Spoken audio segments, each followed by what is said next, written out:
We are 1 minute out from the chassis change. We are about to get an update on what all the team strategies are. This is an exciting moment, so race teams, I hope you've got all your next ship staged and ready to go in the staging area by now.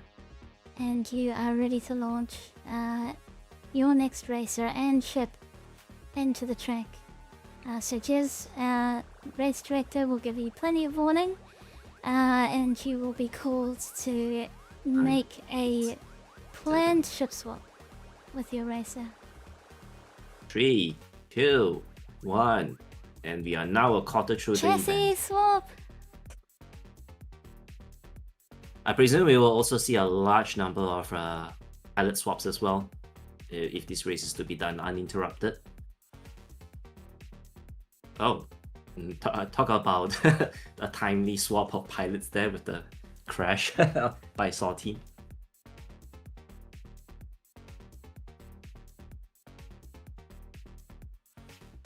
There we go, I've delivered the notification to everyone.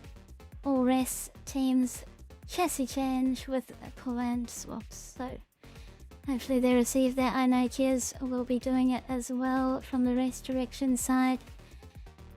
And very soon, we are going to get an update on ship changes. We'll keep you updated. And we've got our first one. Team Metal Hurlant have swapped out the FayeFaye. They are now on the 350R. That'll be a second 81 faster conditions ship. on the track. 40 meters per second. That's correct. Our second fastest ship on the track. And we'll keep you updated as teams change their chassis, races finish laps, and they swap on their new chassis. XGR-SCIRE has also registered their next swap, also a 350R. Strikeoff now starting off the second quarter. No, they've been racing 350R for the first 6 hours. Yep. It's Metal Hurlant that went from FayeFaye to 350R. We're still waiting for SIRCAF to finish their lap to find out what XGR-SCIRE are racing. Oh, that's true. I can see Fresh launching. They have to wait for the laps now. to finish first. Yep. So we'll get an update on Sanguis and what their active ship is. Fresh from Sanguis taking over Liquid Prime.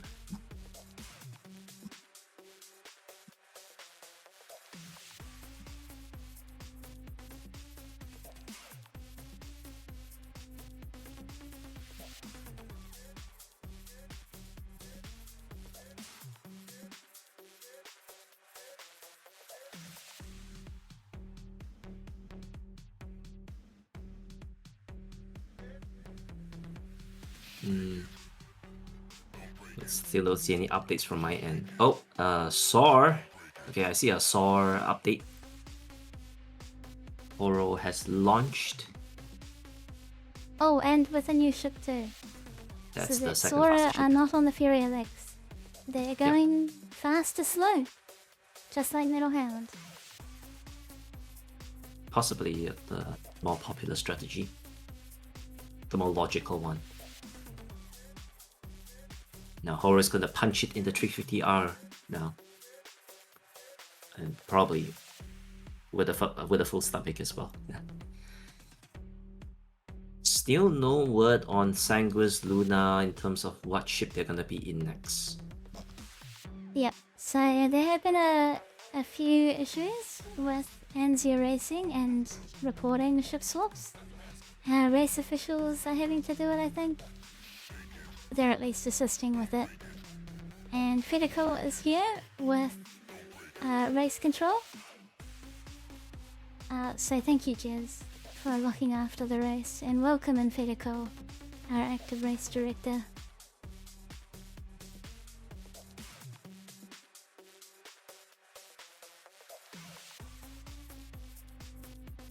Right, folks. Do bear with us as the team eventually updates all the ship and the ship chassis details on the widget. We'll provide you updates as they come in. So far we have confirmation of the new ships coming from 2 teams. SOAR as well as Hurlant. All right. Sanguis Luna is now on the 350R as well. That makes it 3 teams now, deciding on the 350R for the second quarter of the race.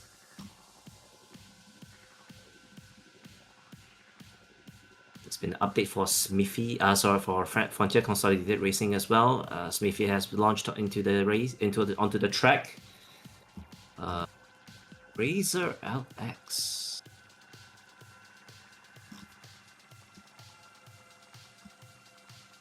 Should have taken a screenshot of the starting house. Oh no, that's I can recall. You can ask me. Yeah. So Black Star Racing have gone from the M50 to the Razor LX, and same with Frontier Consolidated Racing. They're also both on the slower ship. So our second and third podium placing teams at the moment are on the slower ship. So for the next 6 hours, we can expect their times to fall as faster ships take over from them. But Sanguis Luna have subbed in the second fastest ship. So they've gone M50 third to second fastest ship. So they're expending a very fast ship to create a larger gap here. Fresh is one of their EU pilots, and I can see Ostara as well. Rain is active for Ostara. We'll see them updating who's racing for them very soon, and what ship. Hopefully giving Miss Nova and Zorna a much needed break. So thank you, Rain. Thank you, and good job to Miss Nova and Zorna for holding the fort during the first quarter. I think the positions have changed. I think I saw XGR-SCIRE and Meta Hurlant's names glow for a while. I don't recall if there's been a swap in position.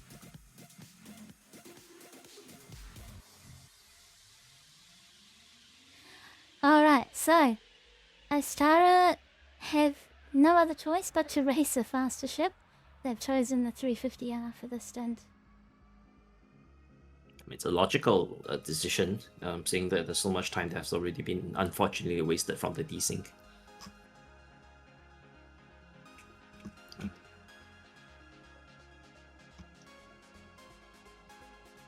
Let's see. Kamikaze is racing for test. Kaiser flying is piloting for Team LSE. TJT for Black Star Racing, I believe that's already been mentioned. Rainy for Ostara Starwals. I think everyone's accounted for. Now we are now seeing Amarok's heavy wins. Fang. Yeah, I'm gonna ask what they were racing.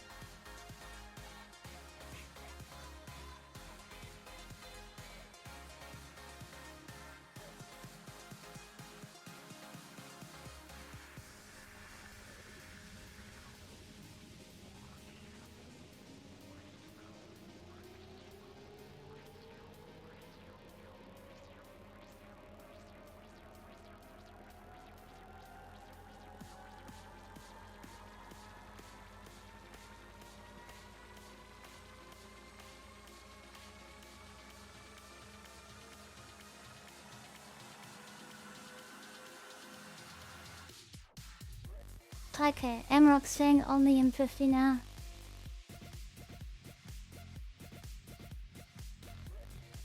There you go.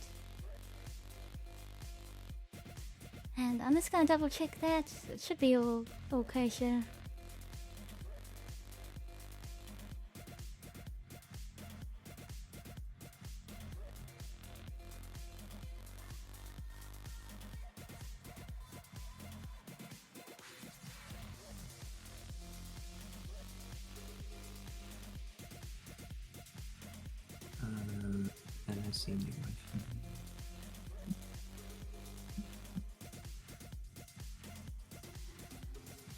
Oh, what? Rainy has crashed, I believe. Oh, that's unfortunate. No! We're Based trying on to what? get I do not know yet. Ostara to complete some more laps. Hang in there, Rain. She might just be getting into the groove of it. Yeah, I mean, it could potentially just be a actual collision to the buildings.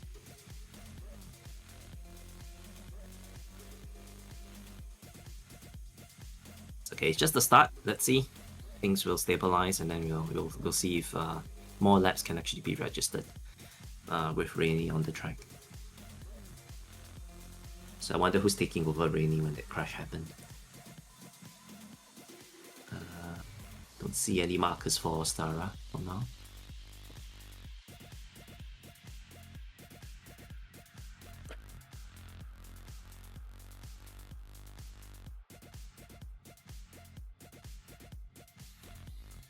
Team LSE and now in the Fury LX. Kise Solzi? I'm not sure how to say that. Kizer? Names are hard. Here we go. Names are very hard. But the Fury LX for Team LSE. This will be interesting. It is the fastest ship in the field. Hopefully they can score some good laps with it. This is looking quite challenging with the wind though.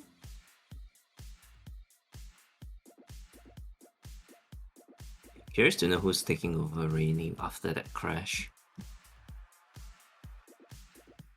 If we have a look at the Still field. can't find any names. Could be missing markers. No, so they... No, actually, I think you're right. I think Miss Nova and Zorna have taken a much needed break. Oh, there's Miss Nova actually in the middle. They are at the hospital, I think. That won't be them racing around the track. Oh no, we see them moving. Ah, Kathier's coming in. Okay, so this may have been a planned thing. I think they hoped, yeah, Miss Nova's probably covering right now. Well, they're on the train. No, they're on the train. I think they're on the train. Kathier's coming in. Kathier and Rain are meant to take over right now. But Kathier's a little bit slow to get out to the staging area. They'll be in soon.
Yes, and yep. So the system has been updated. Kathier is indeed racing for Ostara Starwals. Wishing Kathier all the best in the race. Wishing you lesser crashes and more laps to come.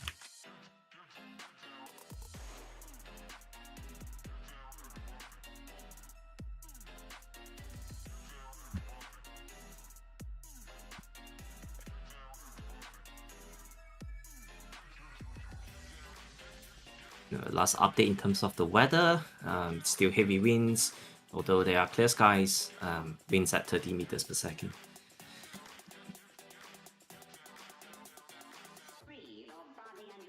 So just to quickly recap which teams are currently in the top 3 position, we have Fresh we have Sanguis Luna currently with Fresh currently racing, covering 75 laps.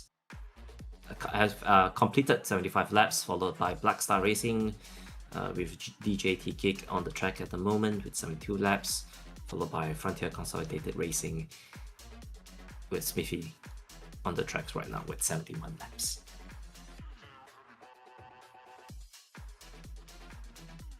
We've got an update. Amarok's Fang aren't able to update their app at the moment, so we're going to help them. They're actually racing the Razor LX now, so that's their next ship choice. for the next 6 hours. So they're going from the M50, dead fastest, to the slowest Razor LX. And that might be a good thing, just to catch some cruisy laps and then save the fast ships to the end.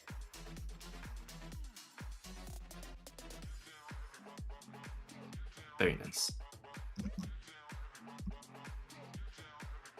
Oh, looks like I see Hepox in the Racer swap feed. We're seeing the return of Hepox again. That could very well be the case. Potentially Hepox in a 350R.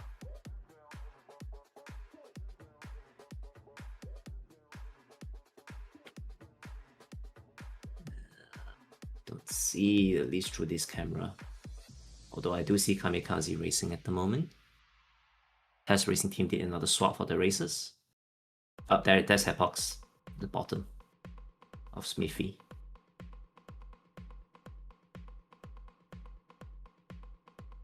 I'm not sure if my eyes are deceiving me, but it seems that Meta, Hurlant, and XGR-SCIRE Racing Team have been swapping back and forth between 4th and 5th position. Potentially that might be the case. Just overtaking each other back to back and forth.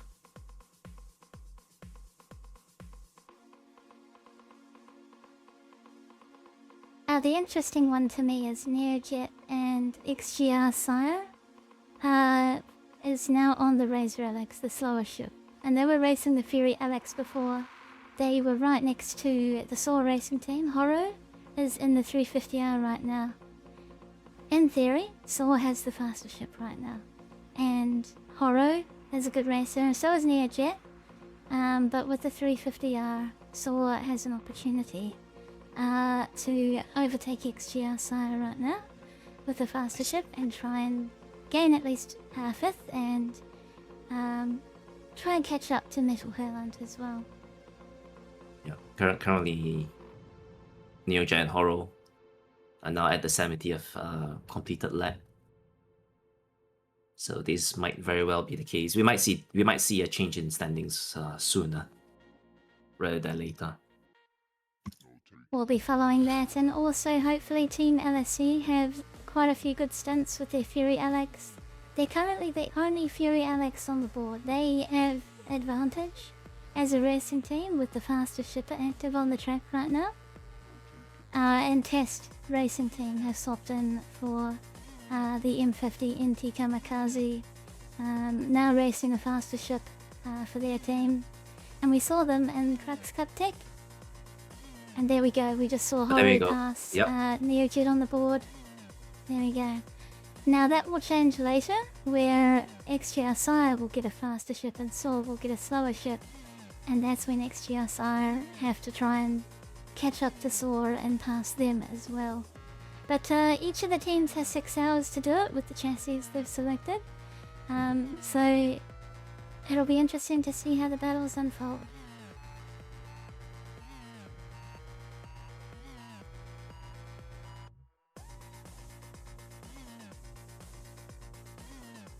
I think there's just been a change in racers for XGR-SCIRE Racing Team. Shark Bait is now on the track.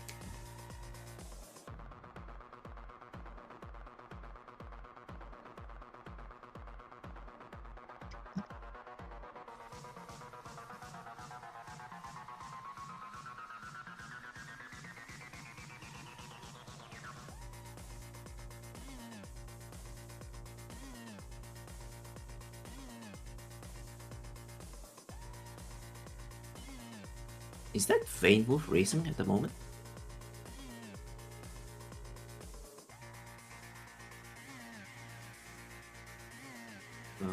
Can't really see the markers clearly right now. Oh no, that's Kiza and Gravity Cat. That's right, Kiza, Gravity Cat.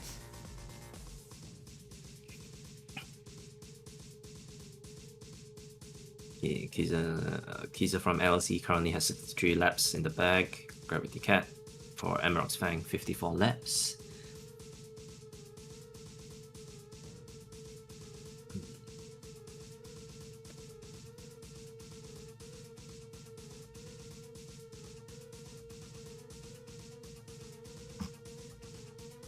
So and the new swap just came in for Team LSE.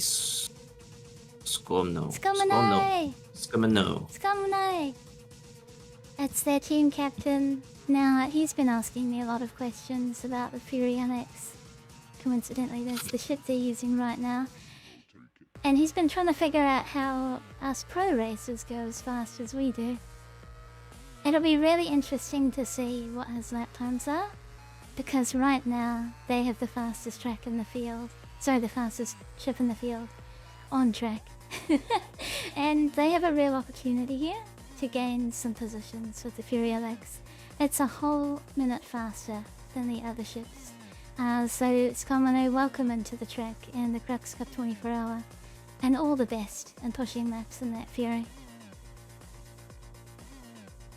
Oh, we actually have a point of view of them. I'm gonna see if it's an okay stream. There we go. Awesome, so this is Skomno's point of view. Let's see if we can identify if he's using any of the techniques I've been passing on to him. And by the looks of it, he has. So he's utilizing a lot of the bichord, trichord techniques that the Fury wants you to do. Of course, that induces blackout, so you've got to manage that as best you can. But putting the TVI inside the radar is a really safe way to fly the ship, because you can still see where you're going, even though there's a MFD panel on your way. You can see through it. And then when you need to do a corner like that, just give yourself normal visibility, and then get back into this trichord state when you put the TVI up the right or left side of the MFD screen. And I can see he's playing it really safe. He's taking it off the trichord as soon as he gets to a corner. That's a beautiful way to fly the ship in an endurance race, to secure those laps, while also getting the benefit of the Furionex. My only suggestion would be to take off coupled mode. Coupled mode does limit thruster output right now, but he may be just doing that for extra safety.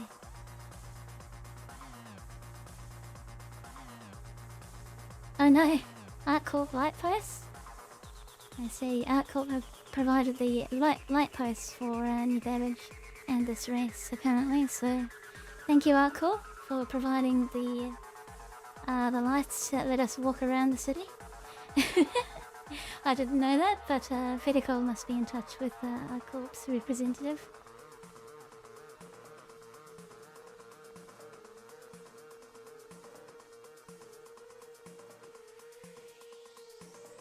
Very good. Any other developments happening? Let's have a look. Yeah, so we had SOAR Racing Team move up to 5th place with their faster ship, but Serkaf, also a Godly 15 in the Razor Alex, who's actually very experienced with that from Crux Cup Stella. That's the ship who flew on that. Not to be underestimated, so when SOAR gets on the Razor Alex, they'll be slowed down quite a lot. Let's see if we got a Skomno time. Do we have one? Not yet, but we will soon.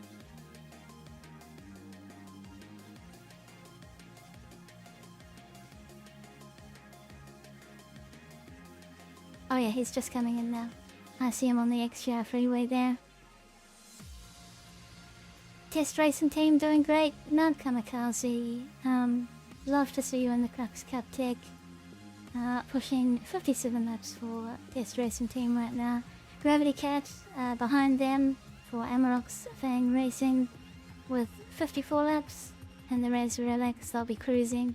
Razor LX is really nice. A nice slow ship. Well, I say slow. These are all extremely fast racing ships, but of the racing ships that we have to choose from today, the Razor LX is fairly cruisy. It's the slowest of the 4 chassis. Rain coming in behind them for Ostara, pushing 42 laps. Good to see Rain back out in the field. I hope you can recover from the crash that you had and can get lots of laps in for Ostara as well. They're on the 350R right now, a much better ship than the Razor Alex they were on. So the 350R, second fastest ship of the lineup, should help Ostara claim some more laps this Crux Cup.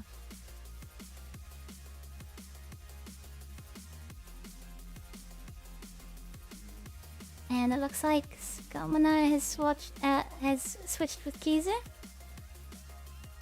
I don't know if that was a planned one.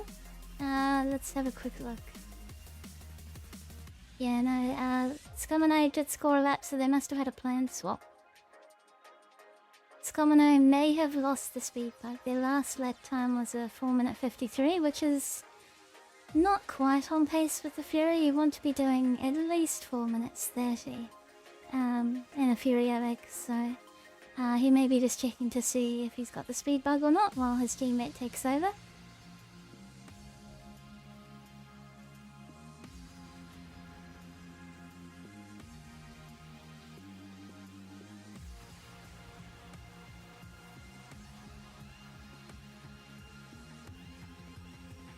Amazing point of view.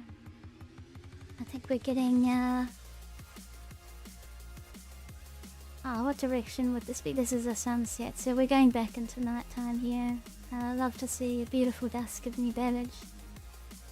We still have strong winds. We might try and get a weather update. Heavy winds are in effect. Let's see if we can get a weather update.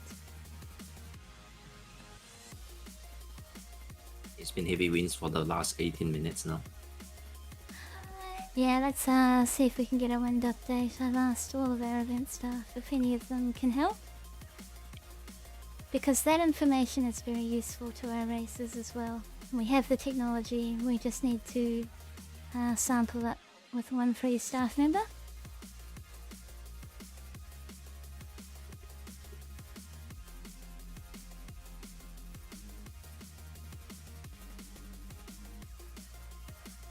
Sanguis Luna, our current race leader, fresh in the 350R, cruising up to 78 laps, creating a massive gap between Black Star Racing and Frontier Consolidated, who are in the slower Razor LX this stint. Fresh, number 1, Godly 15 of Crux Cup style last year. And he's been really enjoying the 350R. He said he's grown quite attached to it, so here he is out here racing it today. And he is definitely going to extend Sanguis Luna's lead even further with such a powerful ship. You can see him coming up on DJT Geek, lapping Black Star again.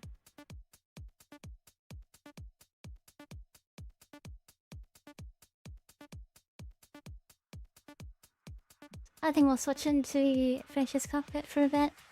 We'll watch him do this pass of DJT Geek. Oh no, Rainy has crashed again. No, Rain. Ostara are just having the worst luck today. It'll be desync, it'll be pilot error, it'll be a combination of things that have been continuously happening to them. Hang in there. Cather's on for Ostara. Cather we saw at Crux Cup Tech. They did very, very well in Aurora class, and it looked like a lot of fun. They also have raced in Anti-Gravity Racing League, and they are a Sin Car racer. So they come from a Assetto Corsa and have raced there as well. So good luck, Cather. Welcome into the Crux Cup, and give it your best for Ostara. Try and get as many laps as you can. Fresh is wondering where DJT Geek went there. I think he may have gotten a little lost, but he will have fallen in behind Fresh. Yeah, he has, so he's following Fresh around the course now.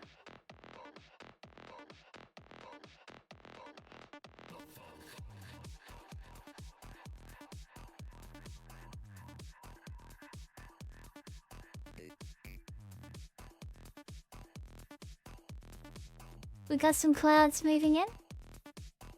That will be creating a little bit of a snowstorm effect, a bit of rain for our races as well. Cloud is going to work on getting us a wind speed update. I think I will instate cloudy conditions on the track. We too can also deliver updates from what we see. So I will put I'll put us into cloudy conditions for now. Just make sure our racers also know that potential rainfall and snowstorms could be happening right now.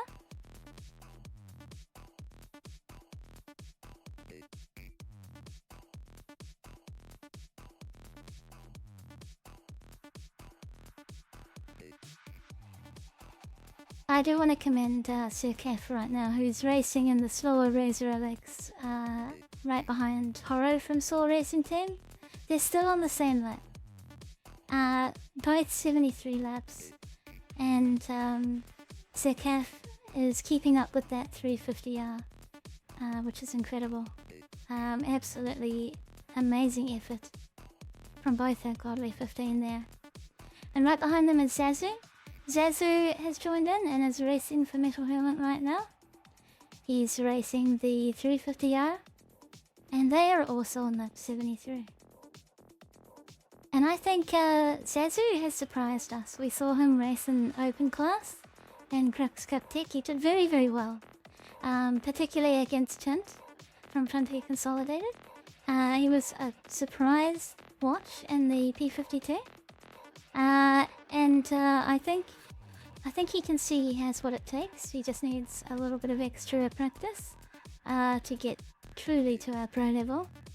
And there's an opportunity here with the 350R, a second fastest ship for Metal Hurlant, whereas they were on the Fury LX before, to keep maintaining a good pace and to gain positions in this race. So good luck, Metal Hurlant, on that.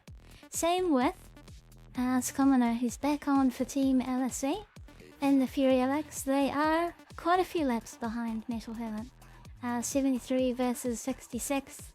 But with the Fury LX and a good flight technique, which we have been trying to teach our new racers, they could claim some more laps and start closing that gap.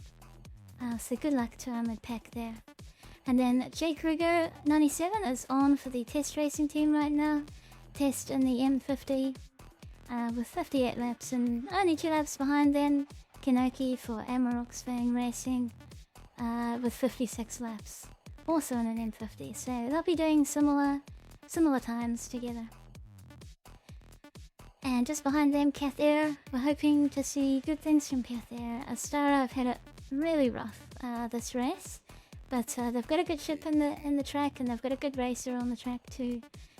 So let's see how they do. The least I'm personally hoping for is that the gap closes in at least with Amarok's Fang, if not gaining a position potentially at some point in time. Heavy wind updates that's just coming from Fedakol. Oh, sorry, go on. Oh, heavy wind. No, that's really interesting. Go ahead with the heavy wind. What speed are we at? 23. Okay, that's not too heavy. That's pretty bearable. Yeah, it's just within, I'd say, light wind. It's more of a light wind than a heavy wind, 20 meters per second. So conditions are actually quite good right now. Even though there's cloud, there's potential rain and snow. The winds are pretty good right now. Skomino here in the Fury LX. We're gonna switch into their point of view. This is a very dark point of view, so they're not using reshade. They're not using light amplification, no lamp. They're just using the old tamping technique, which is similar to light amplification. It is quite nice because it sort of gives you a sense of the geometry as well, but you have to keep using it all the time. Oh, playing a bit safe around those lights. Yeah.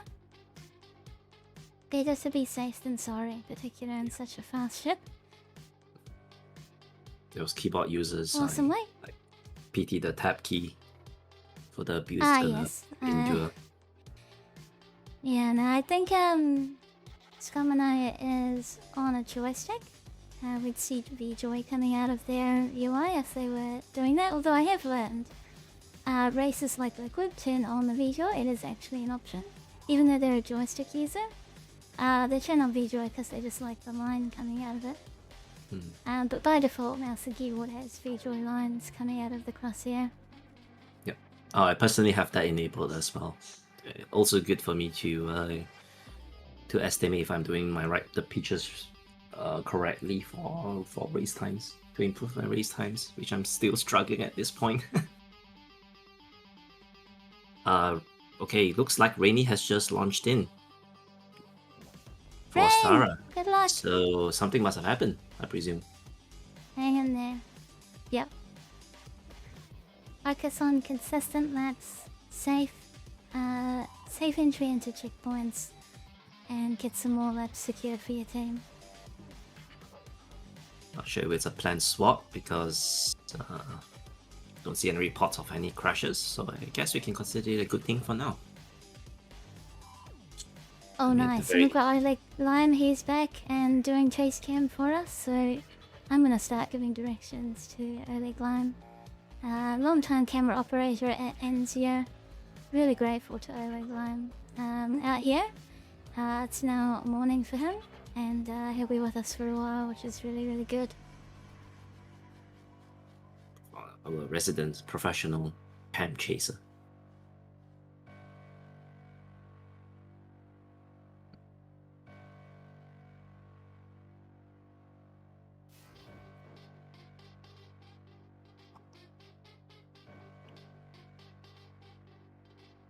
So Sanguis Luna has secured 80 laps.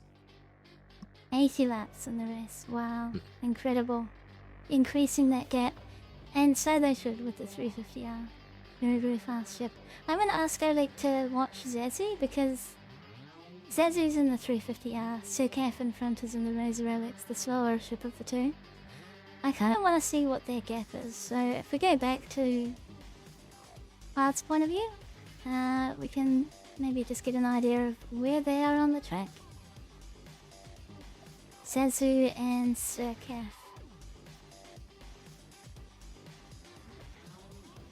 Okay, I see Zazu up in the top left there. That is Black Star Pass coming into Sherry Park.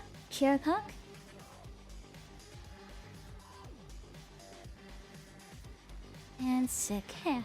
I don't see them yet, so they might be off screen from this precision mode. Oh, they might be the triangle. They might be the triangle, since we don't have any other names for XGR-SCIRE right now. So what I'll do, yeah, I'll get them following Zazu. Let's see if we can get Oleg to help out with that.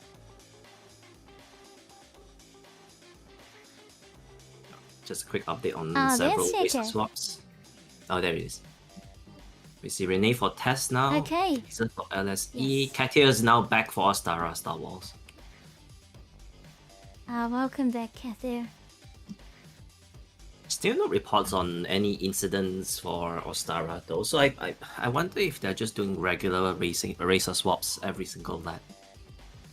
They might be doing swaps, yeah. I can see Katia launching in from the staging area now.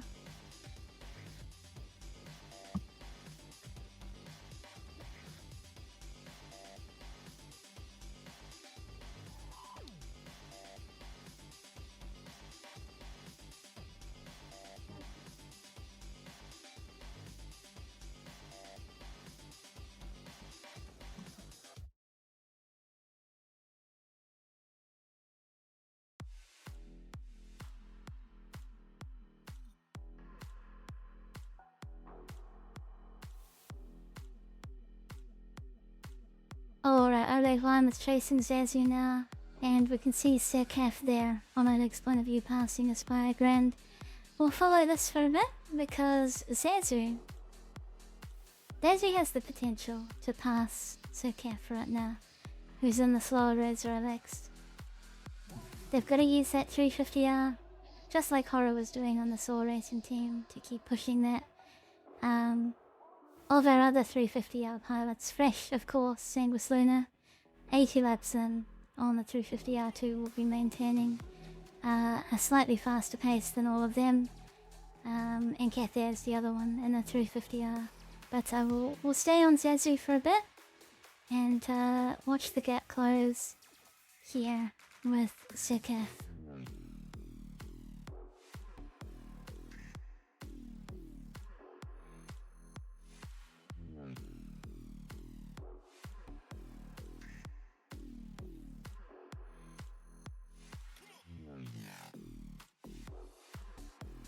The gap between first and second place right now is it's definitely larger than how it used to be during the first quarter, and then down through third to sixth position. They are all more or less clocking in the same laps at the moment.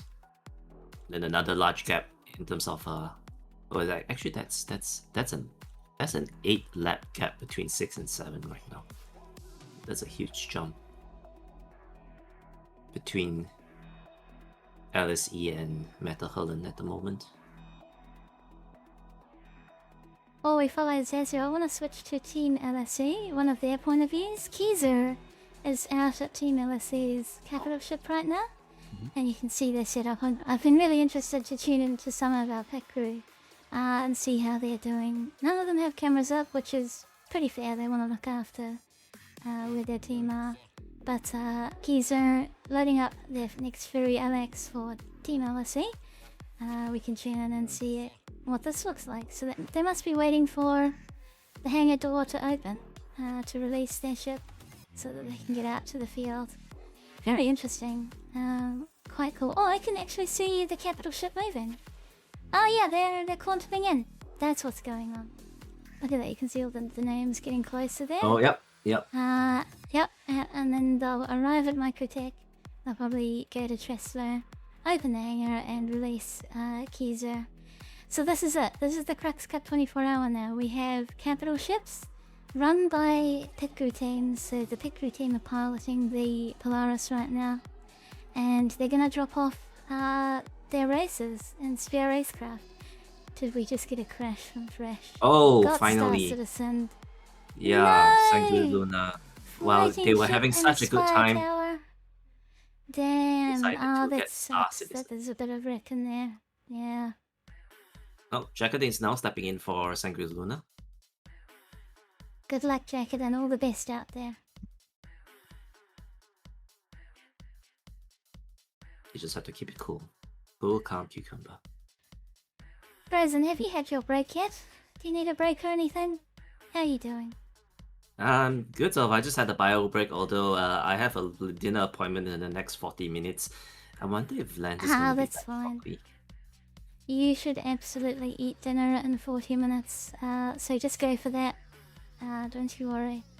I was just trying to like snooze a bit for like in 10 minutes time before I continue engaging with other folks. It's gonna be a long... Oh no, Jacqueline just got destroyed somehow. This is not looking good for Sanguis Luna. We don't see back-to-back crashes from Sanguis Luna this often. Something must have happened. Gerbo is now stepping in. Plenty of Sanguis Luna. Welcome in, Gerbo. We haven't seen you on the track in a while. Good to see you. Thank you, everyone, for bringing so many awesome friends to support each other and to keep pushing laps around the track. It's a team effort, this race. Even if it's sitting around in the staging area, waiting to launch in, having you there ready to replace your friends. That's cooperation and collaboration on such an awesome community scale. And we just saw Kiza launch from the Polaris into the racetrack, which is beautiful. Such an awesome thing to see pit crew and race teams working together as well. This Crux Cup 24-hour.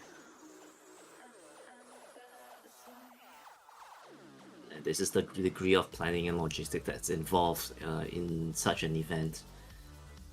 We rarely, if not no other game, would actually have this being done. So thank you, CIG. This with all the tools that you have and the environments for making this happen. Incredible technology.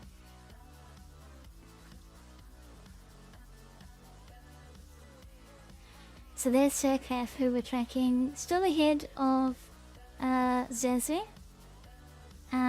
but not to be underestimated, even though they're in the slower ship right now. Sirkaf, one of our godly 15, still holding his own against the 350R piloted by Ziikku. So well done. Keep it up.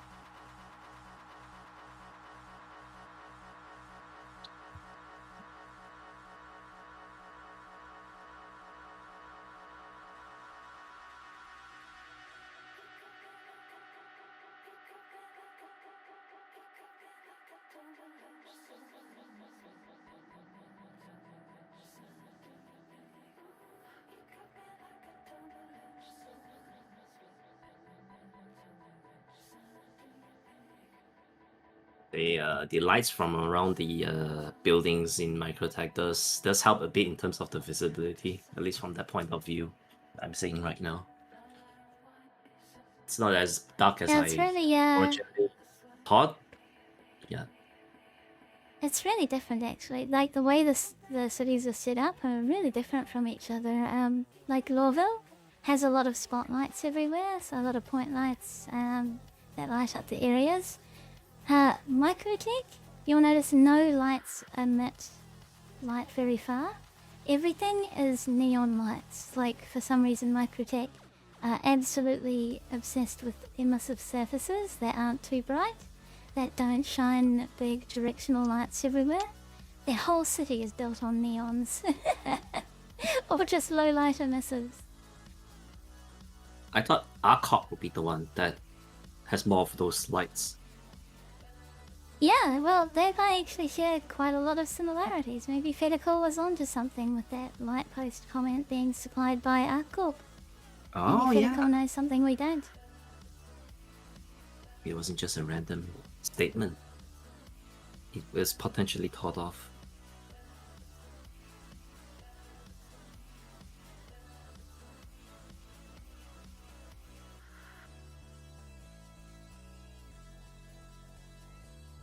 How's the weather looking? It's been 14 minutes since we have our last weather update. We like are it's going to get an time. update from Cloud. Cloud has just finished eating. Cloud is going to Cloudman. update to the Cloud the new weather results. He'll be back very soon. Mr. And Cloud. Thunderwolf, one of our event staff, has woken up. They'll be joining us for camera work very soon. So welcome in, Thunderwolf. Good morning. Oh, good morning, Welcome Thunderwolf. in. You can trust Thunderwolf for some amazing camera work as well.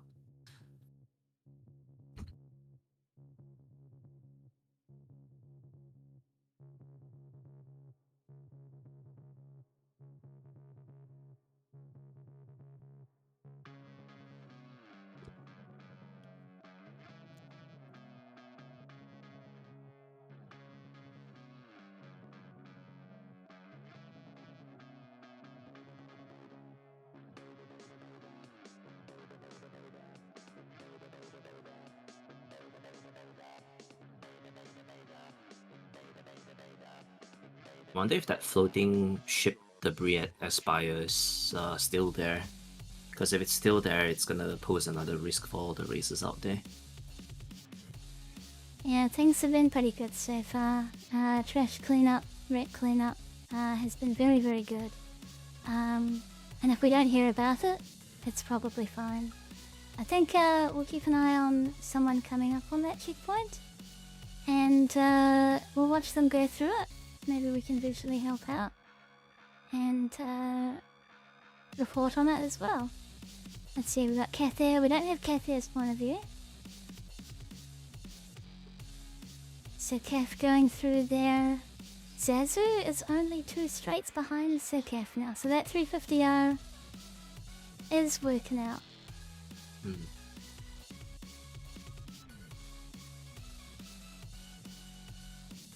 This is Scomanay's point of view from Team LSC and the Fury LX. Our only Fury LX on the field right now.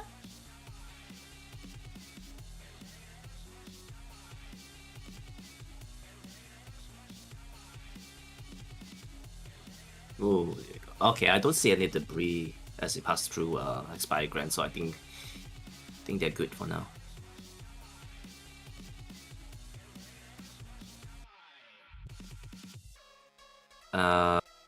Okay, Ostara just reported another crash. Cathay is gonna be taking over right now.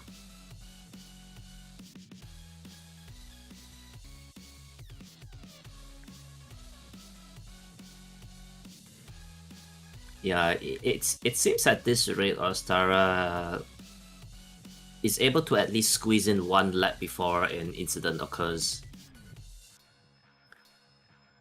Hang in there, very Ostara. Look, they'll be having fun regardless. Like they know that they will have been having a rough race, and they'll just be like, you know what? We're just here for the friends. And as we've been saying, cool, calm, and cucumber is the saying for today's race. So we're cool, calm cucumbers here. And I think they'll just be having a good time and focusing on that. Someone needs to hydrate. Oleg needs to hydrate. Hang in there, Oleg!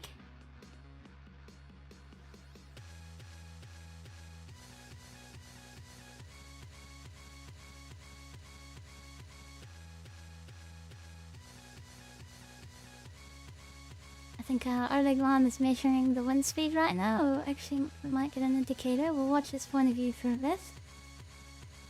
Curious to know how they Just normally trying take to the measure it. readings. Would be good. Yeah, so to measure the wind speed, what we get people to do is to come to a stop like this in coupled mode, and then once they're at 0 meters per second, release it with decoupled. And by the looks of it, we got clear weather conditions right now. There's no wind. I'm not seeing Oleg's TVI being pushed too much at all. That's clear weather. So I'll leave our event staff to process that. It was really cool to see a wind measurement being done live there. Yeah. But clear conditions right now on track.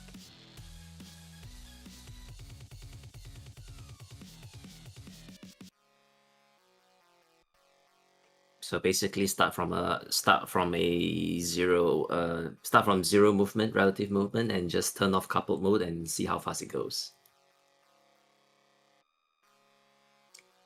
I presume. That is a PSA by monstrous, Fedakol. monstrous PSA. That reads, under UAE law, the use of drift-assisted fusion engines is outlawed. Any racers or pit crews observed to create gravity with their engine flames will be sent to prison. Alright. And Okay. Fedakol also reports no wind, clear conditions. Oh yeah, Which is correct. very nice. That's easy mode for all the racers at the moment. Now's the time to get the good laps in. You can risk it a little bit more. It's still an endurance race, but no wind conditions are perfect for getting your good lap times. So good luck to all racers out there. Keep it safe, but also keep it fast.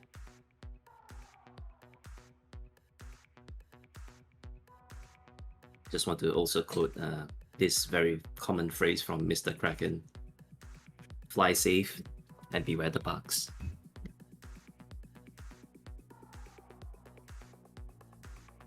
Some magic, some raw nerve, surrender, and let the beat control your body. Your change. No change in positions, and I would like to commend Black Star Racing and Frontier Consolidated Racing right now, who have been steadily holding on to their positions of second and third, even with faster ships behind them in the field, with 80 and 79 laps. Absolutely incredible performance from these two teams, who refuse to let up with each other and races around them. So that's incredible. Well done. I believe Sanguis Luna just had a racer swap. Possibly planned. Since there's no Yeah, incident by the reported. name taking over. Yep. It'll be a planned one now. Don't chase, allow this movement, and let the beat control your body.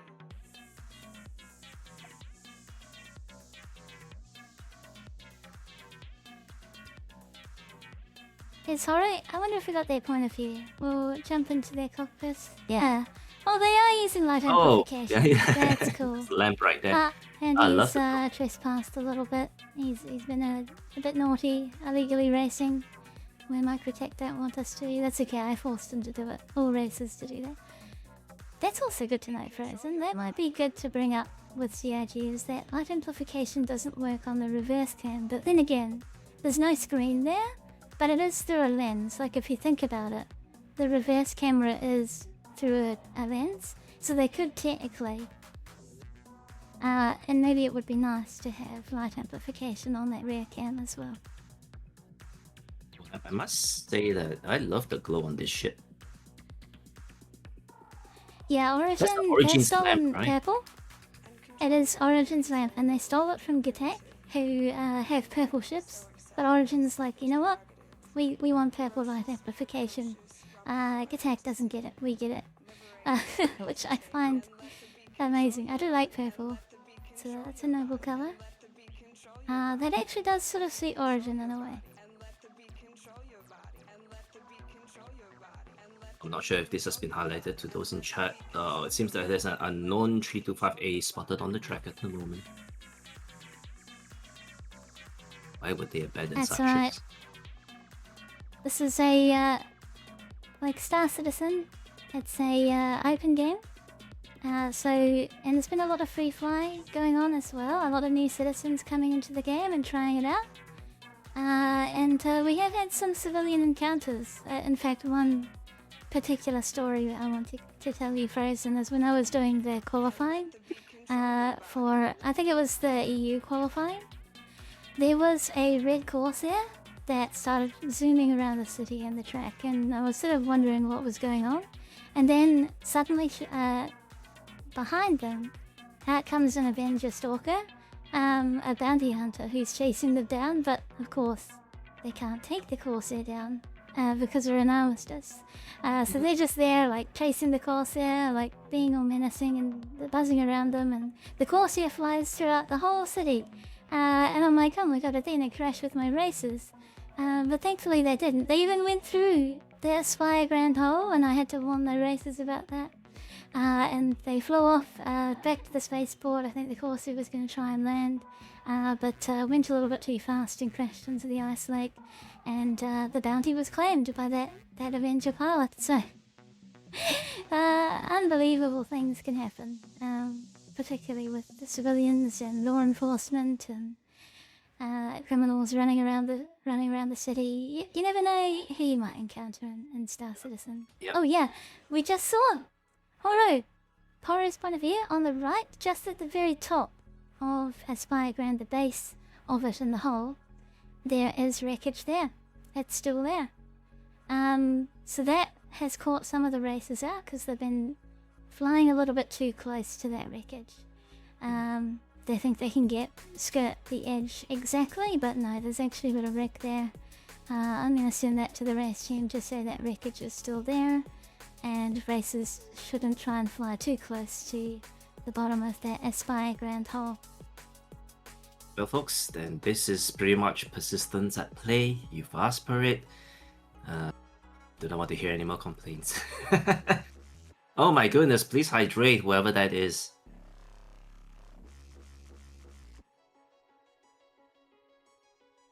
OlegLime. I will talk to OlegLime and ask him to hydrate.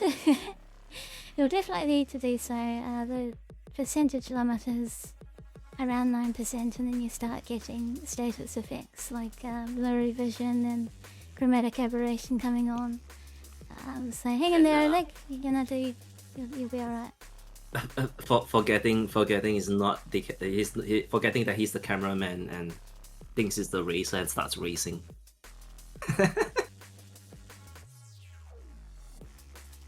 We call this hallucination. Ziikku absolutely tearing up XGR freeway. And Rain, it's good to see Rain back out in the field. But Zazu is proving to be like quite a fast pilot.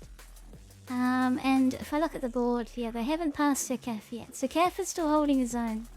Only at the moment one lap ahead, but Zazu is about to get onto the same lap as Ziikku. And that's when the gap starts to close. But well done to Ziikku for holding on to position 5 for XGR-SCIRE for so long. You're in the slower ship, but you are one of our godly 15. Incredible. What incredible show of skill, even in a slow ship, to stay ahead of that 350R.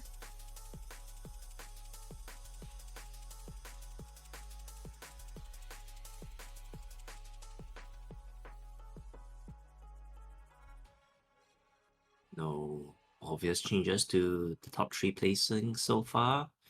Sanguis Luna still leading the pack, followed by Black Star and Frontier Consolidated Racing. And I also want to point out Gravity Cat from Amarok's Fang Racing is doing pretty well with 60 laps. They're only 2 laps behind Test Racing Team now. And this is kind of similar to what happened last Crux Cup as well. These two teams often traded back and forth throughout the race. So they're having their own little battle in the back there. So good luck to both teams. And I think if Imki Kamikaze, who's been coming to Crux Cup Tech, has been doing some more practice, I think they'll be able to hold on to their 8th position right now. That'd be great. Surprised given that in-game name, that MT Kamikaze is still allowed on the track. I just realized. That's okay. He only kamikazes into mountains. Everything else, he doesn't care about. Just mountains. So at least it's that. Is that the origin story? Well, whatever mountains did to Kamikaze, we'll have to ask him. I was yeah. So I guess hopefully that's the case, and MT stands for mountains and not microtech. Actually, that's true. But I'm pretty sure it's mountains, but we can ask him for sure. Oh god, yeah, I just jinxed it. Playing Fox Destroy. Oh, DJ playing crashed. Fox, no.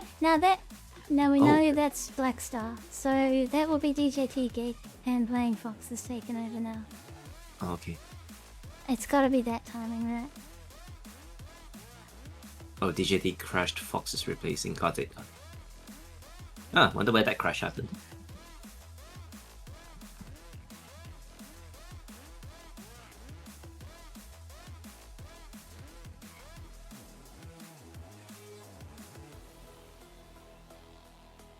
Ah yes, so playing Fox is now heading out through Black Star Pass and after their own racing team. So that would have been... Yeah, they would have had to have been near the end, which is unfortunate. For Black Star, they would have lost a lot of ground there. And yes, now Frontier Consolidated Racing is on the same lap. They're both 81. And Smithy is racing for Frontier Consolidated right now. They're just entering Blue Triangle. You can see them there on the right, heading towards Cuban Mall. So there's about 1/3 to half the racetrack between those two teams. But both teams not letting up their position. Just a slight setback for Black Star. And playing Fox is our second fastest Godly 15 member.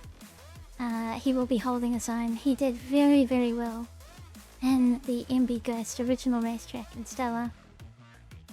He'll be just fine. He actually trained for the weather. He'll be alright. Horo has exited the track and is now being replaced by Iceman. Iceman is now racing for SOAR Racing Team. Welcome, Ice, to the track. It's good to have you back. I said it really rough in the beginning of the Crux Cup 24 hour. He was the backup racer, I believe, and crashed pretty early on. So hopefully we can see some redemption from Ice at this time of the race. He's coming up there. You can see him up the top right towards the Omega Tower section and Black Star Pass. There he is. LNDF's got me. There it is. Good luck, Ice. Got this.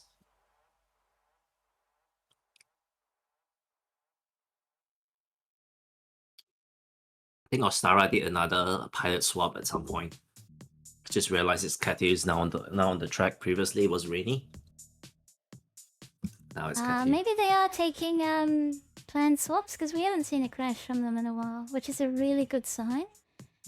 So they might be just giving each other a break, which we love to see. A lot of tag and teamwork, just looking after each other. I mean, yeah, if the solution to lesser crashes is more frequent breaks, you know, it's good.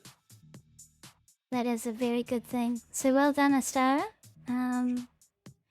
Still 10th, but seeing less crashes makes us feel a lot better. So well done and keep it up. Good luck, Ostara. Pump those numbers up.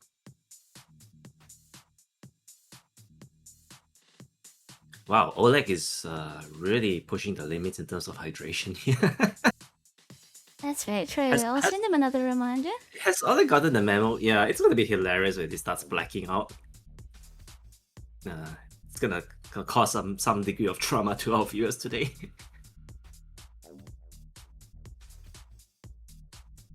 Oleg, this is not the kind of endurance we were talking about. You need to That's right. hydrate. He's got his final warning now. Someone on the staff team will let him know. We'll switch to Cloud and we'll see how everyone's doing from above.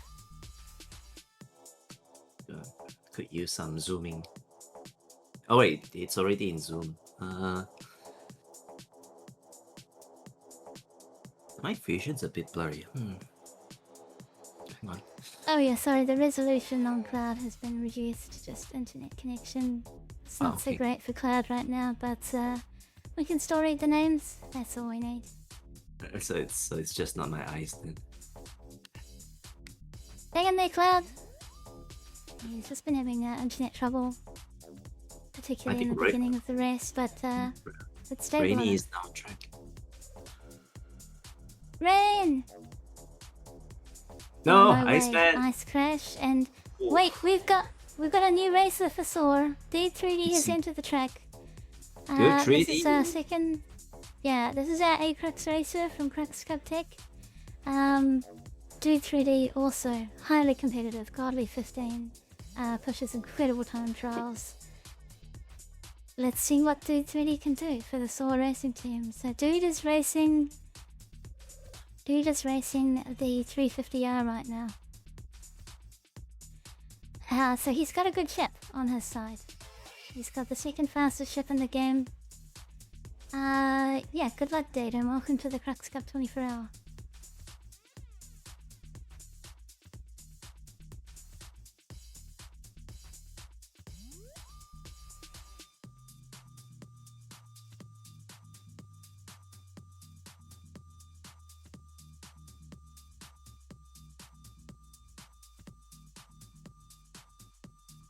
I believe Iceman is having potential problems with desync as well. Hopefully this is potentially just a one-off thing.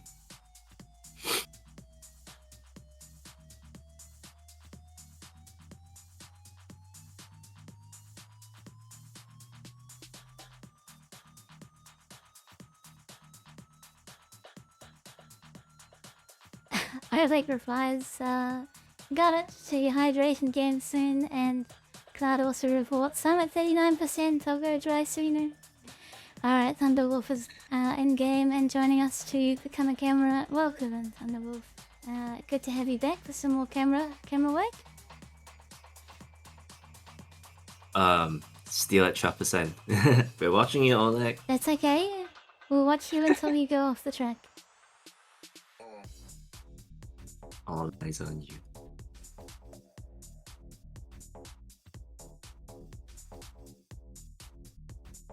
Zazu is just racing, but most of the track is just him right now, at least this part of the track. So I'm pretty sure Zazu doesn't have to worry about potentially colliding with anyone.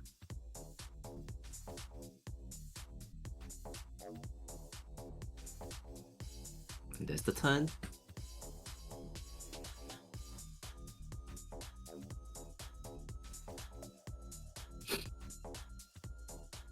I wonder if all the other races are actually huddled up somewhere in other parts of the track.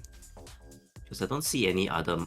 Oh wait, hang on, the markers might be broken as well. So it's a bit hard to see. Oh, actually you're right. They're all clustered up over here at Metro Weave with Fresh, Gravity Cat, Dude 3D there. Fresh okay. will absolutely be leaving that. But Dude 3D not far behind. So Fresh is in a 350R, Dude 3D is in a 350R, Kathy is in a 350R, they're all on 350Rs except for Gravity Cat who's in a Razor Alex. So we should see Gravity Cat fall behind here. But it should consistently stick as Fresh001 or Dude 3D, followed by Cat there and Gravity Cat very soon. You can see Iceman returning there to staging.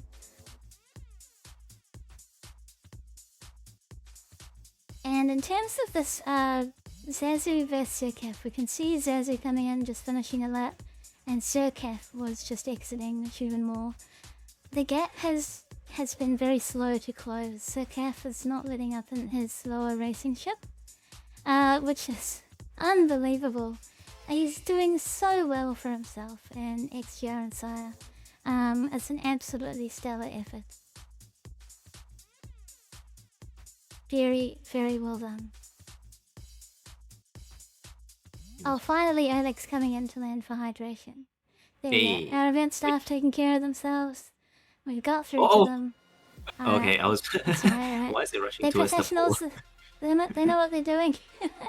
We'll switch to LNDF here. LNDF has been in here for so long. Thank you, LNDF, for all the time you've been giving to us and these wonderful point of views of new damage in our races.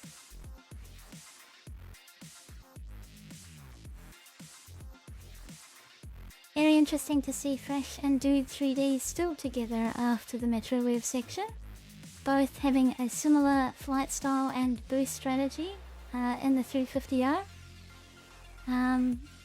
Also both of them extremely accomplished racers, so love to see that consistency of them being together. So Blackstar has changed pilots, changed racers now. Now DJT Kick on the track. DJT Geek, back on the track. Could be a plan change. Nice.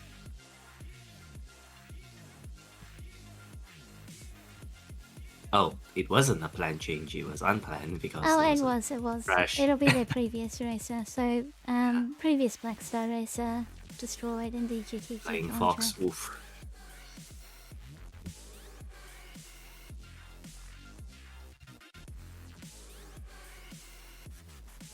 Meanwhile, I think Fresh and Smithy has been surviving for a while now. Pretty good. Oh, okay. And we have Ostara has once again swapped racers. Numbers wise, yes, Rain the is back laps on are track. going up. Yeah. They That's- are going up.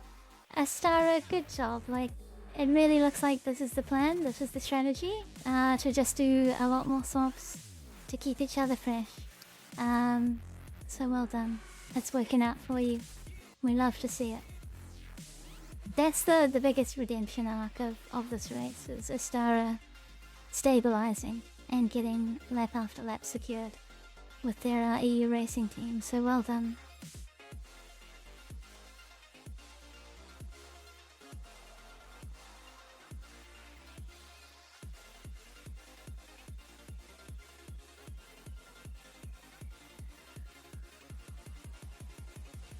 How's Team LSE doing with their Fury Alex? Let's have a look at Scumino's last lap times. 4:42, that's not very fast in the Fury Alex. Honestly, that ship can go a lot better. 4:40 for his lap before that. Like, this could be 4:30s, but maybe he's just doing it safely so Playing that safe, he yeah. secures good laps, because we haven't seen a crash from him in a while. So honestly, secure laps is better than unsecure risky laps. That might be the strategy, and it's working out for them. Even though they have the fastest ship on the track, they're just using it to secure a solid 7th for their team right now. Laps are slowly increasing, 74 versus 81 with SOAR Racing Team. They've still got a lot of gaps to close to get close to SOAR.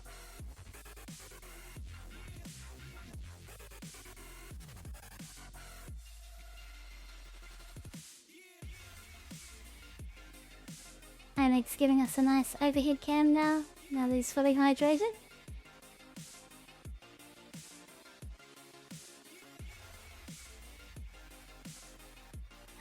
DJT Geek and Smithy are on the same lap. So, if we have a look, DJT Geek is at Garcia Green, heading down to Crux Coil right now, and Smithy is heading up to the beginning of Shiro Park. They're just finishing Blackstar Pass. There's only 1/3 of the track difference between them. Frontier Consolidated are making very slowly but surely progress on Blackstar Racing, and Smithy's helping them do it. That's incredible. Just saw anti-kamikaze just boosting in like a comet. It was a nice perspective from the up top. Isn't it cool? Seeing our racers come into the staging area. Get ready to jump in there.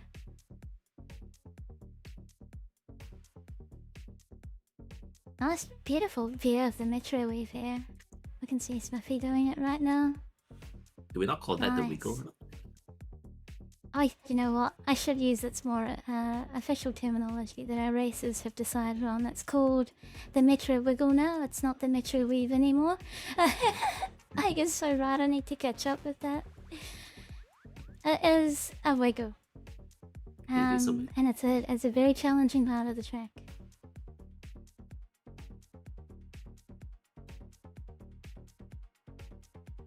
We have lost Dude 3D. I don't see him in the field anymore. Fresh is pretty clear of Dude 3D. Do we have an active racer? We have Ice. So, something happened to Dude. Maybe it was a planned swap. Dude needed a break. Ice is back in. Oh no, I did see it. There was an incident report. Dude 3D must have crashed. And it's just gone away. The SOAR is... the new active racer is Ice. Oh, okay. Wait, hang on. Did I see? Yeah, could be. Wait, sorry, you said it was probably planned, right? The swap. Well, actually, no. I saw don't an see it. incident for SOAR, and it just flickered away when I looked at it. And if I look at the logs, we have... Yeah. So That was SOAR before. had a destruction 10 minutes. That was Dude 3D. So now Iceman's on for the track. It was true to desync that Dude 3D okay. lost control and was destroyed. That's unfortunate, Dude 3D. It was nice to see you next to Fresh, but Ice will cover you in the meantime.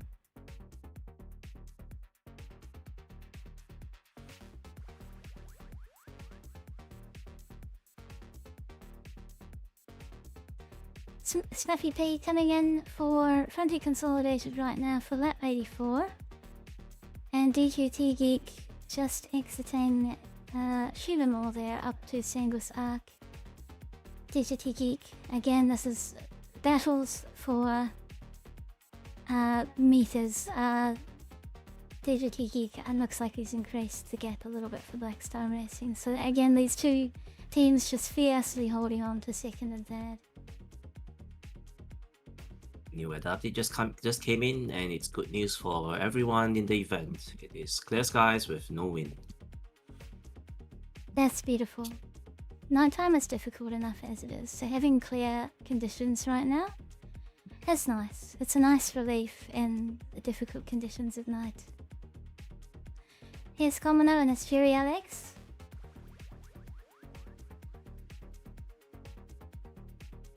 Oh, the smooth movement and through maneuvering Shubamore. amongst the towers. Yeah. Yeah, Under he's the doing great. cubes. This is Sanguis Arc.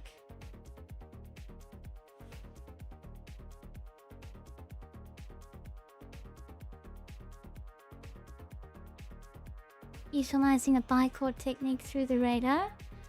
You can get faster in the Fury Alex. You can tricord by putting the TVI to the right or left of the MFD. But this bicord technique also fine. Gives you about 90% of the power of the ship. And it's a little bit safe because you get to keep your view stable, level with the horizon. Which is quite important for the safety of racing. Yeah, it's working out for him. That's Astro Point.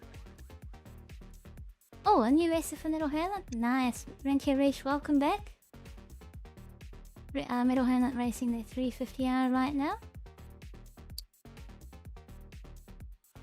Did they just pass SOAR? Because, Yeah, I SOAR down had to a hunch sixth. someone might have dropped the position. Yeah. Yeah, so... Could be a neck and neck kind of thing. Metal Hurlant and the 350R. First place. We'll have a look at them in an overview. Let's see if we can find Rentia Reach and Iceman.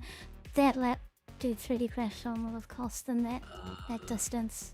So we'll see Iceman, Rentier. he's going through to Garcia Green right now. He's just exiting the metro weave there. We don't see Rentier race yet. So Iceman currently ahead.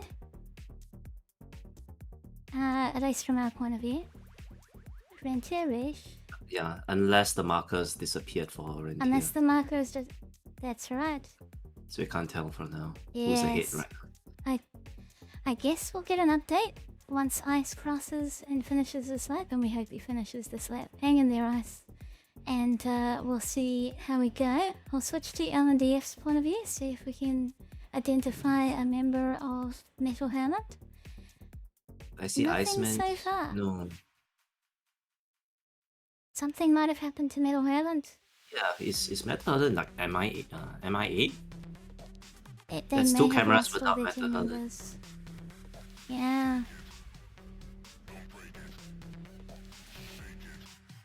Not sure what's happened, but if that Check is Cloud's indeed the point of view case, as well. Fresh, Smithy, Empty, Kamikaze, Oh, Swarno. there's a blank triangle down there on Cloud's screen. That could be Rentier. We'll switch to Oleg and see if we can... Nope, Oh, names it's have changed to Oleg. Zazu, so it Zazu could very has well be a launched. crash. Yeah, There would have been back-to-back crashes, which we don't have on our reports, but yeah, Metal Hurlant is suffering right now. SOAR is reclaiming this position.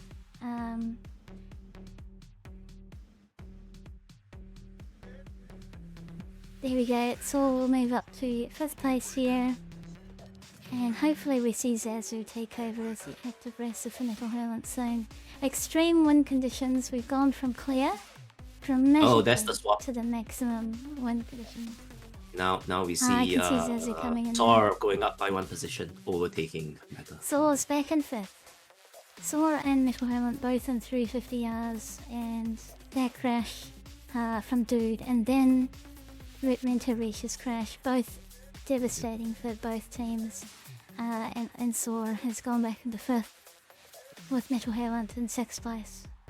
So sometimes crashes, depending on how close you are with your opponents in terms of lap numbers, it could change final positions by quite a fair bit. So there's bad crashes, and unfortunately there's even worse crashes depending on when that happens. Because the worst timing in which you can experience the crashes right before you cross the finish line, you would pretty much waste one entire lap as a result. Well then, looking forward to seeing how these positions will evolve for the next, for the remainder of the first half of the race. Unfortunately, our calls, I will still be stepping away for a few hours. I'll be hoping to come back once again to check out on things and commentate further after a few hours. You enjoy Frozen. Thank you so much for coming to support us in the Crux Cup 24-hour today. It's been an absolute pleasure to have you back for a second one, and it has been really fun. So yeah, looking forward to seeing you after some food. Go take care of yourself. Thank you. Thank you. And yep, to the rest of the events team, you're doing an amazing job. To the racers, hang in there. There's more ahead of your folks. Everything still goes with this race. And to the other viewers on watching the event, I hope you enjoy the rest of the 24-hour event. I'll catch you folks later. Take care, Frozen. We'll see you very soon.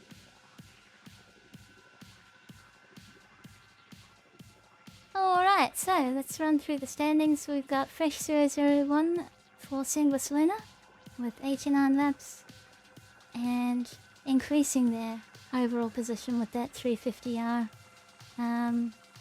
They started with the M50, same as Black Star Racing and Frontier, but decided to go for a faster ship from the 6th to the 12th hour. Then DKT Gig for Black Star Racing and the Razor Alex. Black Star Racing started M50 and have switched to the slower ship, the Razor MX, with 85 laps.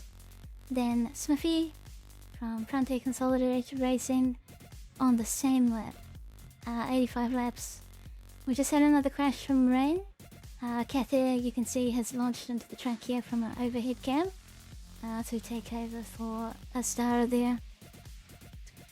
Then in 4th place we've got Serkaf for XGR-SCIRE. One of our Godly 15 has been holding very strongly for XGR-SCIRE in their Razor Alex with 84 laps. And behind them, 1 lap behind Iceman for the SOAR racing team. And the 350R, this is our second fastest ship in the field. They're now pushing great laps with 83 for SOAR. And Ziikku has been doing really well for Team Metal Hurlant. In their 350R with 82 laps. They had a few crashes and they just lost a position to SOAR racing team. We've got an update from Fedakol, our race director. Do you know that that is dark and spicy as the race right now? Cruise Dark. The best drink whether you're racing, fighting, mining or salvaging. So Cruise Dark is the purple brand of cruise drink. And yeah, purple is kind of midnighty theme. I see what Fedakol is going for. Very interesting information. And also love to see our race directors getting into the spirit of it with a sort of in-universe advertisement. And then after Ziikku for Metal Hurlant with their 350R in 7th place, we've got Skomne for Team LSE and their Fury LX. They're the only Fury LX on the board. This is the fastest ship in the track. At its best, it can do 4 minutes or sub 4 minute laps under time trial conditions. So Team LSE have a real opportunity here to gain a lot of laps if they try and utilise the speed of the Fury LX. Right now we've got extreme wind conditions on the track, so it might be better to play it safe. But the Fury LX is known to ignore atmospheric conditions. It doesn't really respect atmospheric conditions like a plane style spaceship does. And in that case, it's actually got quite an advantage in these conditions. They're on 77 laps, so they're still quite far behind Metal Hurlant on 83. They've got quite a few gaps, quite a lot of laps to close that gap. And then in 8th place we've got MT Kamikaze racing for Test Racing Team in their M50 with 66 laps. So quite a big gap between our 6th, 7th and 8th team. Test Racing Team in 8th place right now. Then in 9th place we've got Gravity Cat racing for Amarok's Fang and the Razor Alex, which is the slower ship of the chassis that you can pick, in 65 laps. So they're actually 1 lap behind Test Racing Team. And I was saying earlier that they could catch up to Test Racing Team here. We've seen them have a battle in the very fast Crux Cup 24 hour. And they're on the same lap now. So Gravity Cat for Amarok saying, even though they're in the slower ship, they're just slightly better. And now that they're on the same lap here, they've got a chance to catch up and take over and get into 8th position. So good luck to both teams. And then 10th place team, we got Cather, who is racing for Ostara Starwals in their 350R. They've had a very rough this team. Zollner and Miss Nova, who were doing USA stunts, they suffered a lot of desync. They weren't having the best time. But Rain and Cather have subbed in. They've just woken up this EU morning and they're carrying on for the team. And they haven't had a crash in a long while, which is great to see. So now Cather and Rain are securing laps for Ostara Starwals, and we love to see it. They're having a much better time. We got a heavy wind update from Fedakol. Winds have increased to 40 meters per second.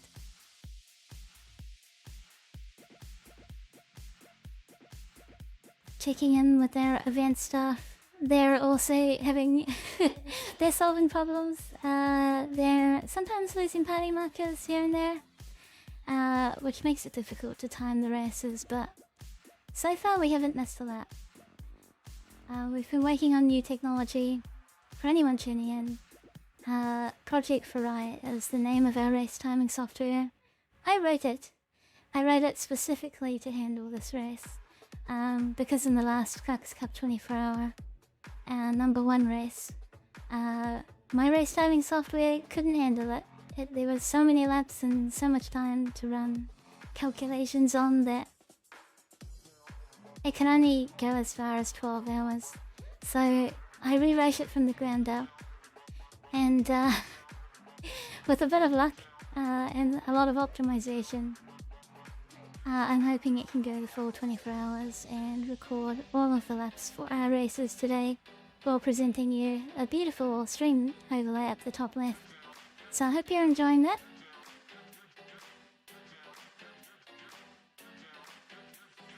Alright, let's have a look if there's any battles that are potentially unfolding. And right now, DJT Geek and Smithy are on the same lap, so we can see Smithy here. They are just exiting Metroweave there, and are going up to Garcia Green, but we don't see DJT Geek near them yet. In fact, DJT Geek is returning to the track there, and racing for Blackstar right now. Actually, tricky to see. I don't think there is a Blackstar racer right now. There we go, so DJT Geek has re-entered the track. So that'll be a lot of time lost for Blackstar racing.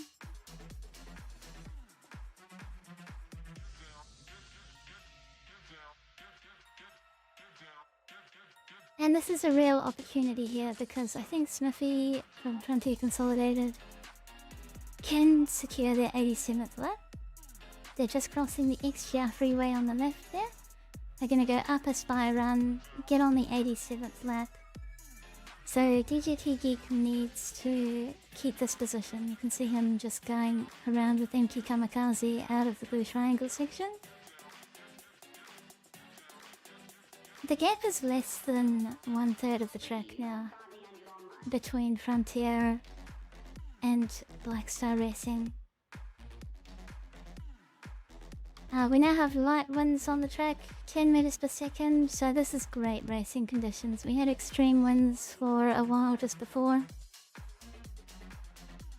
Now's the time the racers can really relax and maybe take a few risks.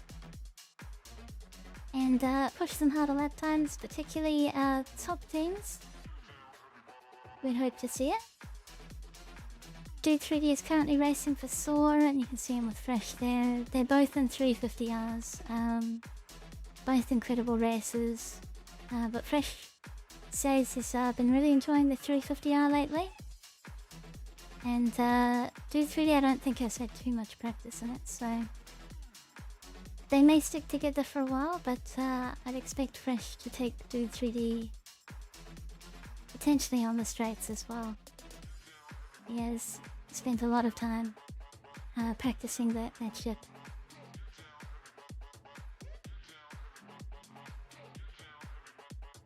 Vainwolf is currently racing for Team LSE. They're in the Fury LX, so we've had Scomino racing in the Fury LX for quite a while now. And Vainwolf has just come on. I'm gonna jump into their cockpit and we're gonna study their lab together. I wanna see if they have any different technique to Scomino, to see if maybe their team captain has passed on the knowledge that I've been passing on to them, and see if they utilize some of that tricording technique that the Fury LX is known for. But right now, oh yeah, TDI through the radar. So they're just doing the bicord strategy, which is a bit safer, where they just utilize 2 axes of thrusters. And then when it's not safe to tricord or bicord, their TVI and ship nose are together, so they have good visibility of where they're going. And they only do the risky strategy when it's really safe to do so, like to increase speed in combined thruster sets. So Vein Warfare coming up on the XGR freeway, getting into that bichord state where you've got a nice horizontal point of view. You can sort of see through your radar just well enough, and utilising a bit more of that combined thruster power. Again, racing in coupled mode, that will be limiting the thruster output, so it's not the full potential this Fury can fly. But it is safer, and that safety is probably what they're going for as a strategy, to just secure more laps in the race, and to make the racing safer overall for themselves. So we love to see it. Coming up through Aspire Run now, again looking through the radar, combining two sets of thrusters. I'm coming up on Ostara's Cathair here at the moment. I'm looking to safely pass them. Cathair, I think, finishing up a lap there. And Van Wolf coming through, and yes, that was a swap with Ostara we just saw there live. Cathair exiting the track and Rain coming into the race for Ostara, but it looked like Rain didn't have quite the right angle there. They may have crashed. We might see an update on that soon. Hopefully they're alright. And it looks like Rain's okay. They just took a slight detour there when entering Aspire Grand. And they are okay, indeed. Very good. Still light wind conditions, good racing conditions on the track. Yes, so that will be a crash for... That is a crash for Rain. Yeah, right there. So Cathair, who just swapped, will have to get back on the track all of a sudden if they were trying to take a break. They might be being asked to come back onto the track for Ostara. We'll see what happens. Hopefully everything's alright.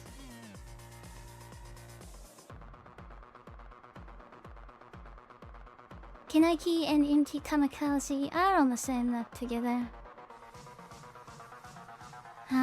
MT Kamikaze just increasing test lap to 68 there.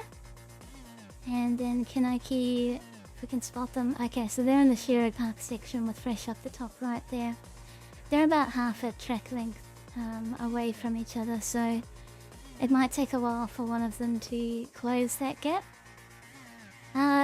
In a similar way, DJT Geek and Smithy, Subuckstar Racing and Frontier Consolidated are pretty close to each other, with 88 and 87 laps.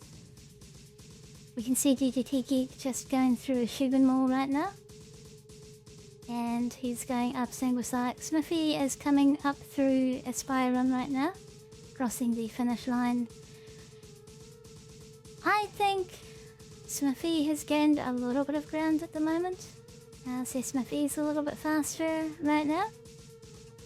The gap is closing. But they keep trading. These two teams, Blackstar and Frontier, they are very firmly holding on to their second and third position. But we're hoping for a dramatic change. Maybe we'll see that much later though. And we got a crash from Amarok's Fang. So Kanoki crashed there, and Gravity Cat is taking over for Amarok's Fang there, which will be a bit of a setback. They were making ground on Test Racing Team, so hopefully Gravity Cat can stabilise their racing team.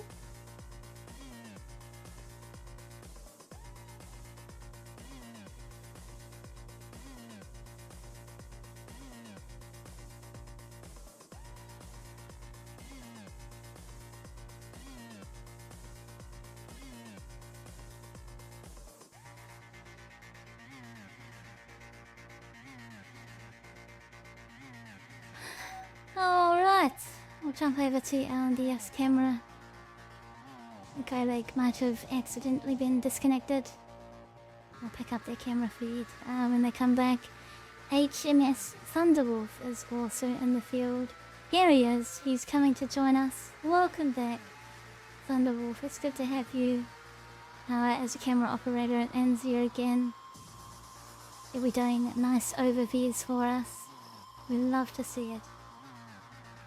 Get back to Tels and we'll just follow along with Smithy and Rentier here.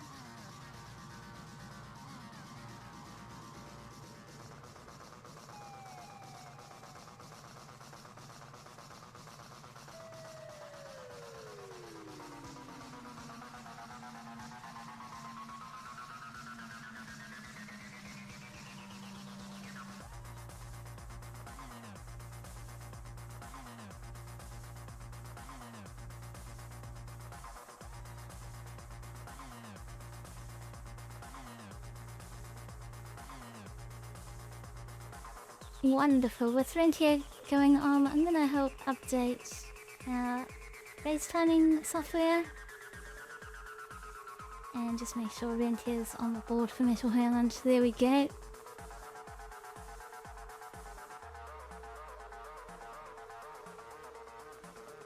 And yeah, so far servers in the Crux Cup 24-hour, no server errors at all. We haven't had to red flag the race. Performance has been absolutely incredible. Maybe a few desync issues here and there. But life has been really good in Star Citizen. This is incredible for 7 hours in.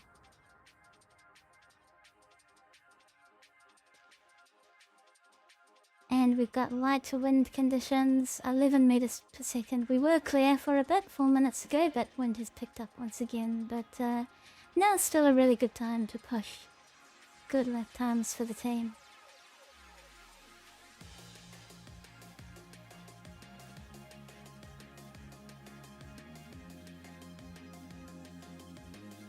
Alright, we got our legs fade back. Let's see if we can get some distance updates. Where is DJ Tiki? They've just crossed the finish line there.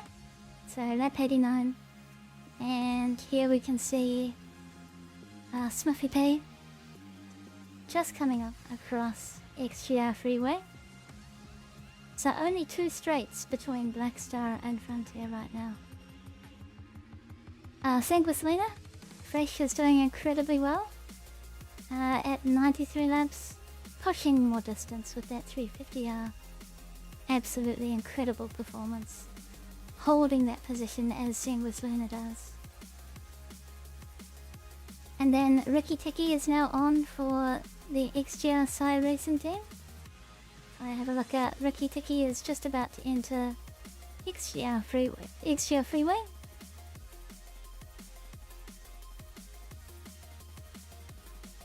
And then we also need to look out for Iceman. Iceman for the SOAR racing team. And the 350R, the faster ship, could potentially catch up to Ricky Tiki on the same lap 86.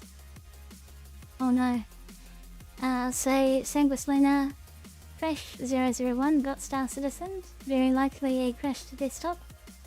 And replacing them is Jacketin. Jacketin is out on the field, keeping Sanguis Luna going.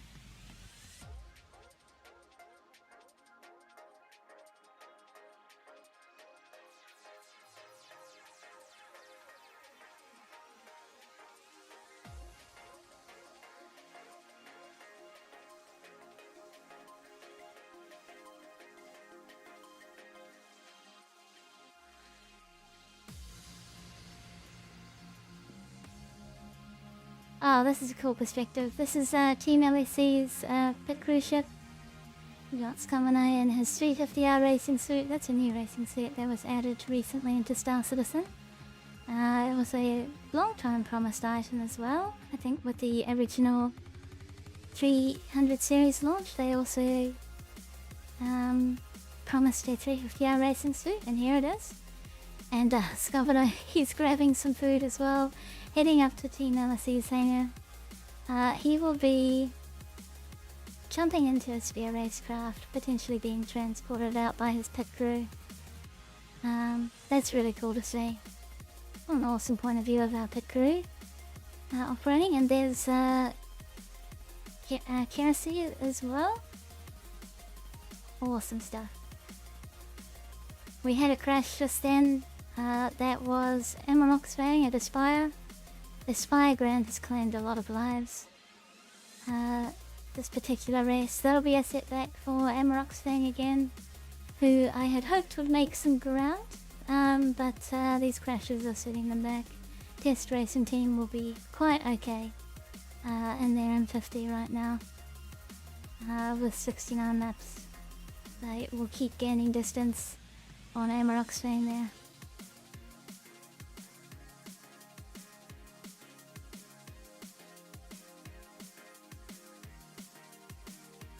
Iceman there just crossing the finish line for SOAR Racing Team.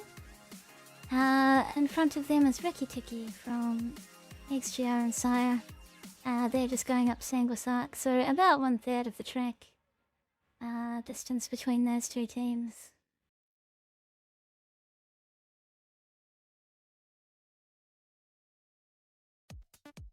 This is a lovely clear point of view from LNDF. Really nice. LNDF is staying up quite late. They're from the USA, so it's definitely well past their big time. But apparently they're okay, and we really appreciate these point of views. There's Teddy from Team LSE, DJT Geek Black Star Racing Team. Teddy being in the faster ship, I believe. Teddy's in the Fury Alex for the racing team right now. I'll just make sure that's accurate, because right now our race timers I don't think are aware of that swap, so we'll make sure that they're updated. We're gonna put Teddy on the Fury Alex and update that information, and then we're going to let's double check it's Teddy that's out there. I'll jump to Oleg's point of view. Oh well, we're missing Teddy all of a sudden. There was definitely a crash there. Unfortunate on the last checkpoint. Racing for Team LSE right now is VayneWolf. They have taken over, and by the looks of it, that's gonna suit our race timers just fine. Our leaderboards show VayneWolf, that'll be what our timers see as well.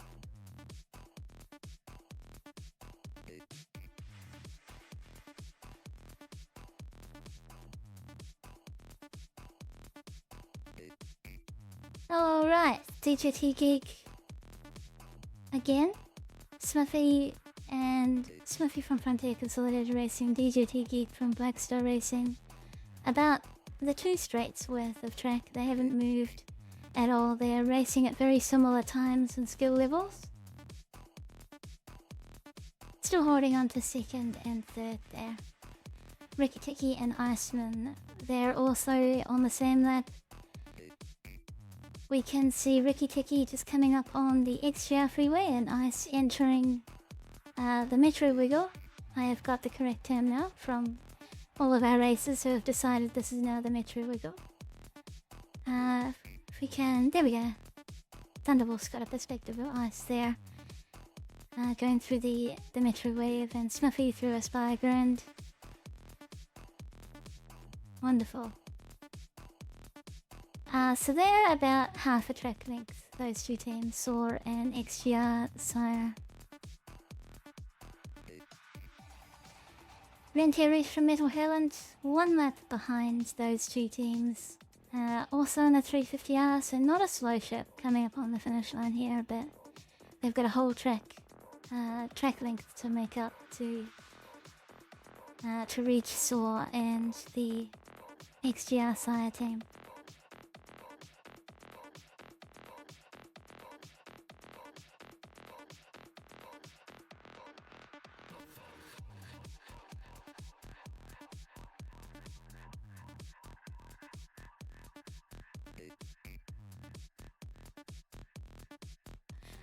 Alright. What else? Who haven't we highlighted in a bit? Ostara! 53 laps. Cathay still on the track. Getting nice consistent laps out there. We love to see it. Suffered a lot of crashes in the beginning. And even with their teammate, Rain, they've been swapping quite frequently to try and keep each other fresh.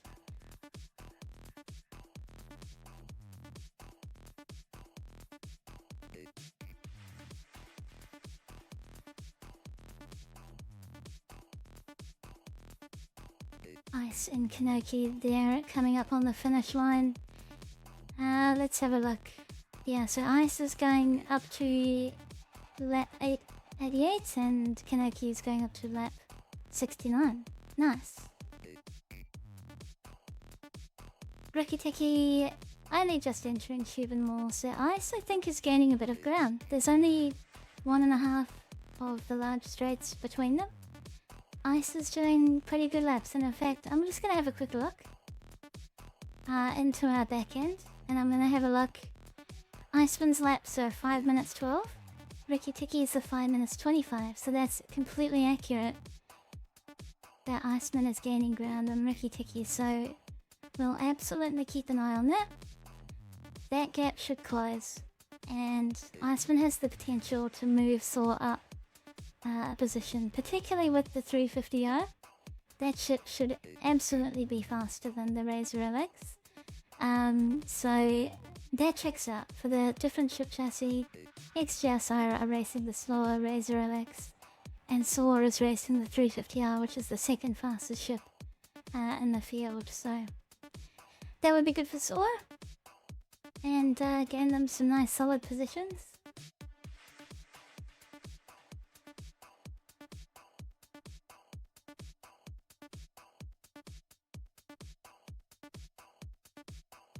Wonderful. Our cameras are having fun out there. I'm just watching their chatter at the moment.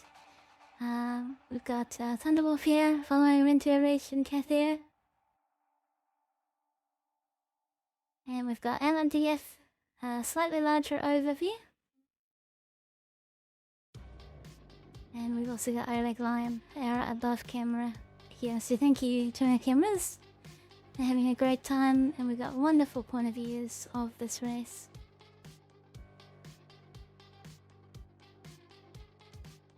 Coming up on hour 8 of the Crux Cup 24-hour number 2, we've had the first chassis change at the 6th hour, and our next chassis change is at the 12th hour. So, settle in. There's still a lot more racing yet. And Fedakol reports Amarok's Fang went to grab some snow, which is fair enough. The snow is very pretty and beautiful, but in the case of a spaceship, it's also quite deadly. So again, that's putting a dent in Amarok's, who were gaining ground on test. This is pushing them back, and it's giving Ostara Starwals a slight advantage here.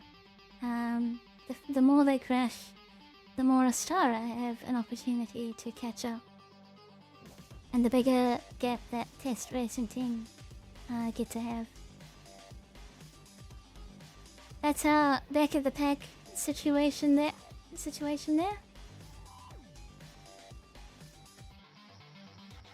Team LSE is sort of on their own. They're not back or they're not mid either. They're more closer to mid than they are the back. Teddy on with the Fury LX right now. But having a look out in the field, I don't see Teddy anywhere at all. There he is. He's up the top right. I just spotted him. So he is coming through Black Star Pass right now. Team LSE doing quite alright out there. But yeah, they're more mid-pack, so they're 6 laps behind the next team in front. They can really push with the Fury LX if they want to. They could try and catch up to the other teams ahead and get into that mid-pack battle with Metal Hurlant and SOAR Racing Team and XGR-SCIRE. We've just had a racer swap I can see Noise Maze onto the track. The Noise Maze for Frontier Consolidated Racing. He's also a race director at ANZIA Racing, committee member. He's out here. He's been asked to race for the team. He did race direction for Crux Cup Tech. So now he's just out there having fun, which we love to see. So good luck, Noise Maze, on your run. Oh, Mark has come to a stop there. Maybe he's had a crash. That would be unfortunate and a bit sad. But it's quite difficult. It's really challenging racing. Yeah, so Noise Maze will have had a crash there. And launching into the track is an FD, taking over for Noise. A bit of a setback because Frontier had been making quite a bit of ground on Black Star Racing, who have been holding on to second position. There were only like 1 or 2 straights with Sniffy pushing the lap behind Black Star Racing. Now the gap is much larger. It's now about half a track. You can see DJT Geek there going through Metro Maze while Nafty is just entering Shubin, so the gap between second and third has increased quite a lot. There we go, there's the Frontier Consolidated Destroyed report. And then, let's have a look at Riki Tiki and Iceman. How's their distances doing? So Ice has just gone through the start-finish line. They're on lap 89, going through Blue Triangle. And if we're looking for XGR-SCIRE, it is Shark Bait out there, just going up through Sanguis Luna. So Iceman is really close to Sharkbait now. That is a battle that is potentially going to unfold very soon. They're quite close to each other now, and they're both in 350 hours on the same lap. I might just jump over to my camera, so I apologize if I go quiet just for a little bit. I'm gonna DM our cameras and I'm gonna get 2 people. I will get them to follow Sharkbait and Iceman for a bit.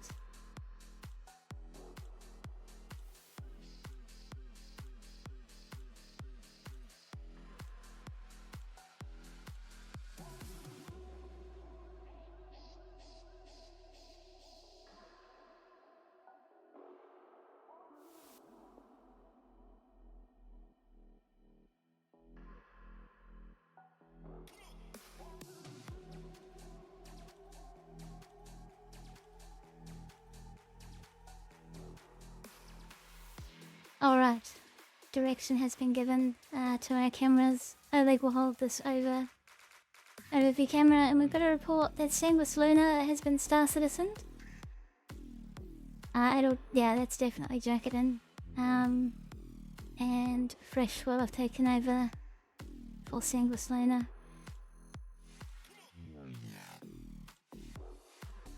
Yes, so Fresh going through Black Star Pass right now. Extreme wind on the track. Caution is advised. So this is pretty brutal conditions.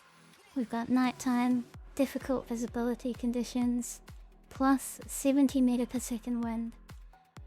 Let's jump into Fresh's cockpit while we wait for our chase cams to spool up.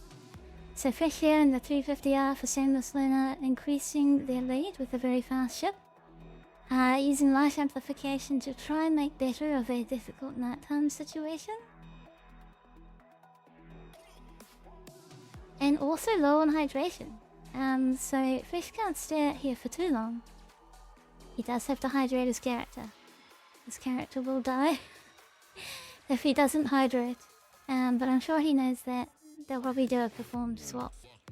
Potentially putting Jacketin on the field. And the TVI is definitely being pushed around quite a bit under these conditions, but Fresh, he's been through this before. Very experienced racer. And difficulties with dynamic wind in the beginning. of its release, but has had a lot of time to practice and potentially master it. And what we're seeing here looks very safe, like large open spaces in the checkpoints, just to make absolutely sure he gets through. So he's definitely come a long way, and is doing much better out in this dynamic weather. Alright, so LNDF is watching Iceman now.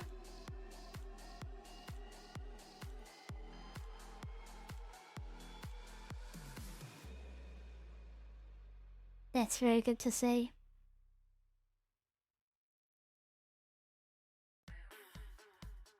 And then we're also looking for Sharkbait out in the field, who is just coming into the finish line. So now we have a much stronger battle forming here for 4th and 5th place. Iceman consistently placing laps, doing very, very well. Both of them in 350 hours. Sharkbait, not as fast, but only a single straight distance between them. So Iceman coming up a spy run.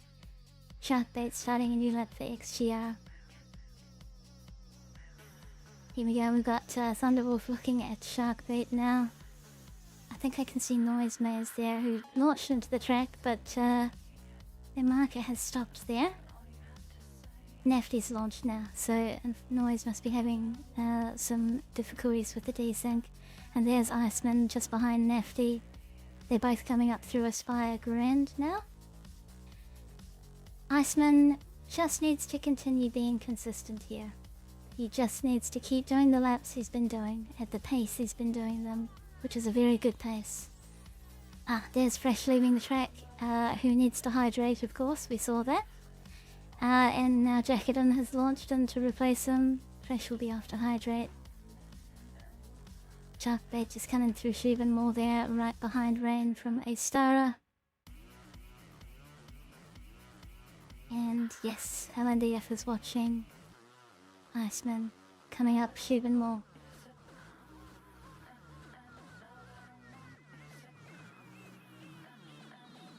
Even an unmarked racer there. And then LNDF's revealing, oh, that's Nafty. There we go. There we go, Clyde can see their marker. That's still held up pretty nicely. And Nafty will be a good pace car. Nafty is one of our godly 15. And they are racing the Razor LX right now. Oh, okay. Oh, there was just a bit of, maybe I got it out of position there. But, or Nafty's lost. I think Nafty's lost. Yeah, something happened to Nafty there and they've slowed down quite a bit. Looks like they're having trouble navigating Sanguis Luna. Something's wrong with their ship. Yeah, they're definitely sitting around there. Hopefully Frontier's helping them out. Something might be wrong with their ship. Yeah, you can see them down the bottom right there, struggling to navigate the track. Maybe something's wrong with their ship. Looks like they're returning back to the staging area.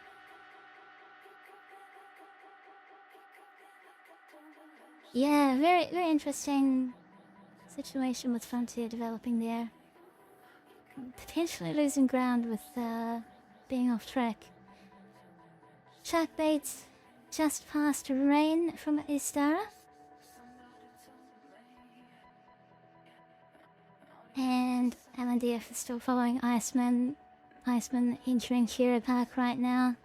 Here's Sharkbait just completing Metro Weave. So yeah, Iceman is closing that gap, slowly but surely. Let's see if Nefty's back on track. Excellent, Nefty's found the track again. Fantastic. How much time did Frontier Consolidated Racing lose with that? Yeah, it's a good over half the track distance from Blackstar now, who are a lap ahead right now. Flying Fox has just completed Blackstar's 93rd lap. So yeah, that was a lot of time lost with Noise's crash. And Nafty getting lost there, but he's back on track now. How's Middle Hurlant doing? They are a lap behind Iceman in SOAR racing, but Rentier is racing for them right now, and the 350R. And Rentier is a very safe racer.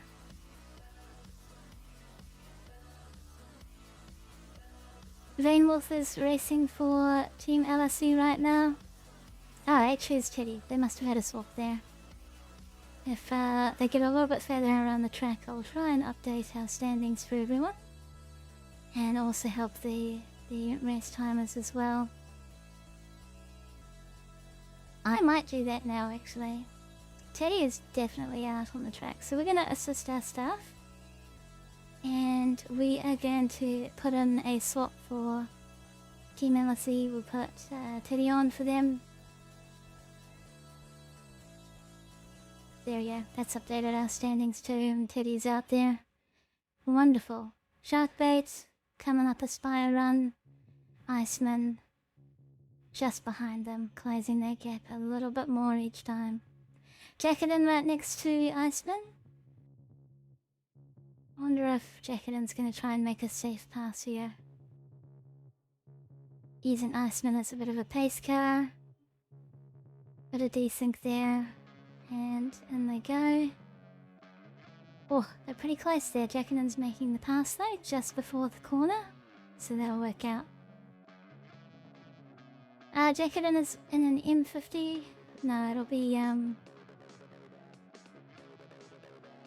yeah. That'll just be for timing purposes. Alright. I'm glad that was a safe overtake. We did have a desync crash with Jacketin earlier. But looks like he's passing people on the straights now, which is much safer. And there's a planned swap there with Iceman and Dude 3D. That's interesting. Because Dude 3D is the better pilot, even though Ice has been doing incredible laps. Putting on Dude 3D right now is huge. It's a massive strategy. Because Dude 3D is one of the fastest racers in the game. He is very likely desync touchwood. Dude 3D does okay and survives any issues he's been having with his PC. He might be the one to close the gap on Sharkbait here.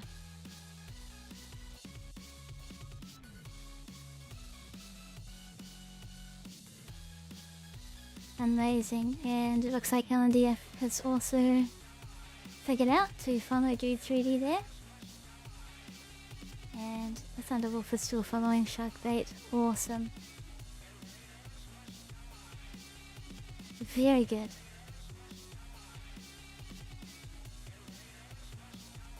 I can see Normal Rocket joining the field. We haven't seen them yet.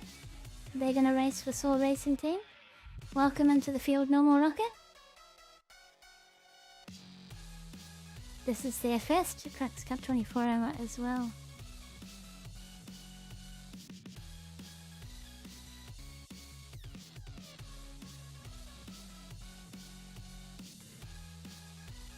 Kath there is racing for Ostara right now. Kath has been very consistent. Ostara Starwals on 56 laps in their 350R.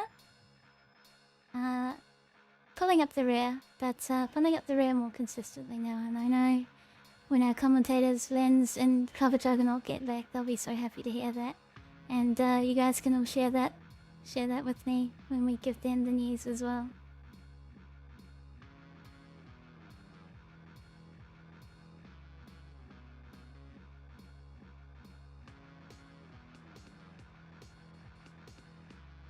Not quite sure where Rentier is on the track there. Something might have happened to them.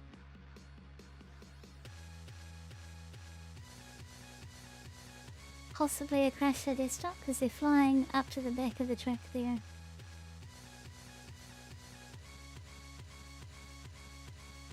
Extreme wind conditions on the track, 60 meter per second winds. Absolutely brutal out there in the field. These are the worst weather conditions, nighttime and strong winds.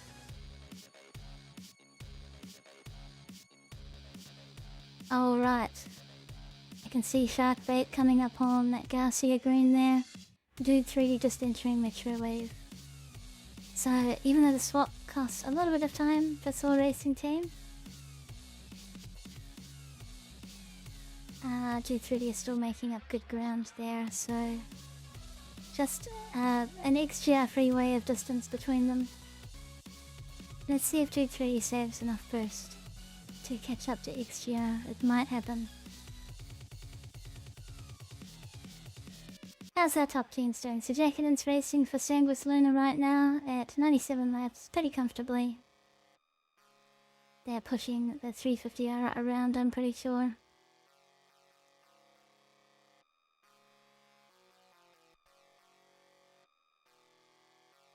I'll see if I can update that for them. Let's go here. And we'll help assist our race timers. There we go. So, from that point of view, Jacobin, we should be able to see, we can see Fresh here sitting in the staging area. They're absolutely on their 350R stint. So that information will be more accurate for our race timers. Awesome. There's J3D coming up the XGR freeway, and Sharkbait still holding pretty strongly onto 4th position right now. So the gap not really closing even with Dude 3D put onto the track by ice. It would have been that would have been a good call to get a faster racer on to try and close this gap. We'll see how that plays out. Let's check in with Noise Maze, who's racing for Frontier right now. Noise and Nafty had quite a bit of crashes. They're 3rd place for Frontier Consolidated Racing. And it looks like they're having a much better time now. So Noise and the Metro Wiggle. And exiting to Garcia Green there. Playing Fox right behind them, so that's Black Star. Very likely increasing their lead. Overlapping Noise Maze here. Playing Fox in 2nd position, so that would be quite good for Black Star Racing. Rentier Reach is racing for Metal Hurlant right now. But no, we can see Hairpox up the top there. Hairpox is currently racing for Metal Hurlant. Hairpox is their fastest racer by far. And potentially blacked out there. He's going in a straight line off track.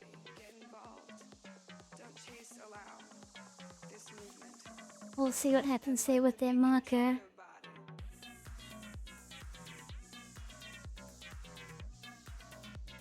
Potentially a weird situation there. Oh, they might be going to staging. That's what's going on there. It looked like they were on the track. Actually, it might be just to rejoin the race. Yeah, I don't see a member from Metal Hurlant. Maybe their marker's missing. Oh, there potentially is just a unmarked triangle. Yeah, there is. I can see one next to Tuppy the Duck there. We'll keep an eye on that. Shark Bites and Dude 3D are even closer now. Dude 3D is actually making ground here. LNDF will be returning to satisfy their character's hunger. Survival is a part of Star Citizen, and Thunderwolf is somehow taking damage.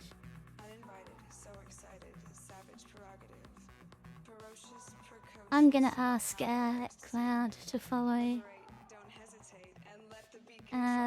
Dude 3D.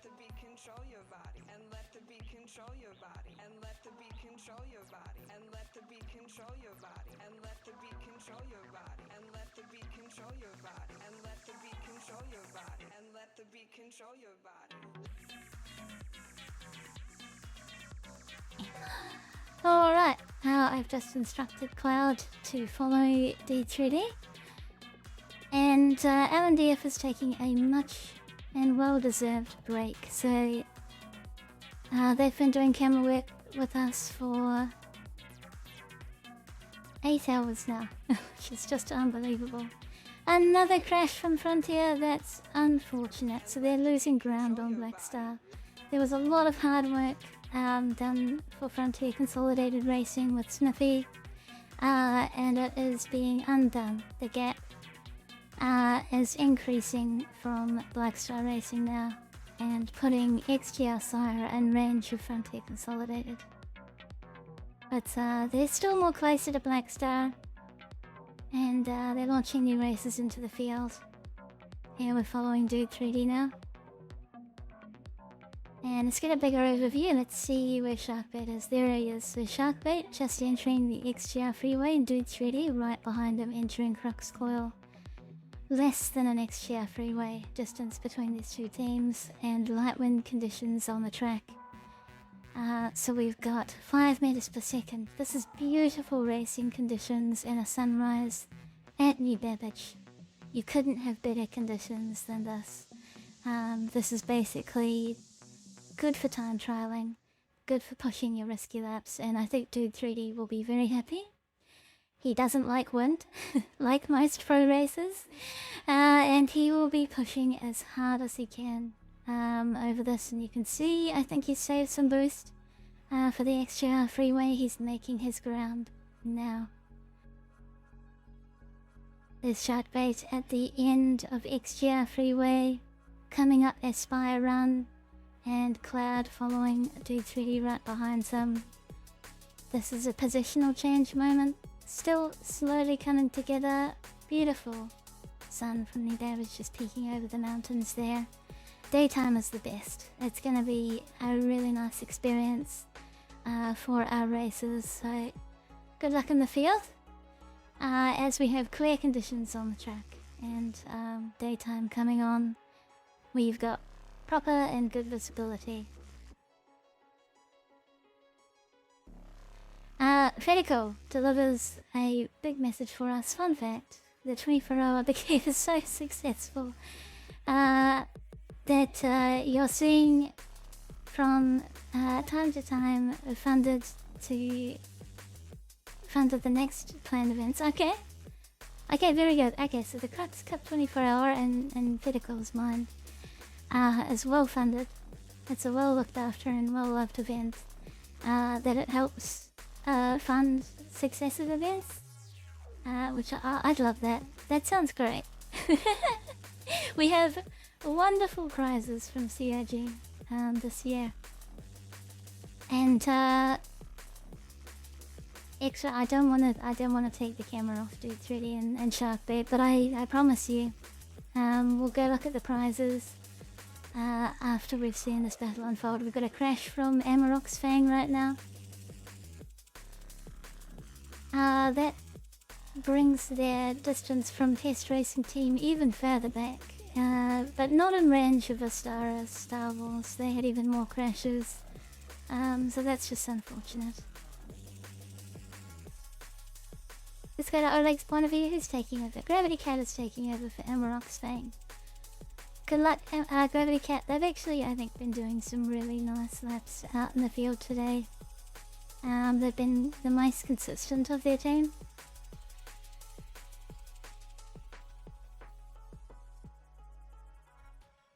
And here's Sharkbait's going through Black Star Pass. We've got Thunderwolf's point of view here. And we'll have Cloud following Dude 3D. They are right behind each other. Dude 3D is coming up on Sharkbait. XGR-SCIRE, if you're listening in.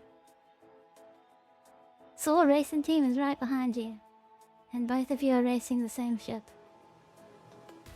And this is a positional battle for 4th and 5th place right now.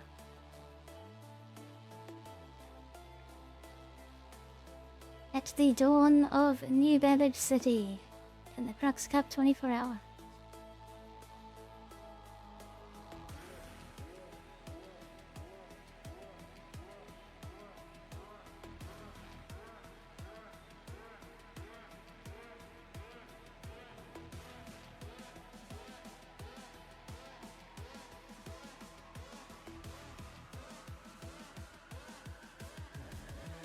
And fresh just behind Dude 3D, our first place racer. And their 350R at 99 laps, about to bring up the 100th lap of the Crux Cup 24-hour. That's an incredible achievement for this race and for all of the racing teams here. Absolutely incredible. Oh, that reminds me, we do have some distance readouts of what everyone's achieved. So I might go over that as well as the prizes later on. Whoa, the sun has risen. Suddenly it's daytime. Sharkbait coming into Crux Coil here. But Dude 3D has been faster and has been eating away at Sharkbait. There he is crossing over right there.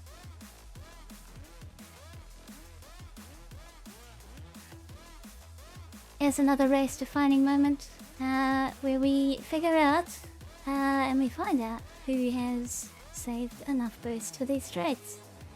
The optimal solution being to save as much boost for this straight as possible, the XGR freeway.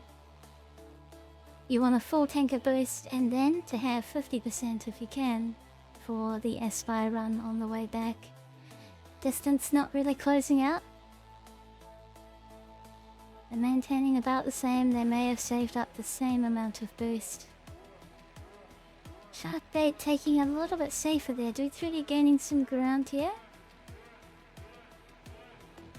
Sharkbait completed the tan, Dude 3D having to slow down now. But really... Oh, something happened there? Oh, a bit of desync. Thank God for that. Luckily, Dude 3D came out okay there. And now we're basting down a Spire run. Dude looks like he's taking a slightly higher arc there. Thunderwolf is having a look around. We can see Sharkbait just completing a lap there. And Dude 3D right after that. Dude 3D will be better in the corners here. And we'll close this gap pretty quickly. Here we go. Thunderwolf back. I'm watching Dude 3D. Oh, that desync, it terrifies me seeing the marker stop and then suddenly update again. Thankfully, everything is actually okay and the server's like, you know what? No, that's fine. Particularly when data gets passed back to other players for us to see. Here we go, blue triangle. Where is this crossover going to happen? Where are these positions going to change? Even more is coming up. It's probably going to happen over Sanguis Arc. Dude has definitely saved boost better for this straight. It's a very good straight. Just a cheeky little straight before you get into some turns here. He's right behind Sharkbait now. And Sanguis Arc is right up ahead. That's a good opportunity to pass someone. That's just a big arc and straight over the section here. But Dude 3D might be biding his time now. It could be safe to wait for a larger straight where you've got better visibility to make the safe pass. 4th and 5th battle right here between XGR-SCIRE and SOAR Racing Team. Jacketin right behind them, who has replaced Trash. Our first place team just behind them. All of them are in 350Rs. They're all racing the same ship here. Dude 3D just looking for his moment. Let's see, yep, Cloud's following along as well. We'll stay on Thunderwolf here. When is it gonna happen? Dude 3D is gonna pick his moment. Coming across a Black Star Pass here. That's a pretty dangerous section there, passing between those two towers and the tram line running between them. We haven't seen any crashes out there, thankfully, but it does feel like the most sketchy section there. That should be desync. Yep, there we go. And Dude 3D is actually alright.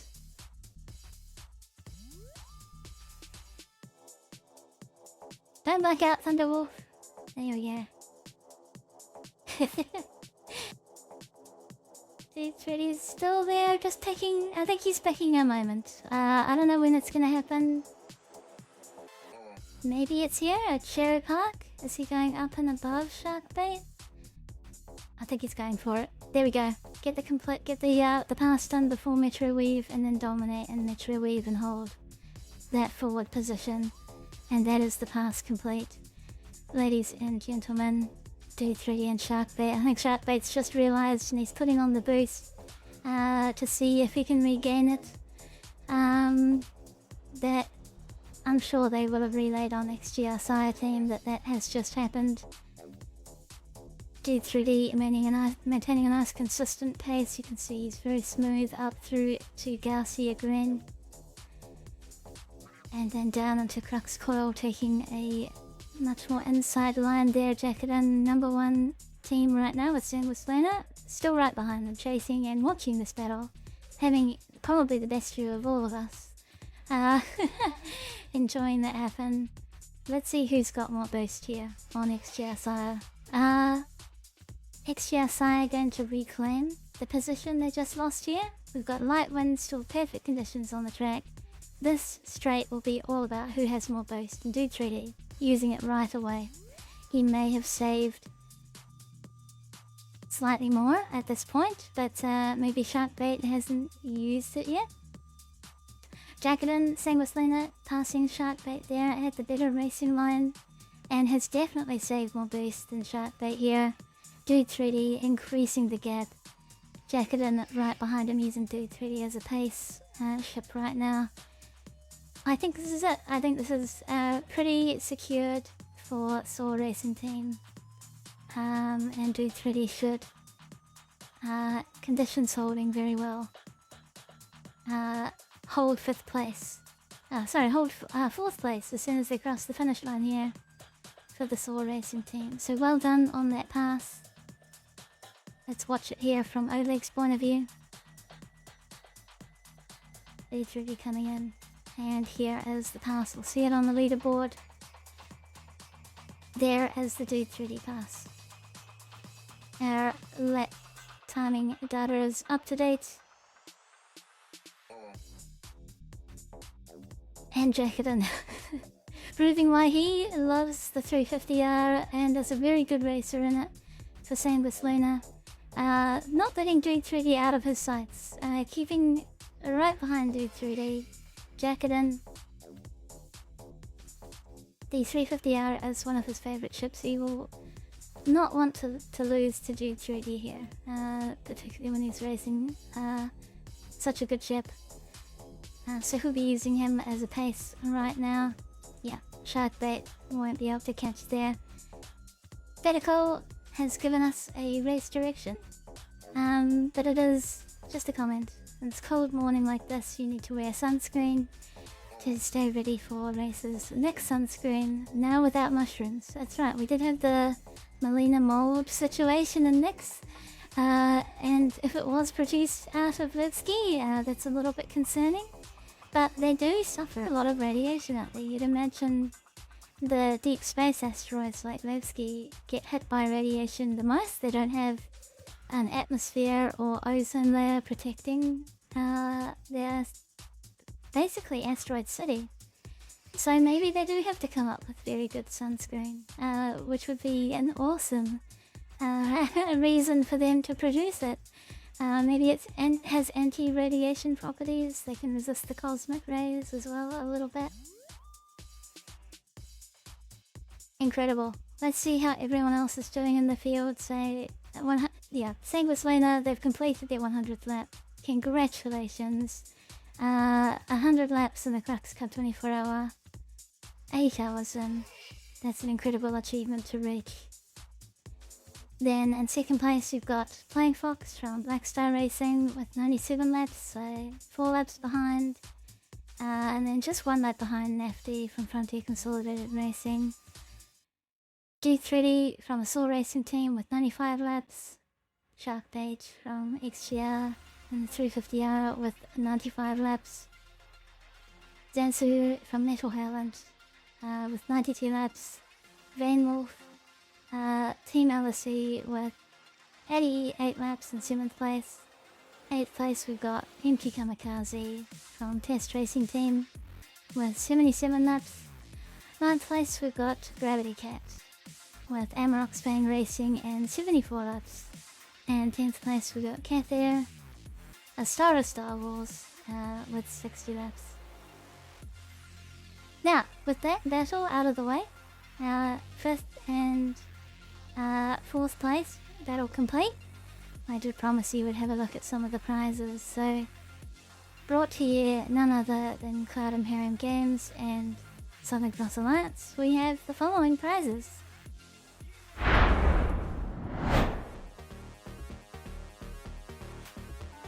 The 3rd place, our podium placing racing team will get an LCI ship of choice of 3 for each of the races. These are provided kindly by CIG. So the racers will get a choice of either the Fury Alex or the Mustang Gamma or the P-Signature Archimedes. They only get one, but a choice of these 3. So up to 10 people, if 10 people were on the racing team, could get a ship each of their choosing here.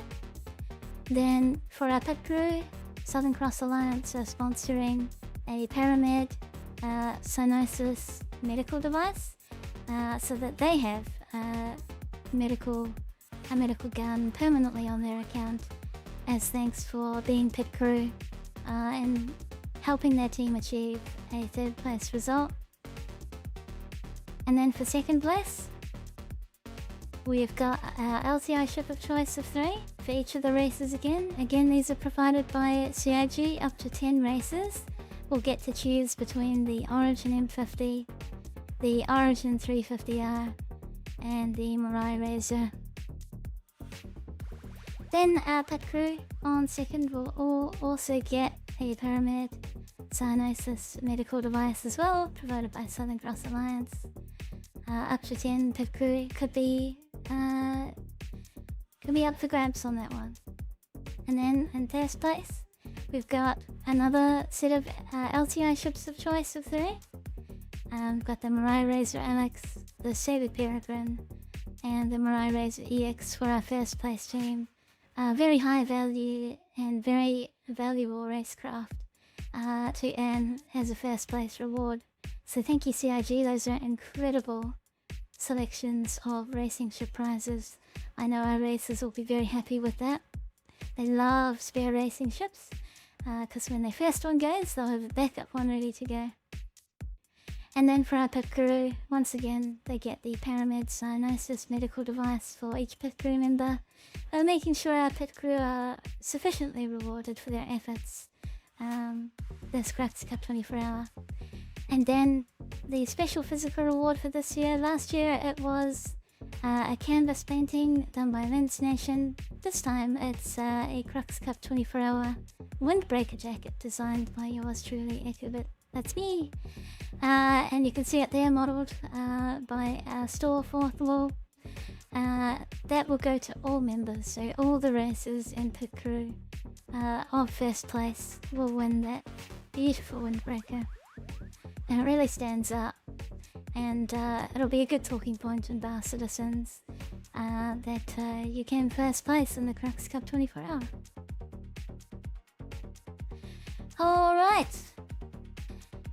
Did I also promise anything else? I think I promised to look at the results. So yeah, we'll check in with how far these teams have come. So these are the results of the race so far and the distance each team has travelled. So far, we've got Sanguis Luna in front that have travelled 12,000 kilometres, an absolutely monstrous distance in this race. And Black Star Racing, 11,000.8 kilometres coming up there, and Frontier also 11,700 kilometres. SOAR Racing Team 11,600, XGR-SCIRE 11,400, Metal Hurlant 11,200, Team LSE 10,700, Test Racing Team 9,400 kilometres, Amarok's Fang 9,000 kilometres there, and Ostara Starwals with 7,200 kilometres travelled. I don't have a total value for that, but that looks like a lot of distance. We're getting probably close to 100k, if not at 100k distance travelled between all 10 teams. Yeah, probably just under that. Which is a monstrous amount of distance to have travelled in Star Citizen, if you think about that overall. So we'll probably do the math at the end of the race as well. But these are the standings as they currently are at 8 hours. Alright, back into the field. What have we got? So Fedakol has updated us with light wind conditions on the track. 50 meters per second, so still great racing conditions up. And daylight is up, so good visibility. Our racers will be really enjoying these conditions right now. No change in position from any of the teams at the moment. Racers that are on the same lap, no one at the moment. We did just have a battle of Dude 3D and Sharkbait, and SOAR Racing Team moved up to 4th place there. They're a lap ahead, and Sharkbait has still got to catch up to the same lap there.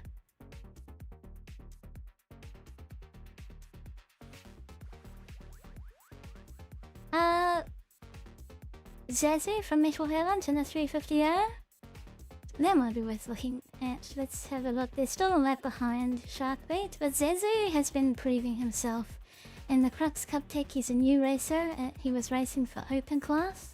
He'd been doing very well for himself up against Chint and Horror in the P52.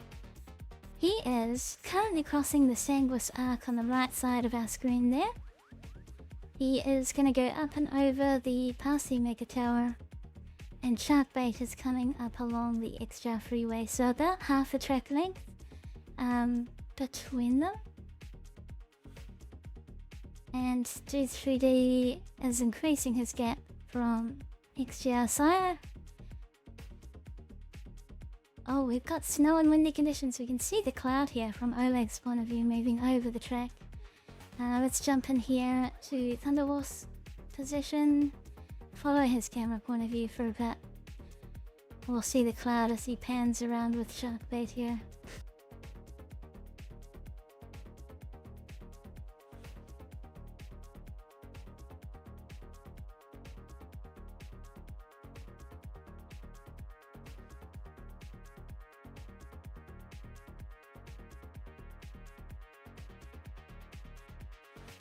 There's the cloud where you can see big foggy conditions rolling in over our stage races there. Darkness is being brought in to the situation here.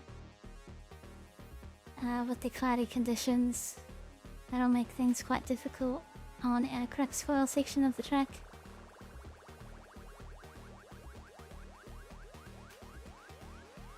Let's jump into Cloud's point of view. He's following along with G3D as well.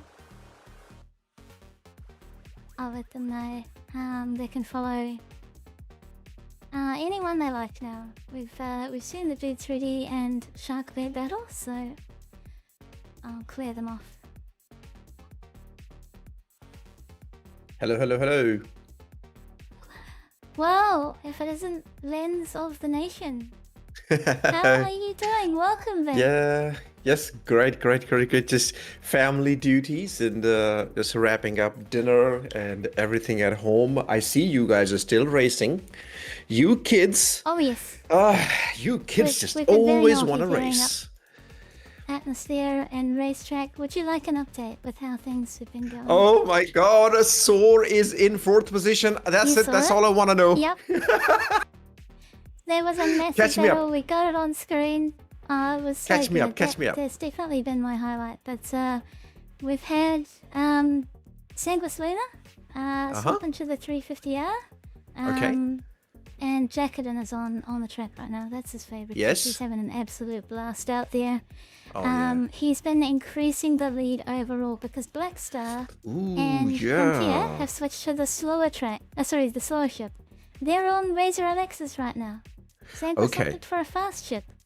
So they're just extending that gap, but that will change. And the Yeah. next swap at the 12th hour. When Blackstar and Frontier get off the slower ship and maybe get on a much faster ship. But they got And 3 they've hours been to go with that, consistently- so yeah, Oh, okay. they do. They went a lot of time for that. Blackstar and Frontier, they got so close within each other. There was almost a trade of position. Sniffy had been doing very consistent and fast laps and had been pushing Frontier closer and closer to DJT Geek. And then they lost it. Noisemaze came on to help fill for the team. Nafty had a few crashes and they just lost 2 laps worth of distance, which is so unfortunate. They were That's the within repeat an of the morning. XGR. It is a Yeah. repeat of the morning. Unfortunately, that's just set them back. But they're back into a groove and they're okay again. But we hope to see Frontier Consolidated Racing pick up speed again, maybe with a new ship and maybe some new races. Tim will wake up and be like, alright, just give me a stint. And maybe we'll see him pick it up again. But Flying Fox is holding Black Star Racing down. He is our number 2 Godly 15. He's doing very well for himself. Now, we talked a lot about Dude 3D and Sharkbait. Incredible battle there. Iceman was actually the one that brought up the rear. And then SOAR made the decision to put on Dude 3D when they were within a Aspire run distance. As soon as they had that distance closed, Ice swapped Dude 3D on, and that's what closed the gap, which was incredible. What a strategy to bring your fast racer on just to get that gap Dude is closed and to very, get very that position capable. secure. He's They still so have good. Dupe in reserve, don't forget. They do. They do, and he hasn't even had a stint to the 350. Yeah. So as soon as he's on, SOAR is they're gonna secure 4th place pretty strongly between Duke and Dude 3D. Now Zazu has been doing very well. He hasn't been letting up for Metal Hurlant. We saw Hepox bring the Fury Alex up for Metal Hurlant to 1st place. To the first Then place. They were 1st place for a bit. Yep. Yeah. And then Rentier Rish came on and he plays it safe. So he lost positions to Sanguis, to Blackstar, to Frontier, to SOAR, to XGR. And they just played it safe and secured laps for their last bit of the Fury Alex stint. And now they've got the 350R out. But Zazu, not to be underestimated. As soon as he came on for Rentier Rish, he's been holding his position with XGR and SCIRE and SOAR. He is just 1 lap behind SCIRE, not to be underestimated. We could see him pull up on XGR and SCIRE next because he's been doing so well in the open class. We saw him fight Tint and Horo in the P52. He's very good. He's one of the better pilots next to Hepox. Hepox was a huge surprise, like, wow. Yeah. Oh, Zazu and Hepox, massive racers on their team. They've really come out and shined a lot on in this race. I'm going to talk about Team LSE. They are on their Fury LX now, but they've been playing it way too safe. But maybe that's just how their strategy is going to play. They just want to secure laps with a fast ship. And I've been following along with their flight style. They're doing a lot of bike-ording, which is really, really safe compared to the trike-ording. And just securing laps for the team. They had a few crashes, which sent them back. But Teddy's been doing very consistent. Same with Vanewolf as well. You saw they just did a clean swap there, a planned swap. The Fury LX is slowly making ground on the 350R, but it's not really being utilised as well as it could. And that could just be they want to secure laps and just make sure that they get secured laps and a good result with the team members that are piloting right now. Yeah, so Team LSE is the only team flying the Fury LX right now. That's right, they've got the ship. But they're just taking it way too easy. I would love to see them push a little bit more up to the 12th hour. But we'll Now see is how the that time. goes. And then, Test Squadron have actually been making ground. They've been very consistent. MT Kamikaze has been racing for them for quite a while now, and he hasn't crashed. Blessed Test Racing Team, they're actually doing incredibly well. The team that has been crashing quite a lot more behind them is Amarok's Fang. They haven't been having a great time this 6-hour part of the race. And their Razor MX, they had quite a few crashes, and Gravity Cat has been their most consistent racer. So they were quite close. They were on the same lap as Test, and then they lost it to a whole bunch of crashes. So now they're 4 laps down. Amarok's Fang, hang in there. Gravity Cat is doing really well for you. And then in 10th place we've got Cathair. So the EU crew for Ostara Starwals came on. They had a little bit of a rough start. 1 or 2 crashes, and I thought, quite a rough start. Quite a rough start. Quite a rough start. Really bad. They kept getting Star Citizen. Yeah, so Zollner and MS Nova had the worst time of all the teams in the first 6 hours. Cathair and Rain, it looked like it could be a repeat 6 hours at the beginning. And then Cathair started to get into a groove, and so did Rain. And then they changed up their strategy. They swapped almost every lap or every 2 laps and gave each other a break to keep each other fresh on the track. And they haven't crashed since. They're now gaining quite a lot of laps for Ostara. You can see they're still quite far behind, but they're not as far behind as they were in the first 6 hours. So Cathair and Rain are doing great together.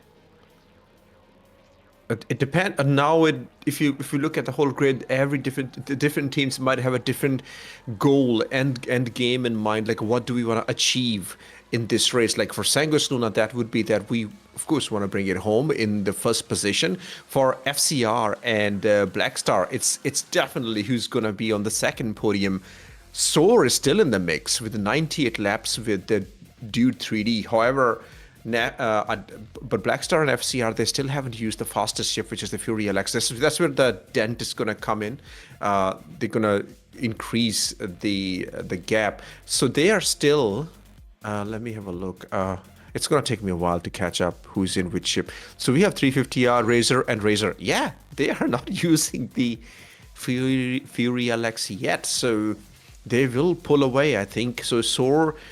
I think for SOAR, what do you think SOAR's strategy or goal is right now, Echo, in fourth position? What do you think they're thinking? They have their strongest racer in the field right now, and even Dupe behind them, and Ice as well set up a really great lead. They just need to continue being consistent with their best racers in the field right now, and a 350R to boot, second fastest ship. I think they've got the potential to catch up to Frontier Consolidated, but it's going to take maybe another hour or 2. They're only 1 lap behind them now. Dude 3D is making up a lot of ground. I think there's potential there, because our Frontier Consolidated Racing and Blackstar Racing teams are both in Razor MX, and Dude's in a 350R. There's the potential for Dude to actually pass the slowest ships in the field that are up on podiums right now. I want to see that happen. Yeah. So looking at the top 4 teams, right? Now, Sanguis Luna, they've been very successful flying the slowest ship in the very, very beginning and keeping the Furies at the bay. However, they are using the 350 now. Blackstar and FCR are using the Razor LX. So I'm pretty sure Sanguis will bring in the Razor next, and Blackstar and FCR will bring in the 350R next. So the status quo will maintain.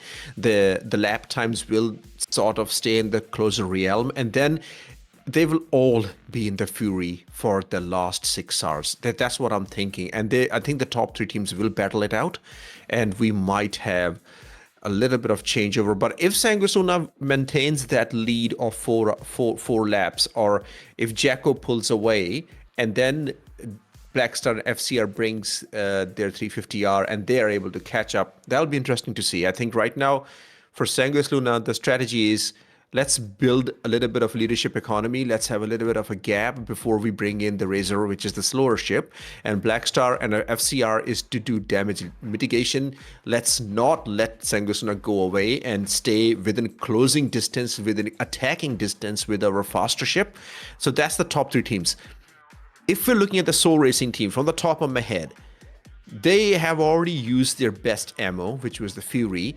The team behind them is the XGR. So if we are SOAR racing team, potentially they want to be in the podium positions. Potentially they want to be in the third position. They're only one lap behind FCR, but they also want to keep XGR at bay. They are only one lap ahead of XGR, and XGR have not used their Fury LX yet. When SCIRE and XGR Racing Team brings in Fury, it will be very easy for them to overtake SOAR Racing Team. So we can see SOAR Racing Team losing their fourth position. So they're not safe here. They have 3 hours, I think, still to build up this lead. With the three, but right now they are in equal machinery. They're both in 350R. And if we look at the lap times, dude has done 5 minutes 1 second. And Sharkbait has done 5 minutes 14 seconds. So there's like a 13-second gap between these two teams. So right now, slowly, SOAR is building up a little bit of a lead. But for SOAR's mentality, I think that third position will be awesome, but they definitely want to secure the fourth position. So keep a little bit of a gap, build up a little bit of a gap. They're both in equal machinery, but SCIRE still has Fury LX at their disposal. Not a big deal for the Fury to overtake SOAR Racing Team when they will be in the slowest ship, which will be the M50. So SOAR is at a disadvantage here. So that's where I'm looking at least for fourth and fifth position teams. Metal Hurlant they were on the lead when I left. The morning, Hippox was in the lead, and that's a huge fall. So if we look at it, that's like they were in the lead. So the laps were equal. So Sanguis Luna is on 105 laps and Metal Hurlant is on 96 laps. My God, they have fallen down a lot of laps, so they need to cover up a lot of ground. Ziikku has a lot of work in the 350R. I don't know how the team is gonna bring this together. And Metal Hurlant, they were using the Fury as well. They have also used the Fury already, so they don't have the faster ship advantage as well. So in this way, I think SOAR is coming on top. Between these were the two teams who used their Furies in the very beginning of the race. So SOAR has come off better. I wonder what happened there, like how Metal Hurlant just fell off so badly. Team LSE from Italy, they're flying the Razor. They still have the Fury to go, but they are like 4 laps behind Metal. They're 6 laps behind SCIRE and 8 laps behind SOAR. So I think SOAR is quite protected from Team LSE at this stage. So I think the battle will be for the 3rd, 4th, 5th, and 6th. These positions will shuffle. There will be a group battle between 1st, 2nd, and 3rd. More for 2nd and 3rd, basically. We can potentially see some stuff happening. Test racing team, 81 laps. I wonder. They still have the Fury in their hands, so they might actually catch up to 7th position. Or if somebody has a very bad day or bad hours, some number of crashes, then maybe Test can come back to 7th position, but it's very, very hard for them. They are more, I think, in a threat from Amarok's at 77 laps. Ostara is so far back at 64, but if Shell still needs to jump into the cockpit, they still have the Fury. I think Ostara has the talent to catch up to Test, maybe catch up to the 8th position. Yeah, this is how I assess it. What do you think? Is that a close assessment? Is that what we're thinking? I think it's a great assessment. Like Amarok and Test have been very close to each other. And they're racing the Razor LX right now, which is a disadvantage versus the M50. Amarok saying we'll increase speed once their Razor LX is done. And we know Test have started the slowest ship. They've moved up to the M50, they'll go on to the 350R. So if we see Amarok pick up the Fury LX, they'll increase lap time dramatically. It being a whole minute faster than all other ships, they have the potential to catch up to each other there. It's going to be very, very interesting dynamic. I mean, because of the 4 different ship chassis, we have a lot of strategy in play. And I am actually really enjoying in this race, like because I can clearly see who is winning, who's losing, who is having what kind of strategy in play. When we were doing the Crux Cup this year, because of so many of qualifying races and because of the point system and because we were jumping into lobbies, this clear picture was not emerging.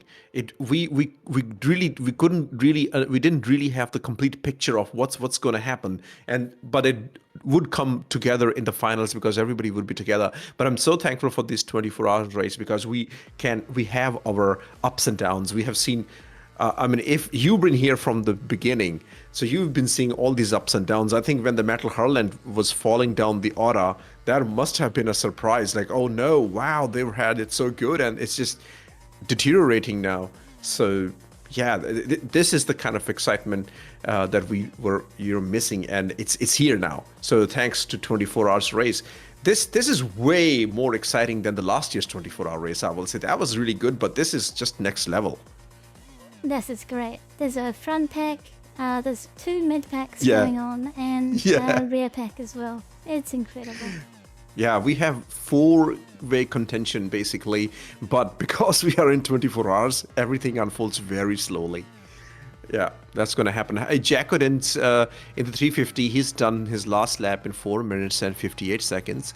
And 4 minutes 59 seconds. Dude 3's last lap, again, same 350R, but he's done in 5 minutes and 1 second. So he's only 2 seconds slower than Jacodin's. And that's really, really good for SOAR Racing Team. Dude 3 just proving his mettle, bringing into the fray. He's bringing the SOAR Racing Team to the next level. And I don't know what their strategy is. I don't know who's going to be the next racer for Dude. Is it going to be Dupe? Dupe will have really good placing for him, and Dupe is fast racer. Once he finds his rhythm, they have really positive time ahead of them, and hopefully they will be able to lead and put SOAR into a strong position come the chassis change, which will be for them, I believe, Razor. Next, they will be flying Razor. Shockbeat is also in the 350R. So I'm just doing the comparison of everybody who's in the same ship and what are the lap times they are doing. So Shock is doing the laps in 5 minutes and 30 seconds. So he is 10 seconds behind Dude, and Dude is 2 seconds behind Jacodin, who's in the 350.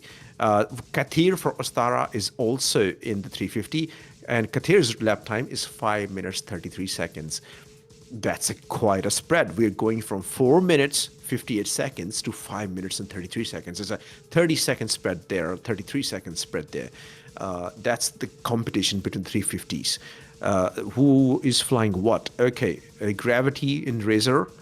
Let's compare him with DJ Geek for Blackstar and Frontier Consolidated, who's in the Razor.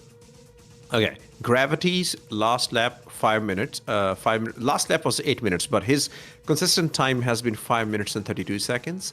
If we compare that to Black Star Racing, oh, Yannock is here. Wee. Hello, everyone. Yes. Hello, bonjour, welcome in. I just Thank you. Yannock, I saw your green light on the Discord, and I just sent you DM. Sorry if you were I just busy answered. somewhere. I just invited him, Echo. I saw Yannock live, and I was like, dude, you have to be. Yannock, how are you feeling? Thanks for joining us. Echo, I will let you welcome Yannock. Welcome in, Yannock. This is Thank ANZIA you. Racing. Our esports platform is happy to have you. And we hope you enjoy the Crux Cup 24-hour, the battle that's about to unfold between all of these incredibly talented organizations with their racing team and pit crew.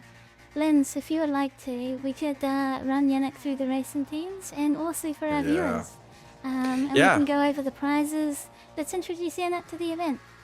Yeah, Yannock, you should be able to see EchoBit's stream right now in the Discord. So pull it up so that you have the view of that. It is. I have the view of this, and wow, 107 laps already done for this one. My God. Have a look at this. Wrap your head around what's going on. Yeah, take your time. It's a good one. That's crazy. You are 5 minutes late, because you know what?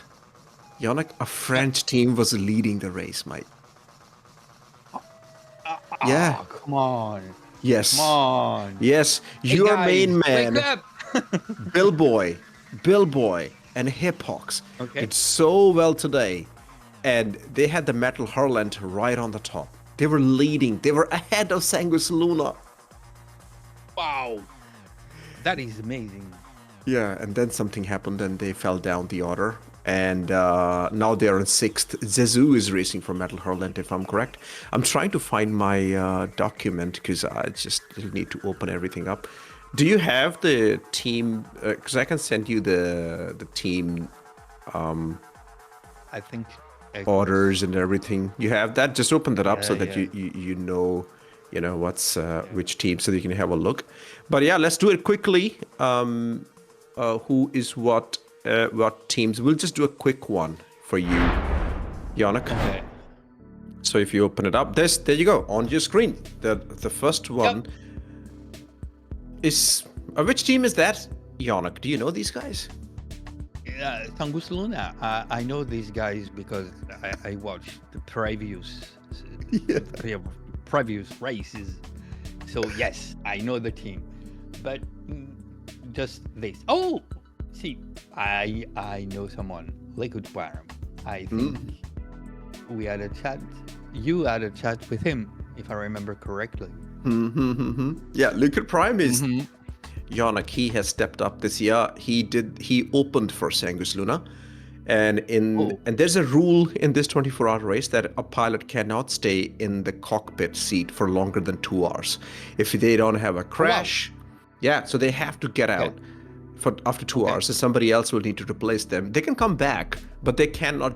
It can't be just like somebody's just racing 6 hours for a team who's very strong. Okay.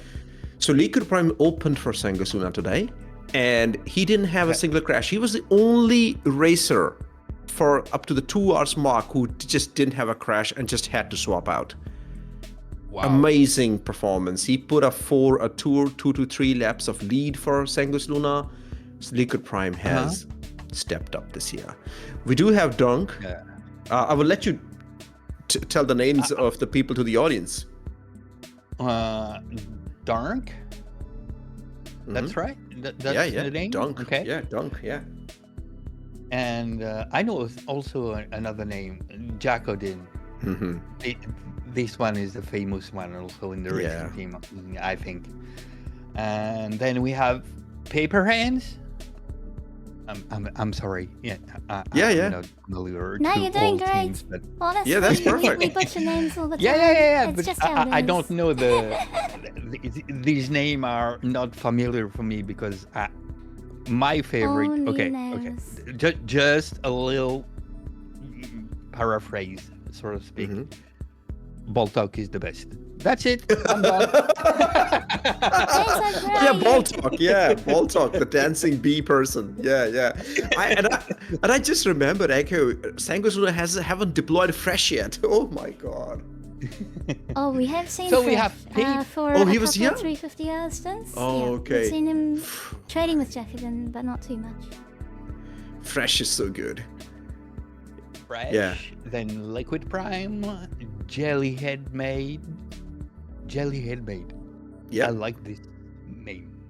I don't know why. I have no idea why, but I like this name. It's a cute sweet. name. Yeah. And wow. Gerbo the Gnome. Gerbo that I Yep, am. Gerbo the Gnome. He's not a So gnome. he's not a gnome. Oh. Sorry. Well, okay. I love gnomes. He's a very tall person. So it's just Okay. in the pit crew. This year we have pit crew, Yannock. So they all the What does team. pit crew do exactly? Oh. Like I'm glad that you asked. Okay, That's every why I'm team. Yeah, no, let me tell you, and this is a good chance for us to tell the audience as well. Every team, because the rule is the teams need to fly 4 different ship chassis this year. So they have to fly Fury LX. Yeah, they have to fly the 350R. They have to fly the Razor LX. They have to fly the M50. So and it's Wow. mandated. You pick whichever ship you want to start with. Okay, for 6 hours, Okay. that's what you're gonna fly. Okay. After 6 hours, everybody will do the chassis change. So everybody will switch to the second ship. Then after 6 hours, they will again shift the ship. After 6 hours, they will again change the ship. So they have to fly. And of course, there are crashes. This is a very long track. So if some player crashes, the teams need to have a swap racer ready to go. So Okay. they have all been allowed a pit crew ship. Some teams have chosen the Polaris and some teams have chosen the Idris. So the pit crew is the team who are the responsible for spawning ships, having them ready for the racers to jump in and speed away. They are also transporting ships from the racing ships from the pit crew ship to the starting line. They're also managing that, or the pilot can do it. So they all have the authority to do it. So pit crew is extremely important. It is. In fact, wow, that's a deep organization for every team. That's Very much. deeper than last year, if I remember correctly. That Yes. was not like this. That's right. Yeah. Pit crew and you. Pit crew is Wow. new. And That's you cool. will you'll be happy to know that when we come to the prizes, even pit crew will be getting the prizes. So everybody gets a prize this year. Yeah. Wow.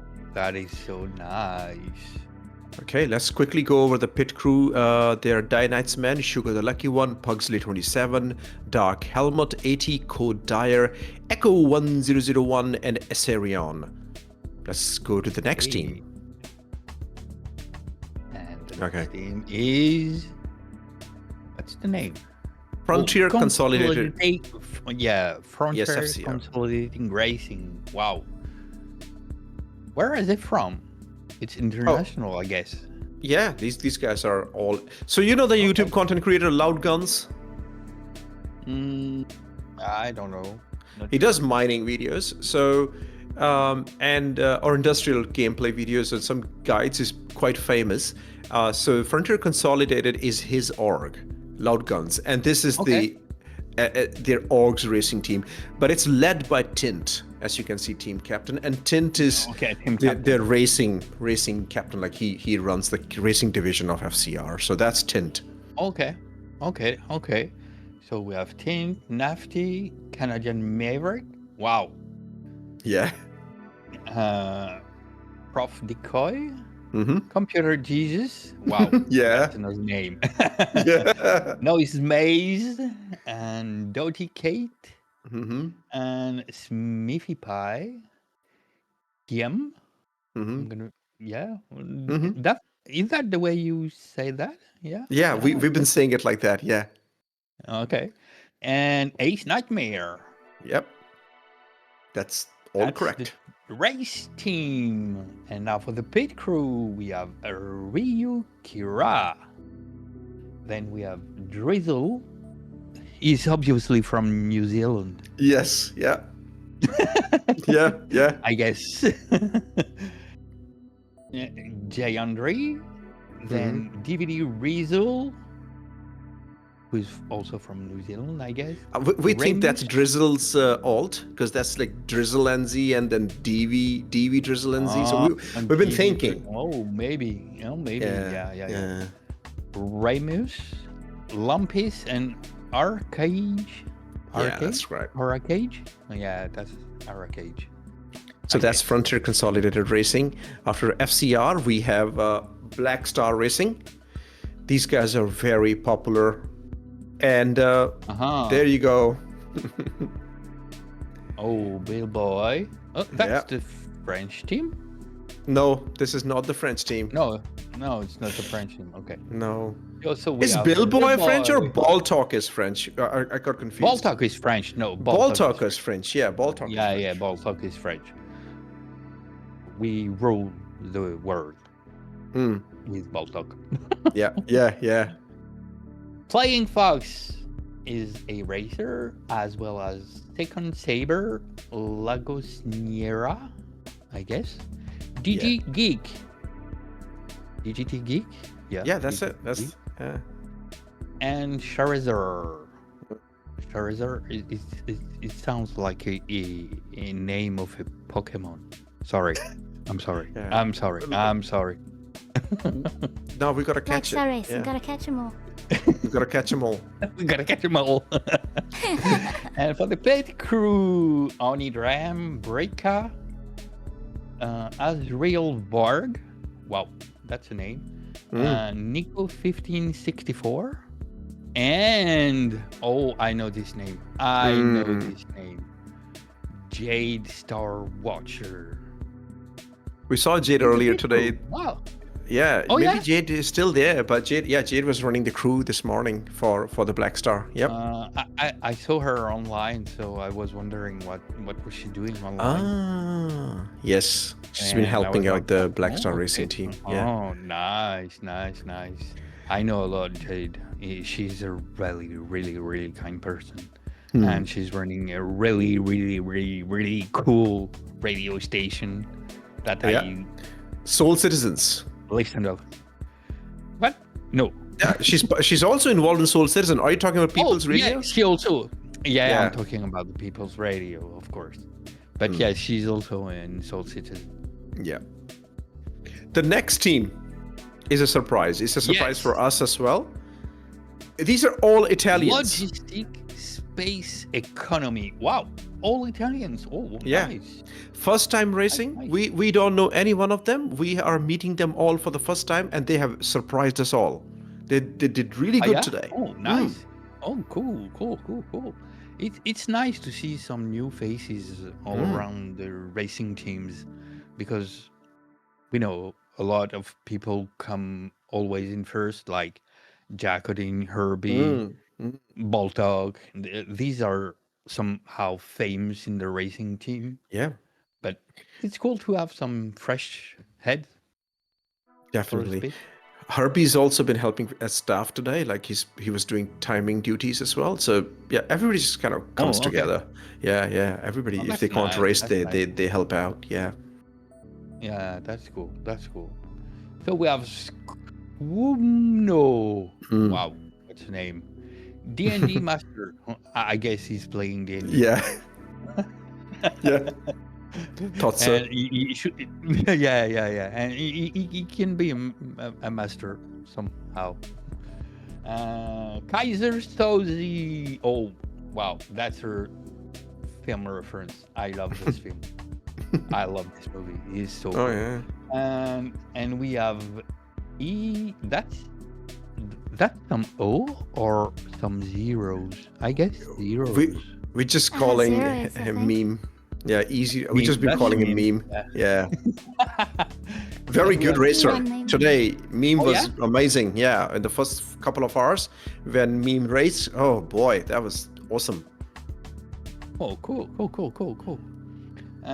So we have Rasty 78, Engo 89, Teddy 1769.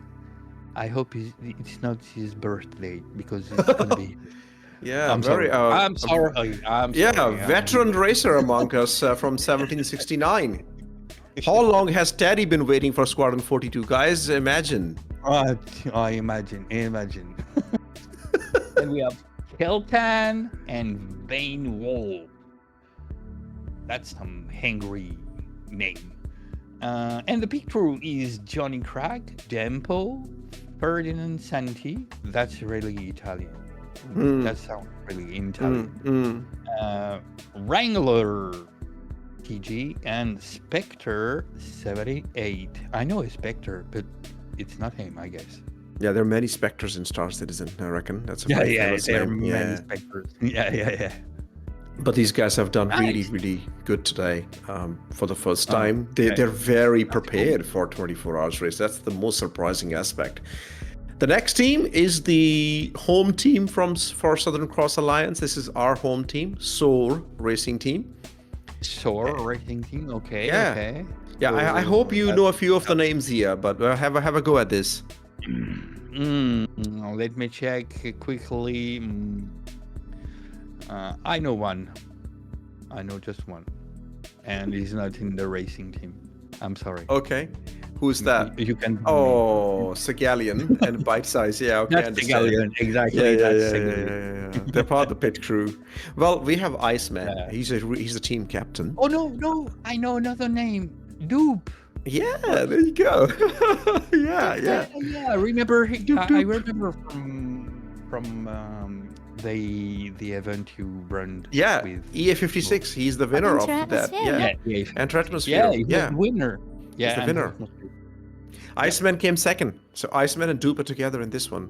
Mistrust was also there as a participant. So Okay. 3 of these are they were a participant in the EA56, and Wayne DC was also a participant. So they're all here. Oh yeah, Wayne. I know. I remember. Yeah. Those names now. I remember those names. Wayne So is we have- happily retired now. So yeah, he's Oh, yeah? gonna dedicate his time to racing and having fun in the game now. Oh, nice. We do have Chip Flash and other people. Oh, Yeah. Chip Flash. FSS Bavor. Bavar. Bavar in French is. He someone is. who speaks He too is much. he's from Bavaria, yeah. But he lives in Australia. No, true story. Yeah, I Oh. asked him. Yeah. Oh yeah. Yeah, I asked him. Oh nice. Oh okay. Yeah. Okay. That's cool. Then we have Dupe, of course. Dude is 3D. Yeah, dude is 3D Oro. from China. There you Yeah. go. Oh, nice. Hooray! Hooray. A fantastic racer. Fantastic. Oh. He lit the track today. I think he still has the fastest lap time from today. Wow. What are the lap time, the average lap time of the race? Let's wrap up the team so that we can go to the stream, and then we will yeah, talk yeah, about the yeah. lap times. I'll tell you about the lap Then, times. Yeah. Alright, let's speed I'm this up. Trust. Yeah, let's go Rocket quickly. Cats. Wow. And Wayne is the pit crew. Exjo Geek. Bite Size Hobbit. Okay, that's a cool name. Sort of. Yeah, that's a cool name. Segalian, that I know a little. Opija. Opia. CMB. Okay. Combat Wombat. Oh, wow, Combat Wombat. Okay, I got this one. Because that was a succession of consonants. Yeah. That's not Yeah. the name. Combat Wombat. I get it. Pit Viper. K Collide. Really? Yeah. They lied? Yeah, it did. Okay. It's a conspiracy. Yeah. That's a Oh, lie. it's a conspiracy. Yeah, that's a lie. And then HVC Gore. That's our home team. Let me run quickly through the next team so that we can get to the team we want you to see. Okay, so this is so this one is the Ostara Starwals. This is the team by Zollner, and really competitive. But they had a terrible day today. So we have Zollner, Rain, Miss Nova, Shell. Shell is extremely fast, but I haven't seen her race yet. Pop Princess Kathir is on the track today. Tuppy the Ducky. In the pit crew, we have Jess the Fox, Serify the Faulty G, GSQ43, Waifu BQ, Maiden Ariana, and Moonlit Rook. Maiden was here today in the morning as the support crew when the race started. Okay. Now, the team we want you to witness. Let's go there. Okay, Yannock, go ahead. Oh god, This is- I know these names. Yeah. These guys did so good today. I hope they will fly faster for the end of the race.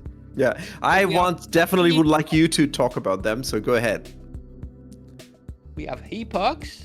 And this is the captain, but I don't know personally him. But Very fast racer. I guess he's French because all the names are French, of course. We have Frontier Race. This guy is so cool. He I was very spent a fast lot of today. time with him. Yeah, and he's practicing a lot and he's loving a lot of racing. He's really Nice. enjoying the racing. Good. Then we have Zazu.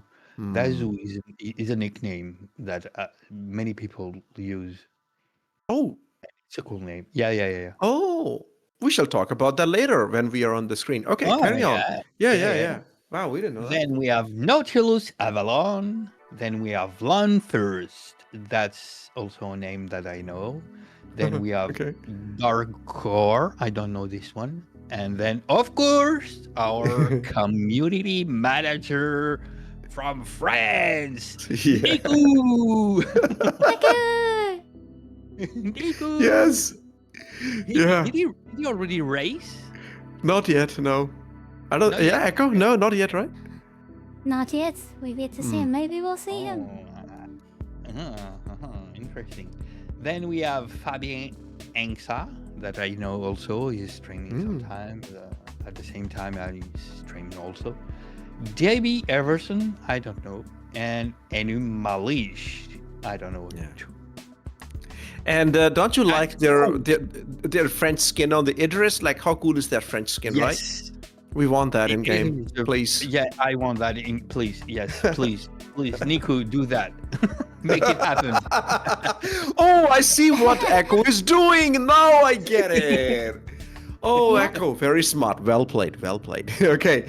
Okay, so we'll talk about this team later. Let's quickly go to the next one, and I will walk you through because we want to go back to the screen. Yeah. Go ahead. This is Amarok's Fang returning racing team, and we have seen them in other ANZIA racing competitions. This is the team which have no pit crew at all. There's just 6 racers.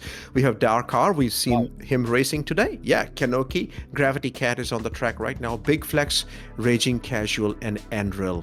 Amarok's Fang. Next up, we have the Test Squadron. And in the Test Squadron, very important team. Yeah, we are very happy that they're here. The Midnight Bard, Renee, Travis John, Rogue 11, Mona Lisa, Mount Kamikaze, J.K. Kruger, Jay Kruger, 97. And in the pit crew, we have a Canadian Mavericks cousin, Canadian Man. I don't know why I say that every single time I read Canadian Man. And Gossman. Oh, God. That's Test Squadron, and after that, the last team is XGR-SCIRE racing team. They're at the bottom because they couldn't send 4th player to qualify, so they started at the back foot. Yeah, but very fast team today. Shaknu, Rikitiki, Neojet, Speedweed, Whale Grumby, Srakaf, and Shark Beats. So these guys have been, it's XGR and SCIRE racing coming together, and they're they combined their forces trying to be a bigger force. Pit crew, Mad Cat, we know Mad Cat, Eubin, Kelstar, A Monster, Salem Frost, Lexby, and Beloved Doll. Okay, let's go to the screen. Okay. So these are the teams. We were very excited when we saw the Metal Hurlant, the French team, doing so well this morning, Yannock, and we were talking that Yannock should be here right now. Yeah. And I am now. Now you are, yeah. This is the time where. What time is there in France right now? It's 2 p.m. Okay, good. So it's good. It's a good time. Everybody's awake. It should be good. I just want to give update to the viewers that Normal Rocket has come in for SOAR racing team. That's the only change I'm seeing. I think Billboy was already racing. Jacko is still racing. Nefty is still racing. Srakaf is there for XGR. Hippox has come back for Hurlant. I think they want to gain their lead. Hippox, the team leader for Metal Hurlant, because he knows Yannock is in the commentary booth. He wants to put on a show. So let's see if they can overtake XGR. Okay, that's the challenge, right? They're 1 lap behind XGR. Let's see if Hippox can take the Metal Hurlant team to 5th. Then we have Teddy 7069. We have Jay Kruger. We were just talking about these guys. Kanoki and Tuppy the Ducky is on the track for Onestra. Oh, I'm screwing up the name. Onestra. So we have a lot of new people now racing. Kanoki was here earlier, but I think Kanoki has replaced Mount Kamikaze. But a lot of new names, and we get confused, like who's racing for whom. Yeah, because I saw Rancher Rish for the French team, so I guess he's racing now. Oh, right now it is Hippox racing for the French team. Hippox in the 6th position. Yeah. Okay. Hippox is racing. I think they definitely want to get some ground and put some show up. Yes, Tappy, that's the Ducky racing for Ostara. So I was wondering, what mhm. are the time that Yeah. are the average of a lap around? So that depends on what ship they're flying. The fastest ship out of the four Oh yeah. ships we have this year is the Fury LX. So the fastest we saw was Huru do it, because two teams chose to fly the Fury LX first. SOAR Okay. and Metal Hurlant, the French Okay. team, the two French teams decided we're going to go with Fury LX. So the times that Huru was doing was 4 minutes. The fastest I saw, 4 minutes and 10 seconds. That's the fastest I've Wow. seen. Hold on, let me confirm that. Give me a second. Where is Huru? Huru. Okay, I can't find Huru. And how long is the racetrack? Because I did my homework, of course, so I know everything about the race. I know you're just testing me. Okay. I will answer you very quickly. The answer Yeah. is on the tip of my mouth. Okay, I'm just Okay. formulating the Do you answer. want I'm our not. Fury LX time for today? The best one? Yeah, 4 minutes and Yeah. what? 4 minutes and 12 seconds is about the average Fury LX time. Wow. So it's not Okay. as fast as a time trial time. You can do sub 3 minutes. If you're locked in and you have perfect server condition, no wind, beautiful conditions like we're seeing at New Babbage right now. So Horror was taking it safe, but 4 minutes 12 seconds is nothing to scoff at. It's a really good time, and he's been doing that consistently. He's been our fastest Fury LX pilot so far. Yeah. Is there Consistency is something that is important in endurance race, like the 24 hour. and I think the track is 124 kilometers long. Am I right about that, Echo? 124 121 kilometers? 121 kilometers long. Yeah. Yeah, 121. Wow. Oh, 4 minutes. crash for Tuppy. 121. Wow. Oh. Yeah, they had a very bad luck with the crashes today. Yeah, the Ostara just crashing. Normal rocket now racing for. Where is Dupe? Is my question. We want to see Dupe racing. We are here in the commentary booth from Western Australia. I'm representing. My Perth mate is not racing. What's going on? Or maybe they have scheduled him from early morning tomorrow. Who knows? Maybe he will come in the M50. Oh. Yeah, there's a lot of F50. strategies. Yeah. That's what I was about to say. That's a lot of strategy because 24 hours is a really a long race. So you have to think also in terms of strategy, like which ship you go first, which ending you Exactly. do, who's racing in first. Do you want to go with the fastest one, or do you want to go with the fastest in the last position? That's a lot of strategy, and I think teams they have chosen different angles. Yeah, Because I you're can not see- wrong about that. That's perfectly Yeah. correct. Yeah, you're right about that. Yeah. And Different strategies. Yeah, different strategies because that's cool. And Yeah. I see my mate Rantier, she's on track. Is Rantier racing right now? Hold on a second. Oh yeah, crossing the Yeah, finish Rantier line is right now. racing now. Yeah. Oh, yeah. We Rantier see is him. racing now. He's Yep. overtaken from Yep. Hippox. Yeah. And they're just about to finish a lap, and they will be on 102. Yep. So they're trying to catch up to XGR. They're trying to overtake to get to Srakaf. Where is Srakaf? I don't see Srakaf. Where is Boltok? He's sleepy. He's not competing this year. Boltok is not competing this He's year. not Yeah. competing anymore. Yeah, he was signed up for XGR-SCIRE racing team, but something came up and he's gone to sleep back in his rabbit hole. Oh. Yeah. He was here last year. He did race last year. Yeah. He's pretty good. I remember. Yeah. Yeah, we're missing a lot of big names. Sometimes it's because it's a 24 hours is a huge commitment. So everybody, real life always comes first. But we're still very happy to all the people who have showed up. So, and very happy that Yannock, you have decided to show up as well as even in commentary. It's a taxing job. Yeah. You know, Yeah. It's cool. It's cool.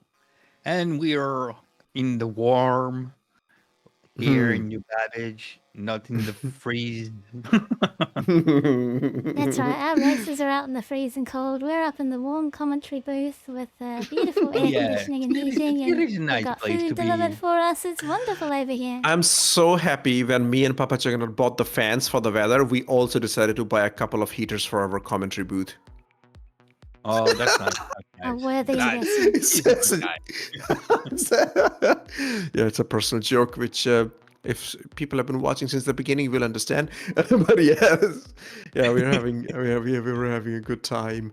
Yeah, so Echo wanted to ask you, when the chassis change happened, did we see something fun happen on the track? How did that go? Did you guys have the cameras in the racing ships, in the pit crew ships? We did. See, a lot of racers change ships right away by sending their ship off, like their current racer off the track. If they, particularly if they're in a slower ship, that was a really interesting strategy, because if they were bringing on a faster ship and they were, maybe into Orbler, like a couple of sections in, they're like, nah, just throw that lap away. Let's put on a faster ship. We got the Fury Alex now. Team LSU launched that straight away. And some of our 350R teams did that. Others who were transitioning to slower ships waited for their faster ship to complete their last lap and do a proper swap, so they could get the maximum time out of that fast ship, and then they put the slower ship on. So interesting strategy differences there. No, that's good actually. They've been thinking about it. That's what I'll say. So the teams have been practicing with the pit crew and the racers. Because when I asked the teams, or the people that I spoke to about getting ready for the race, most of the teams have been practicing. Like SOAR racing team, they've been doing that. Zollner told me that their racing team practiced a lot with their crew. Tint has been done. They've done some testing and prep sessions. And Sanguis Luna, just before the race, because they were busy with System 7, they really gunned it quite a lot. I even actually asked them, who's your pit crew employee of the month? Like, who is your favorite? Who's your favorite pit crew? The funniest thing which I heard was from Tint, and Tint said, Echo, Okay. it's like, I'll tell you after the race. Yeah, that's done. So yeah, but then we have other answers, like Iceman has said Opiha is definitely his favorite, and Wayne DC is loved by all. And so Jacodin says Echo 10001 is the best. Shaknu said Mad Cat, just any day. Mad Cat has always been Shaknu's partner as the support pilot in Dema Rally. It's always Mad Cat for Shaknu, for XGR racing team. Zollner has said Jazz the Fox, who's actually a very, very competitive racer and is playing the role of engineer this race. Dunk said for Sanguis Luna, it has to be Code Dyer. And Opiha has also said it's Wayne DC, because he's battled a lot of real life situations to be a participant in this race, and we do appreciate it. That's nice. The teams do come and they come together. Oh, not a problem, Yannock. Go whenever you need to take a break. You can even say it, like, I'll be back in a minute, and that's okay. We will take over. Yeah. So go ahead, take a break. I'll be back in 1 minute. Yeah. So Yannock has joined us from France. So very happy to have Yannock here. And it's especially more important because Metal Hurlant, the French team, has been doing so very good. I really wish right now they were on the lead, because when I left 4 or 5 hours ago, they were on the lead, but now they're not. Some very interesting things have happened. Echo, we do have that graph, don't we? Can we have a look at that? The lab. Let me just verify See if you have it. Yeah, that's okay. Have a look if it's working. I mean, we are very casual now. I can openly ask you instead of inquiring you back in the channel. I can just ask you. If it's not ready, that's okay. Just go ahead. Yeah, not a problem. We will see if it's ready or not. Let me check. Yeah, that looks about right. Okay, so the first 2 hour how is the data? And Or so hold we it, can or hold it when something went wrong Yannock there. comes. When Yannock comes, we will Oh, we yeah, will yeah, show yeah. it to him. We'll show it to him at that. First We 2 will. hours are a bit of a mess, but after that it seems Oh. to resolve and the rest of the data looks good. Yeah. Okay, we'll bring it up when Yannock is with us. In the meantime, we have Jakuden still not really being able to extend his lead from 4 laps from Bill Boy for Black Star. We have Smithy, the Omega sportsman who loves his red Mustang Gamma for the FCR, racing at 109 laps, just 1 lap behind Black Star. Normal Rocket now racing at 107 laps, 2 laps behind Omega Aerosports. But more importantly, 3 laps ahead of Shockbite, the XGR. That's good. They need to extend that lead. Rentier Reach at 103 laps. That gap is not increasing or decreasing. Rentier Reach definitely want to catch up to Shockbite so that they can be in the 5th position. Teddy for the LSC team. Teddy 1769 on 98 laps. They are slowly fading down and hope to see them come back up. Then we have Jay Kruger for the test squadron in the M50 today. Right now in M50 at 85 laps. That's a huge gap. They are more than 10 laps down from Teddy from the LSC team. What an amazing performance by Team LSC. First year, I can guarantee the next year these guys come, they're gonna be a big powerhouse in the midfield order. I don't know if they will be challenging the leading teams, but they can if they really put their heart into it. Who knows? For some teams, this might become their annual thing. Like, we have to show up at 24 hours and just perform really, really good. Jay Kruger is definitely there today and trying to catch up to LSC. Then we have Kanoki for Amarok's Fang at 84 laps, just 1 lap behind Test now. They are slowly gaining on Test Squadron. The last time we talked That's about it, right. there was a bigger gap. They're catching up, man. Big gap. Amarok's The Racer is right catching behind up on you, Jess. M50. Look out for that. Yeah, and then you have Ostara, MS Nova. My God, Nova has put in a lot of time to the track today. I think this is what, how many hours has it been? We started at 9 a.m. It's 8:15. We are reaching the 12-hour mark, like before we started prepping for the race. So Nova's been here all this time. Oh wow, and they've been battling so many issues. So I salute their dedication. Oh, and Hippox had a crash. That's tragic. Zizu has launched for them. Looks Oh, like yes. no. And Yeah. I'm back with some cruise, of course. Oh, fantastic. What's in your blood? Yes. Welcome back, Yannock. So yeah, they were doing really good. They were catching up on Shockbite, but just a crash. I know Not. that. It depends, where the crash happens, Yannock. If the crash happens when you're closer to finishing your lap, that really hurts you because it's a very long trap. You'll miss out on 5 minutes of time, You'll miss out on, yeah. So that's not good. We have something called track breakdown, where we stretch out the data and see how the race has been progressing. It will make sense when we will show it to you. Echo, that's, I think, a good time to bring it up. Let's show it to Yannock. Let's impress him with our technology. Wow. We have awesome can't wait. technology. Here's our position change chart.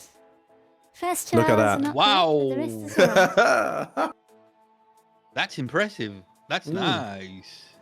Okay. Okay, that is definitely because what it does is it captures the data every half an hour. So if you look at 4-hour mark, right? That's where actually Metal Hurlant did go to the lead for how many laps were they leading? Yeah. But There's maybe 1 or 2, 1 at best. because then they lost the lead. They replaced their pilot, and so you don't see that, but they did lead. I mean, they took away that potential racket that Sanguis Luna could have had today, that they led every single lap of the 24 hours race. So they can't say that anymore because they didn't lead, because Metal Hurlant led the race for a few laps. Okay. Yeah. Okay. Wow, Sanguis Luna is on the top. Wow, that's impressive how they consistent first. They're very, very powerful. And you can see the Frontier Consolidated and Black Star battling it out, and Yep. yeah, they've been up and down. So, like at some times Black Star was ahead of FCR, and Wow. but we're not seeing that on the track here. This was the battle that happened last year as well. Basically, Blackstar and Frontier, they had a huge fight. Like on the racetrack. So and SOAR and XGR are swapping SOAR positions. and XGR are also swapping position every half hour. That's amazing. That's cool. That's some action. They're trying to cook spaghetti. Let's see what happens with that spaghetti if that continues or it stops. Yep. Because SOAR is like 3 laps ahead now from Shark Bite. Yeah. But no change in the bottom 4 teams. LSC, Test Racing Team, and Amarok's Fang and Ostara. And you see, Team LSC, they were racing 3rd. They were in 3rd position in the beginning, and then it just, it kind of fell apart for them. Yeah. But still really good performance. Still very, very good performance. It's nice. Do you have a stat on how many crashes occurred? That's a question for Echo. Echo? Not at the moment, but my general feeling is Ostara absolutely had the most crashes this race. Oh, Ostara had most crashes, but how many crashes so but far? I don't have the exact amount. Yeah. Okay. I was just wondering because there's a lot of people involved, so I was wondering how many of them had some crashes. There haven't been ship-and-ship collisions. There was one that we saw that happened between Jackodin and Dark Hour because of desync. Not a lot of ship versus ship collisions at all. It's mostly been desync collisions, crashing into geometry. That's been the bigger issue. Yeah. Or the game crashing for Zollner quite a lot. That's been the bigger theme here. Red flag, Echo, or you just refreshing? Luck. On the clouds camera, the server has had a hybrid crash, so this is worse than a server error. We are actually being kicked out of Star Citizen by force. This is our first red flag of the race, so we have to reform everything. Okay, so the race will freeze now. Okay, the race will freeze. The race is frozen now. Too bad Frozen is not here, but the race is frozen. We will get together, but what a landmark. Yannock, you're here to see history. This has been going on. Oh, the race needs to pause, no? The timer, Echo? Or the timer will continue? Nope, we're going to keep it running. This is a the timer will continue. Situation to last year. We keep continuing because we haven't had significant server errors in a row to cause us to stop completely. Like, everyone can log into the game, so it's better than 318. Everyone can launch into the server, form a group, spawn their ship and get out into the track, so there's no cause to fully stop the race yet. We are going to launch back in as soon as we can and continue where we left off from the staging area. Yeah, I know you must be very tired by now. You've been here for a very long time, but can you just quickly, very short, briefly tell us how is the race going to start? Is it going to be standing start? What are we going to do? We're going to do a standing start just like qualifying, so it will be from the staging area that we put everyone in, and then we launch. Hit whatever active racer they want to send into the track, we launch from there. Okay, so we launch for the staging area, and the staging area is where? In the atmosphere? Right next to the start-finish line. Okay, exactly. The swapping position. Okay, understood. Where you stay. We will start from the racetrack, not in the Atmo, just the racers, like whoever wants to come and race for whichever team. This is like a free pit stop for teams, basically. So just like Formula One. And then they will just start from there. We will witness it. We will see it. Last year, Yannock, we had 4 crashes like this, and we just had to keep changing servers, change. And this is our first swap today at 9 hours and 42 minutes. 9 hours and 41 minutes when that happened. Okay. And I think right now Fedakol has taken over the race direction from GentlemanJez. So Fedakol will be doing the grid. Yep, so everybody will be in the staging area as as a grid, no grid will be formed. We will just put everybody in the staging area and we will just launch them, and they just hopefully will stay safe. We might see some crashes. Yeah, It can we happen. might see now. You might see some ship to ship collisions, Yannock. Yeah. Okay, Yannock, I want to ask you. You know, Yeah. you have come here from France, and you know ANZIA. You heard about 24 hours racing. What is the Yep. feel and vibe about 24 hours race in your head? Oh, it's like the real racing. I mean, it's like really like the Le Mans race, if you know. Oh yes, I know. You know Le Mans. Oh yes, There absolutely. is, and there is also another competition that's called Bol d'Or, and it's the very same competition, but in motorbike. And those two are one of my favorite because this is not just endurance, it's about good strategy, about having people rest, having driver rest, and then again racing, and 121 kilometers. It's a damn long run, so you have to be fast but not too fast. Like it is really interesting to see how racers and teams manage this crazy event. And I like that. I like the fact that 24 hours is not just being the fastest, but the more consistent, so to speak. It's a cool.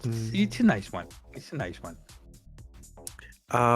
I will tell you what, like even the race start we had today was just like Le Mans. You know, like in Le Mans, they used to have the racers line up on the one side of the racetrack and then they will have to run. Yep. Exactly. Yeah, we did something similar, but we did that in the we did that in the atmosphere. So we had a Banu Defender, and all the pilots who were gonna start the race, they were standing on that ship in the atmosphere in space. So depending on the grid positions, like wherever the teams finish, their ships were parked at that distance. Like the top of the leaderboard was Sanguis Luna. Yeah, their ship was 100 meters away from that ship. The second team was FCR. Their ship was 120 meters away from Banu Defender. Next team's ship was 140, 160. 180, 200 meters away, 220 meters away. So when the race started, they had to fly in EVA in 0G, go to their ship, jump into the cockpit, get to the start-finish line and start the race. That's what we did this morning. That is crazy amazing. That's a very clever idea. That's nice. That's nice, in fact. Yeah, that's how Sanguis Luna had an amazing lead because they did finish first, you know. They did come first in the qualifier, and yeah, yeah, that's true. So it is you're not wrong. It's just like Le Mans, yeah. Yeah, it is, and it's really interesting to see how strategy differs from teams to teams, and how they choose their first run, which ship, etc., etc. That is really a clever move from ANZIA to put these rules. So Yannock, if you had a team, right, what would be your strategy? I think I would finish with the fastest. Oh, Sanguis Luna strategy. Okay. Because, you know, first runs are more like being warming up, like, so to speak. So you just try to make some consistent runs. And then when you have really hot joystick and ready to run, just go the fastest. I think I will choose this. That's what most of the teams are doing. The top 3 teams, that's the strategy they are doing. They started with the slowest ship. Okay. They're going to finish with the fastest. Yeah. And you, what would you do? Oh, Aha. if it depends, right? If I'm a midfield team like SOAR, I think I would start with the fastest ship. Okay.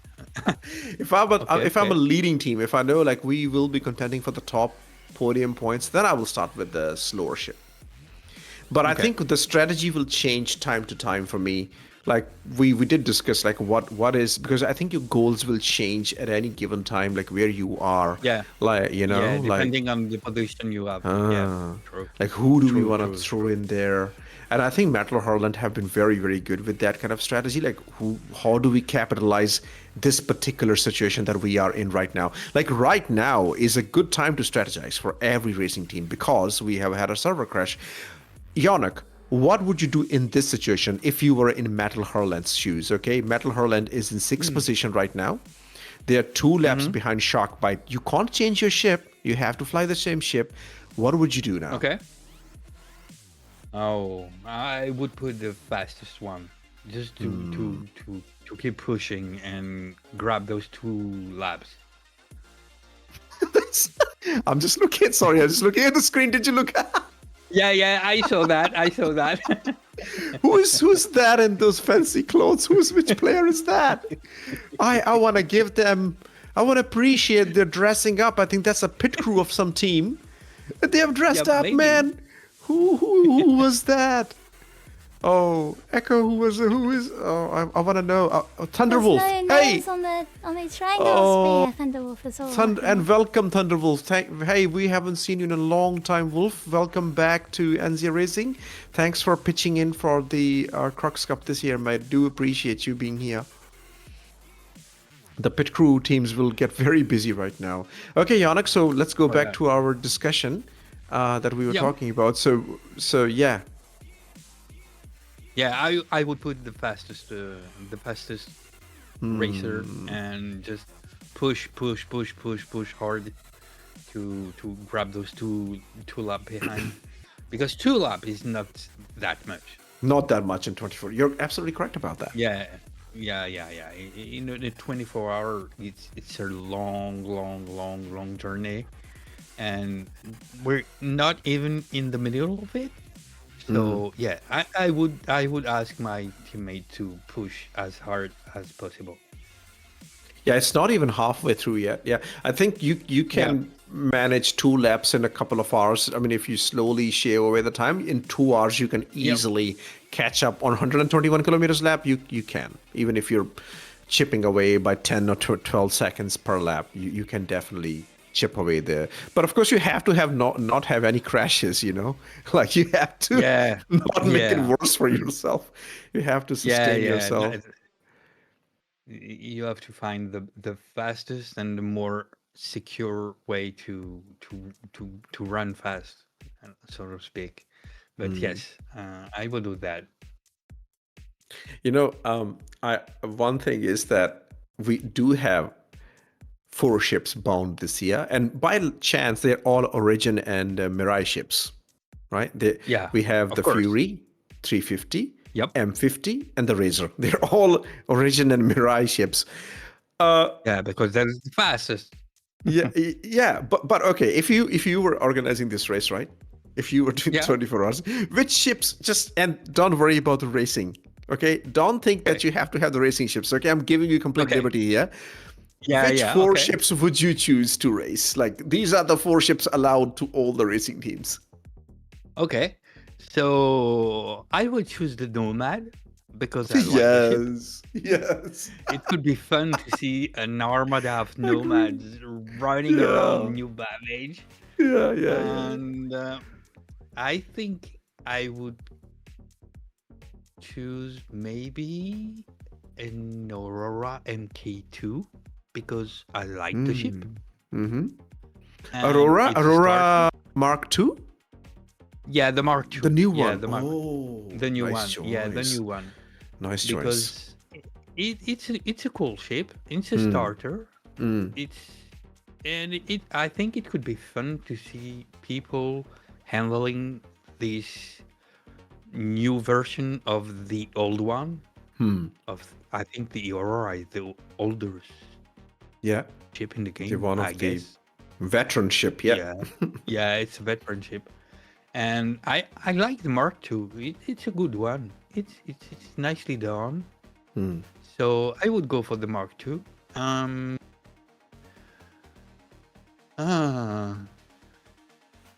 Two more Not ships. too big. Yeah, two more ship. Not too big, but fast No, enough. pick anything. There's no restriction. Yeah. I think I will choose the 600i. I knew you were gonna say that. You know me too much. I was waiting. He's gonna say 600i. Of course, I would choose the 600i because I wish it's the RTD2 ship. Willie Farrow were right here now with us. Oh, God. Yes, of course, the 600i. Yeah, definitely. okay. Because it's my favorite chip in the game, and I love it. I love the design. I love inside. I love the 2 version. I can't wait for their rework, but it's just my coolest ship. Really, I love the ship. Really. So this One would be more. my third, and one more. This one's gonna be tough. Huh? How about? Yeah, I think as my second ship that I like the most, I will go for the Saber. Just a saber or some Yeah, variant? the classic Saber. No, the classic Saber. The classic old saber. one. Yeah. Man, how iconic was Saber for a very long time, right? Yeah, it was. And the thing that I love the most about this Saber, the old version, the original one, is the variable geometry of their wing. I love that. It reminds me the F-14 Tomcat from the US Navy, and about Top Gun and the movie and anything. And I like the ship a lot. It's a pretty cool ship to fly, and I think it could be interesting because we have some fast ship like the Saber. We have some slow ship with the 600i, and some middle ship like the Aurora and the Nomad. It should be fun to do a race with them. Yeah. So if I think hypothetically, if we have to stack them up, 600i will be the slowest of them all. And Yeah, sure. you have I'd say 600i for the slowest. Then maybe Nomad. So you picked Aurora Saber will be the Saber. fastest, right? Saber would be the fastest. I Yeah, guess. I think. guess. Yeah, I guess it will be the fastest. Nomad and Aurora. We'll I have to don't know which will be faster. Oh, Nomad has crazy acceleration, man. Nomad has crazy acceleration and boost. And It's pushing fast. it also it makes its own hydrogen fuel when you're flying it. That used to be a thing with Nomad. I don't know if it's still the thing with Nomad anymore. But yeah, I don't think know. So start with 600i maybe in the race. Go with the slowest, then switch to Nomad, then switch to Aurora, and finish with Saber. Yeah, I'd go like that. Yeah, that's a very cool take on it, right? Like, yeah, yeah. If we were doing in the morning, we were talking about us like if we were doing a hypothetical race, of the concept ships, I will pick Banu Merchantman. Oh yeah. Ironclad, the Odyssey, and the Galaxy. Those are your 4 ships. Fly them. Oh, wow, that would be a crazy race. Like, hey, Yannock, I tell you what, if we do that race, everybody will turn up to watch it. Oh yes, of course. And we can literally, what we can do is we can put the JPEGs on the screen and the JPEGs can fly around the track. Yes. That's what will happen, right? But I did ask some of the racers before the race, like, okay, because we are bound by whatever ships we have been given. It's like, what is your least favorite ship of these 4, right? Like, which is your least favorite ship of the 4 ships? I was surprised that mostly people picked Fury LX as their least favorite for this track. Yeah, because it's fast, but flying the way you need to fly that ship, because you can tricod with the Fury, because Fury has the swivel engines. They're like, flying is not fun on New Babbage with the Fury. So True. Tint says that he doesn't like the Fury. And then Zollner said she doesn't like Fury. Shackner doesn't like Fury. But then Iceman did say 350R. He doesn't like 350R. Jacodin said Razor is quite boring, very boring to fly. Different takes, you know.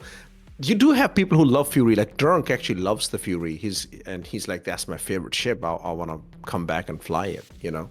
So very subjective taste for people to fly. Yeah. I see that. Yeah. I mean, you only know when you know. Like, if you're really racing and you are in the scene, that's when you really find out the difference between, okay, this ship's behave this way, this ship's behave that way, right? Yeah. I have talked a lot with Boltok about his racing ship, and we talk about a lot about M50 and Razor, because that was the original 2 racing ship. And the Razor is a really, really cool looking ship. And it reminds me of a Formula One. It's based on... It is based on Formula One cars, right? Yeah. It's pushing fast in straight line, but to turn, wow, you have to do some crazy thing to make it turn. Isn't it the same for Peregrine as well? Peregrine is extremely fast in a straight line, and that's it. Okay. Yeah, that's just a big engine, and that's it. Yeah, like Peregrine is the herald of racing ships here. And about the M50, Boltok told me that it's more agile. Like you can do some hard turns, and the ship will go that. And that's the main difference between those two. And I like his point of view and how he managed to test them and how he explained to me. That was really, really cool to talk with him about these 2 ships. And I'd say my favorite will be the M50, because M50 is just an origin, so I love it. But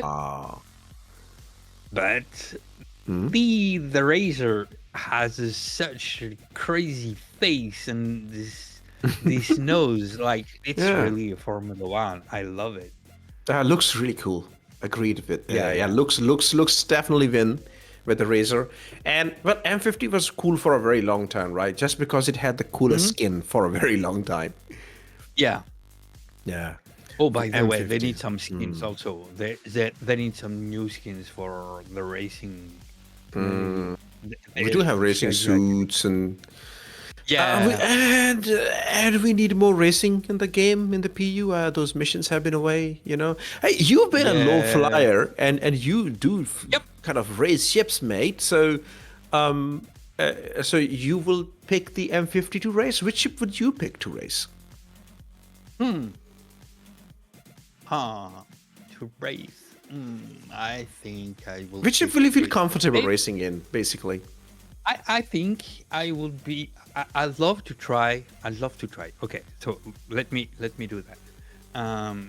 I've been flying the Arrow for years, and I love it. It's just the most reactive, fast enough to low fly with. It's a cool ship to low fly, but it's not racing. It's fast, but it's not racing. Racing is more about the trajectory you take, about sharp turns, about pushing hard. So I think the arrow won't fit that category. So I would love to try, really to try on a racetrack, the 350R. Because it's an Origin first, of course. But I love the look of the 300 series of Origin. I love how their shape are. I love how they look. And I think it could be interesting. I never flew a 350R.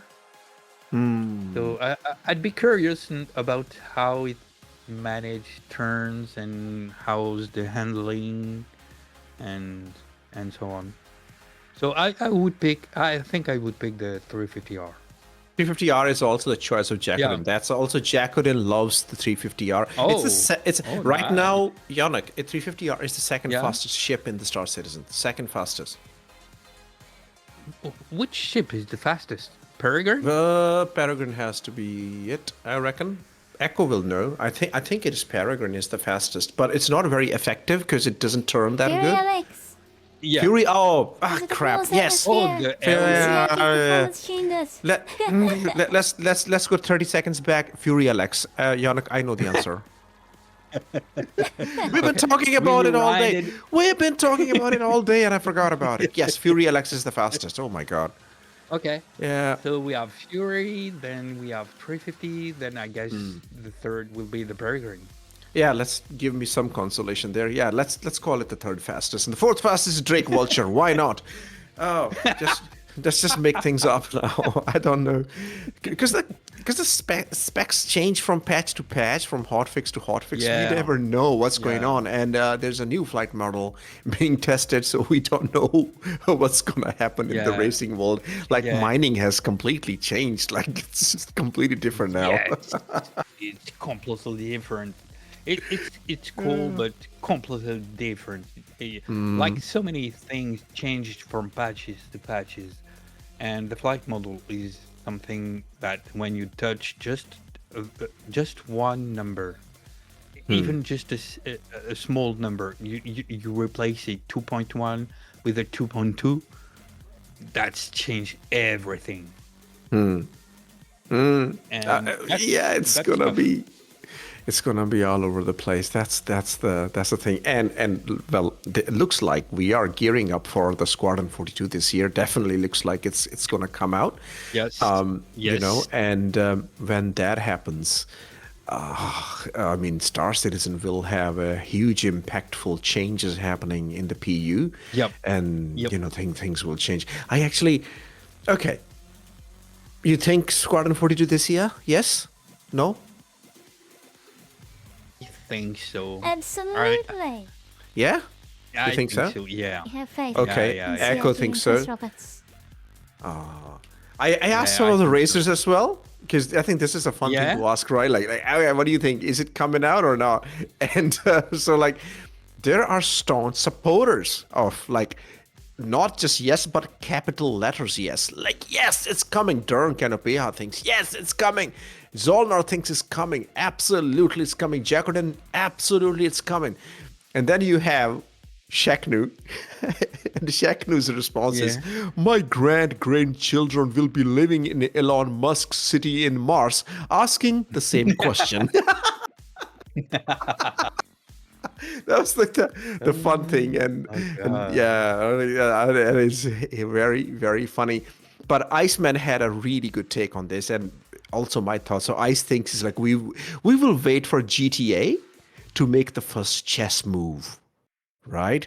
And Squadron 42 will run away, far away from it, whichever move is possible. So yeah, it is actually a very much a chess game between Rockstar, because not just for CIG, but all the gaming companies. Nobody wants to compete all with the GTA, right? No, and we because don't- there is no competition against GTA. No, I mean, everybody will buy this game. Absolutely. I mean, not really everybody, but so many people are waiting for the game. And by the way, do you know how long The development, of I know, Yeah, very long. you know when it started? Yes, and it was really at the beginning of Star Citizen Squadron. Yeah. It was at the same time they thought about this new episode of GTA 6. Yeah. Yeah. So that's a big game too, and Very big. I saw some leaks around the internet about how much does GTA cost to Rockstar and Take-Two, and the numbers that are leaking is about 3 billions. Yes. Yep. Rockstar is a That's big a lot. behemoth. Yeah, Big it's behemoth. a big company. If here's something that I'm gonna look up because I did read it. How much money Rockstar has made selling the shark cards, because that's their inside currency in Star Citizen. In GTA Online, the shark cards, right? That's you pay real money to get in-game money with shark cards, and you get some cars and what. That's their monetization method. Okay. There was somebody. There's somebody in GTA 5 who has actually spent $1 million on the shark card. One single What person. the fuck? Like Exactly. what? Yes, somebody who has spent 1 million on the GTA shark cards. Yeah, somebody's done that. So, but there was a report that I saw, like how much money has GTA made, Rockstar made, just by the sales of shark cards, and it was more than what Star Citizen's budget is. So it was more than 1 billion.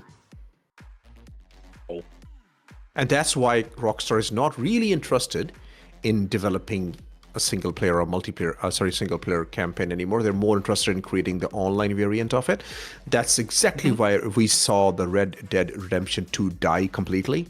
They're not interested in that. Like they know they have a golden egg now in the shape of GTA Online. So let's just take care of that. True. And that's the same reason why there's something called GTA RP. Role playing, you know. So Rockstar has actually bought it out. Like they have stocks in that actually. So they are part of GTA RP. Yeah, they did that many years ago, and that's what they are taking the cues from to develop the next variation of GTA Online. All reported by Jason what is his name? Very famous reporter. He talks about GTA quite a lot. So it's the gaming the gaming scene has changed quite a lot. Yeah. I think Squadron and GTA 6 will not be competing in the same category, so to speak, because Squadron will be a lot narrative, will have a lot of cutscenes and a lot of immersion, and I'm not sure that GTA 6 will have this level of immersion and this level of. I don't think so. But it won't have that kind of fidelity. Yeah. But it could be a cool game. It should be a cool game. The with the GTA, and I mean these are two completely different scenarios. Like they are both kind of very social games. A lot of people play it together, but one is a space sim, sort of space sandbox, and the other is on a planet, gravity. So one has spaceships, the other doesn't. So I think that's a very distinctive factor. But they are. We are all competing. I think the race. No, they're just getting ready. They're just getting ready. I see Mistrust for SOAR getting ready. I see Jay Kruger still there. Jacodin still there. Strakov, Ziikku for Metal Hurlant. Gerbo the Gnome is coming for Sanguis Luna. Prof Decoy coming from FCR. Prof Decoy is very fast. I see Onidrum from Black Star Racing, the pit crew. I think he's just there to support. Okay. Billboy, I see this. Fresh is also sitting there. Okay. Rickety, Fedakol, Maiden Ariana, right there in the distance. Hey, no, Fabian. Sorry, I don't know how I read that as Maiden Ariana. Everybody's here. They're just getting ready. I think all the teams need to be ready to start. We are missing Kater in this picture. I don't see Kanoki or anybody from that team. And Mount Kamikaze. But sorry, Tuppy the Ducky, I think, is the replacement for Kater. But we shall see. We shall see. Oh gosh, no. So, oh wow. Ah, Oh wow. hang in there, everyone. Luckily, it's Okay. not a 30k high server Yeah. crash. We're gonna Just a transfer to a server new error. shard. Yeah. Yeah. These aren't so Will bad. recover. I mean, the sooner we launch, it'll be better. Right now, we are all in a tight space. So the sooner we launch, I think when we launched from space, we were quite secure because there's not a lot of geometry, not a lot of resources being pulled from the game. But now we are sitting on the surface, so that's being taxing on the game. So just a suggestion, Echo, if we want to move to the space launch, maybe. I don't know. Oh, no, that's not going to make a difference here at all. We're No? going to get everyone to the staging area and we'll relaunch from here straight into the track. That's much quicker and much safer. Yep. Okay, we have crossed 10 hours of our race time in the meantime, so a lot of progress is being made. So we have still got 14 hours to go in this race. Oh my god, it's a long race. And meanwhile, a server error. It will be a huge race. 24 hours is just insane. Yeah. That's so long. Yeah. I mean, when you put it that That's way, right. We got plenty of time to wait for a server error. Furran to get back into the server. Absolutely no problem. These people are used to it. We all play Star Citizen. Yeah. We'll be back underway. Yeah, we know. It just takes a little bit of extra time. Yeah. you know, this is a good time for everybody to take a break. Like, we've been definitely talking about the stuff we want to talk about, so it's easy, relaxing. It's easy. It's a good time for the racers as well. They're getting a break. They're not racing constantly just sitting in the cockpit. It is not a relaxing time for the staff, however. They've been under the gun since they started, and they're still under the gun. Like, they have to organize everything, get the race going. Oh, Jazz the Fox is moving. Okay. I just saw Jazz the Fox just go move on the screen. Oh, yeah, maybe the server has recovered for Jax. Oh, right. Now is a good time. We are 10 hours into the race. Yannock, what are your predictions? What do you reckon how the race is going to unfold in the next 14 hours? I think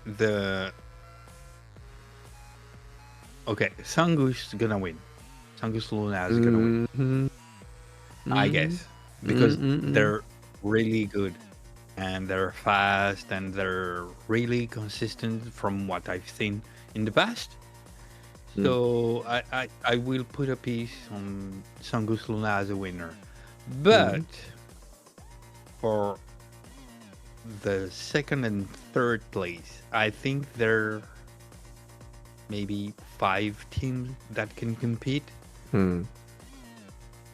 Maybe who's the team of Teddy 1769? Let me tell you, Teddy 1769. I think that is LSE. I think that is the Italian friends. So that is LSE. Yeah. I'd say that the first 7 teams are pretty close, like just 15 laps away. That's between them. That's not that much. It's 15 laps, okay, but it's not that much. About a 24-hour race, wow, that's not that much. So I'd go for Sanguis Luna. Then maybe I'd like to have a real battle of for second, third, and fourth place. Like, people just rushing. Oh, we have recovered. And Yeah. Oh, nice. Yeah. Coming back. But carry on. Yeah. So you think Sanguis Luna will win? That is a very safe prediction. Yeah, that's a safe prediction, I know. But I think they're good enough to handle the first place. and they already have some really, really, really amazing racers. So yes, I'm confident about that. But about the second place, I think it's pretty tight between Blackstar, I guess, and what's the third one? I don't remember the team logo. I should have opened the document that Smithy Echo P in sent third me. place is racing for Frontier Consolidated Racing. Yeah, Frontier. That's right, Frontier. Sorry, I Those zoned out for two a bit. are so close. Yeah, One that's lap. Blackstar and FCR. I was just typing a message, Echo. Yeah. Sorry. No, it's alright, I got That's you. just they're so close, like one lap, just one lap. That's not that much. And the fourth one also just one lap behind. So it's gonna be a tight race about those three. And then we have XGR and the French team. So those two are a little bit behind, but I'm sure they can push up and continue to race. And it's gonna be a tough one. I don't know. What do you think about the French team? Give me the prediction about the. Prediction. French. Okay, They are they're in the sixth position. They're in the sixth position. Yeah, they're in the sixth position. I'd love to see them on the top third. Wow. The top three. Yeah, I'd love to. I said. Okay, so it's not a prediction. yet. That's not a prediction. That's what you want to see. But come on, give me a prediction. Yes. Yeah, that's what I want to see. So I guess they can finish 5 because they're close to XGR. Yes. But also XGR are some tough ones. Yeah. I mean, And XGR XGR still haven't used their Fury, and Fury is very fast. so- Yes, yes, it's gonna be hard in the end. So Yeah. I hope they will finish 5. Fifth hope position. for them. Yeah. Yeah, in the 5th position. But I think they can secure a 6 for sure if they continue to push. But who knows? Who knows? Who knows which? Actually, even the LSE with the Teddy 7069, who are 3 laps behind them, even they haven't used Fury LX yet. And Fury LX can easily, Fury can easily catch up 3 laps. Like, man, because Fury LX will fly for 6 hours. You know, 3 laps is nothing for a good pilot. 3 laps is nothing in 6 hours.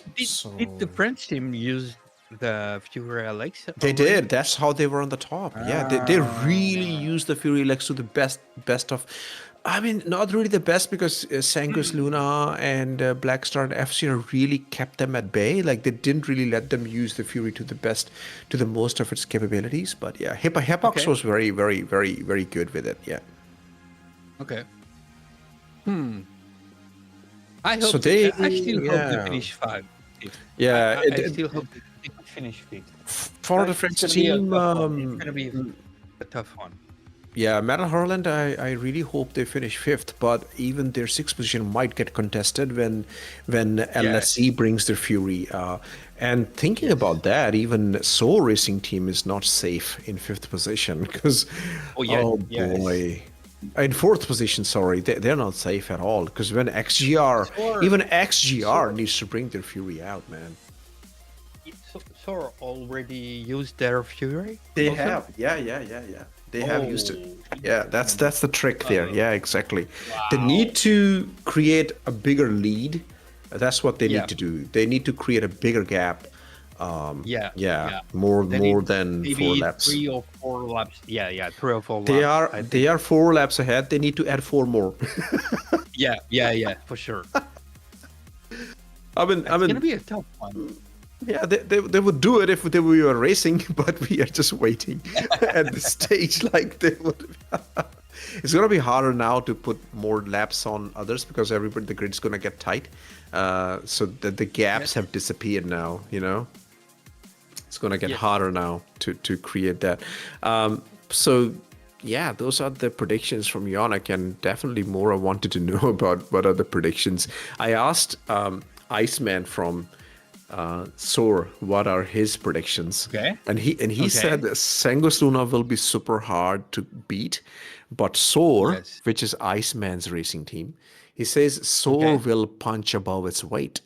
And they have today, right? Like they are kind of at this stage they're best of the rest. Like they're the top midfield team right now. Okay. And also, I did speak to Jacodin about this, and I asked him, like, what are your predictions? Now, Jacodin is from Sanguis Luna, okay? And so Jaco said, like, it would be more competitive this year because there are lower stint times. Like, only a pilot can only race for 2 hours. Now, for a team like Sanguis Luna, that is a disadvantage because they have some very, very fast racers in certain ships. So that cuts down their time from 3 hours to 2 hours. And that will ensure there are enough racers swapping. And so there's a lot of shift in pace. And the teams which are collaborating together this year, like XGR and SCIRE, and SOAR is a combination of many racing teams. Those they have the potential to become powerhouse racers. So yeah, those are the thoughts of Jacodin. So I just wanted to know, like speaking to different racers. He's pretty smart about how he said. He's a great analyst. Yeah. It's a great analysis about how racers can push and just be realistic. Like, how can I say that in English? I have my sentence in French in my head. I also asked Dirk the same question, and he's the team captain for Sanguis Luna. He said, like, they have a very good chance to take back-to-back championship because they were the winner last year. But it's like it won't be easy this year. So and it is not. It hasn't been this easy for Sanguis Luna. They had to fight. Literally, they couldn't just relax. They don't have enough laps. They only have 4 laps on second racing team Black Star. Yeah, I remember. It's a very tight race this year. And what is your prediction? I think Sanguis Luna will win. They will get extra competitive because so far we are seeing them struggling. Like not struggling. I mean they're just not having an easy win. They're just not like we got this in the bag. They can't relax. But when things get competitive, they will raise their bar. They will bring in the next level of racing. So Sanguis Luna will take this home. Between Black Star and FCR. Let me have a look at the roster. I somehow think FCR. I think FCR will take the second place. I think Black Star will be third. I think, and Black Star will come third, but by a very small margin. I'm literally just looking at the roster because FCR have Tint, they have Nafty. They have Prof Decoy. Oh my god. They still have Smith and they have a Smithy Pie. Those are collectively 3 very, very, very competitive racers. Blackstar has very fast Billboy. He's already done a huge stint playing Fox. And then you have Second Saber, Lagos, DJ Geek, and Stargazer. So FCR has more skill collectively, I think, by a small margin, That's why I think that will... Just a brief update to interject here. We're launching We're launching, okay. 2 seconds. Whoa, let's go back. 2 seconds? Go. Yes? What?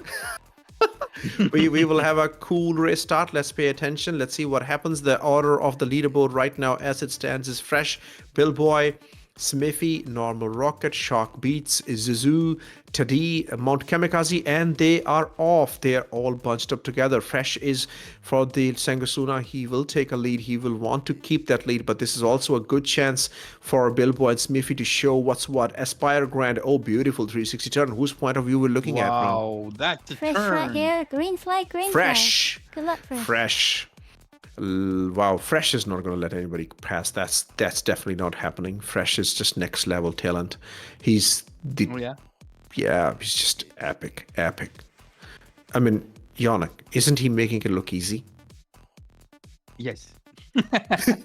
He's even looking at back. Oh no, normal rocket had a collision. That's gonna be disastrous for Soul Racing Team, but that's okay. The lap has just started. It's Mistrust already ready. Their swap racer is already ready. Mistrust is gonna jump in for Soul Racing Team. That's okay. That's what we were worried about. Like closed grid might cause some issues, and unfortunately, it had to be Soul Racing Team. But that's okay. That's okay.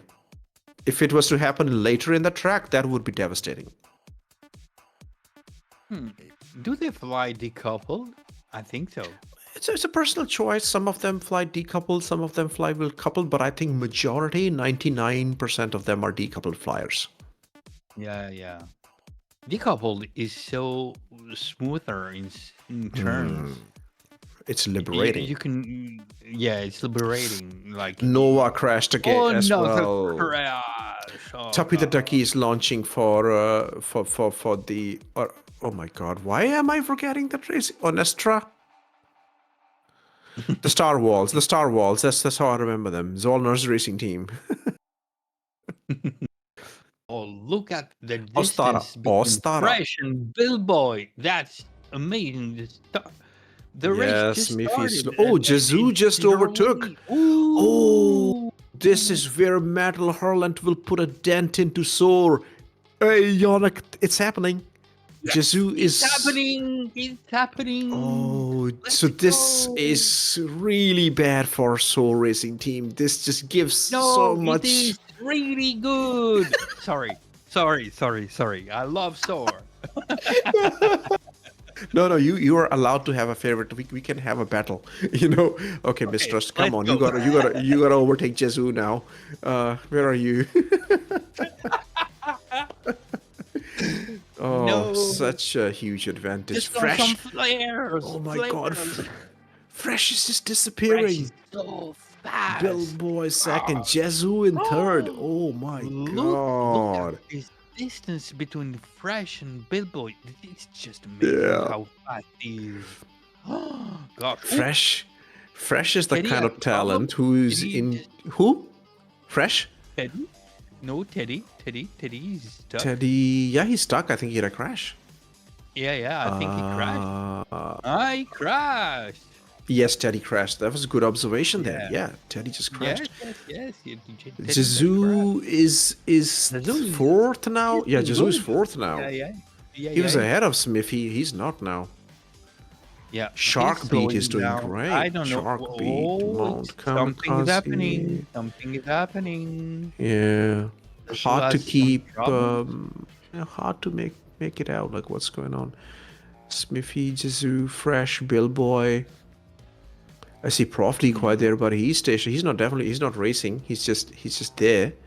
Yep.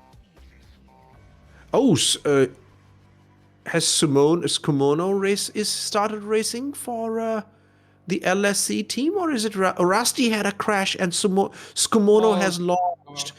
This is really just the best start possible for Metal Hurlant. Let me just point that out for you, Yannock. Yes. Because SOAR, the team ahead of for the Metal Hurlant has crashed. Skumono, the team behind them, have crashed. My God, they can really make a dent now. Unless Mistrust catches up. I think there is something with Zazu because she's not behind. Let's see. Something happened. No, there's Jazoo. There's Jazoo right now. There's Jazoo coming up to finish up a lap. My God, they're already at the end of the lap. That's just crazy good. Mistrust is in 350R. I think Mistrust likes 350R, but Jazoo is also in 350R. What we need to look is the lap time. Okay, we will have a look at what are their lap times. Is Jazoo faster than Mistrust or not? That's what will tell us. And we don't know. We might see a swap between Mistrust and normal Rocket, because what the teams does is Mistrust will just fly for a couple of laps. That racer who crashed, which was normal rocket, he will spawn, come back, get ready to go, and they will quickly do a swap because they don't lose much time that way. So we don't know what the strategy is for SOAR racing team. But wow, what a mix up! What a mix up! But That's yeah, what we talked about earlier. Strategy is just the key. oh, Mistrust is not that far behind. Right there, right behind Jizu. Yeah, he's behind. Yes, Okay, he's if behind. Mistrust can overtake Jizu, then nothing is lost. But yeah, kind of still a disadvantage for SOAR racing team. Jizu is going up in the air. They're doing a swap. They are replacing. So. Yeah, Yeah, I think there is a problem with the ship. Hitbox! Oh my god! Matt and Hurlant are so good at strategy. Hitbox is their fastest racer. Oh, very clever. Good one. Wow. Very Now clever. push. They have seen the chance, Yannock, and they're grabbing it. They're like, okay, we have been given an advantage. We got the luck on our side. Let's make the best of this now. Wow. Okay. We're gonna see the lap time. Jizu. I mean, how good is Metal Hurlant? Very good racing team. They're definitely the quickest on strategy. They're, my God. Normal. Wait. We have Jizu. Where are you, Jizu? I'm trying to find the lap time for Jizu. Okay, Jizu's last lap time was 5 minutes and 6 seconds. Mistrust. Yeah. Yes. I'm trying to find. There are way too many racers racing, so it's very hard to find people. Mistrust. Holy, I can't find Mistrust. Wait, I'm looking. Okay, I'm just going to do control F. I will have to. Found it. 6 minutes and 37 seconds. Oh. Wow, 1 minute behind. Wow. No, okay, last lap was... Is it... Okay, is Mistrust last lap time 5 minutes 5 seconds? It's going to take another lap before we see their true lap times because we've had to relaunch everyone. The first lap is a throwaway. Yes, obviously. Okay. Let's wait. We'll keep an eye on this. But right now we do have Hitbox for and they have already taken 2 laps away from. Oh no, they haven't. No, they haven't. They're coming. Not yet. Yeah, not yet. Mistrust is on 110. Shockbiter's on 106.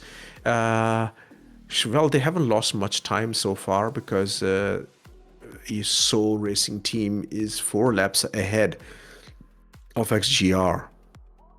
Yeah, it's a long Mount way. Kamikaze had a crash. Oh no, so Jay Kruger is gonna be the swap. I will also like to see the lap times of Skumno for LSC because he's the team captain, and we want to see what kind of lap times Skumno does. NeoJet is coming in.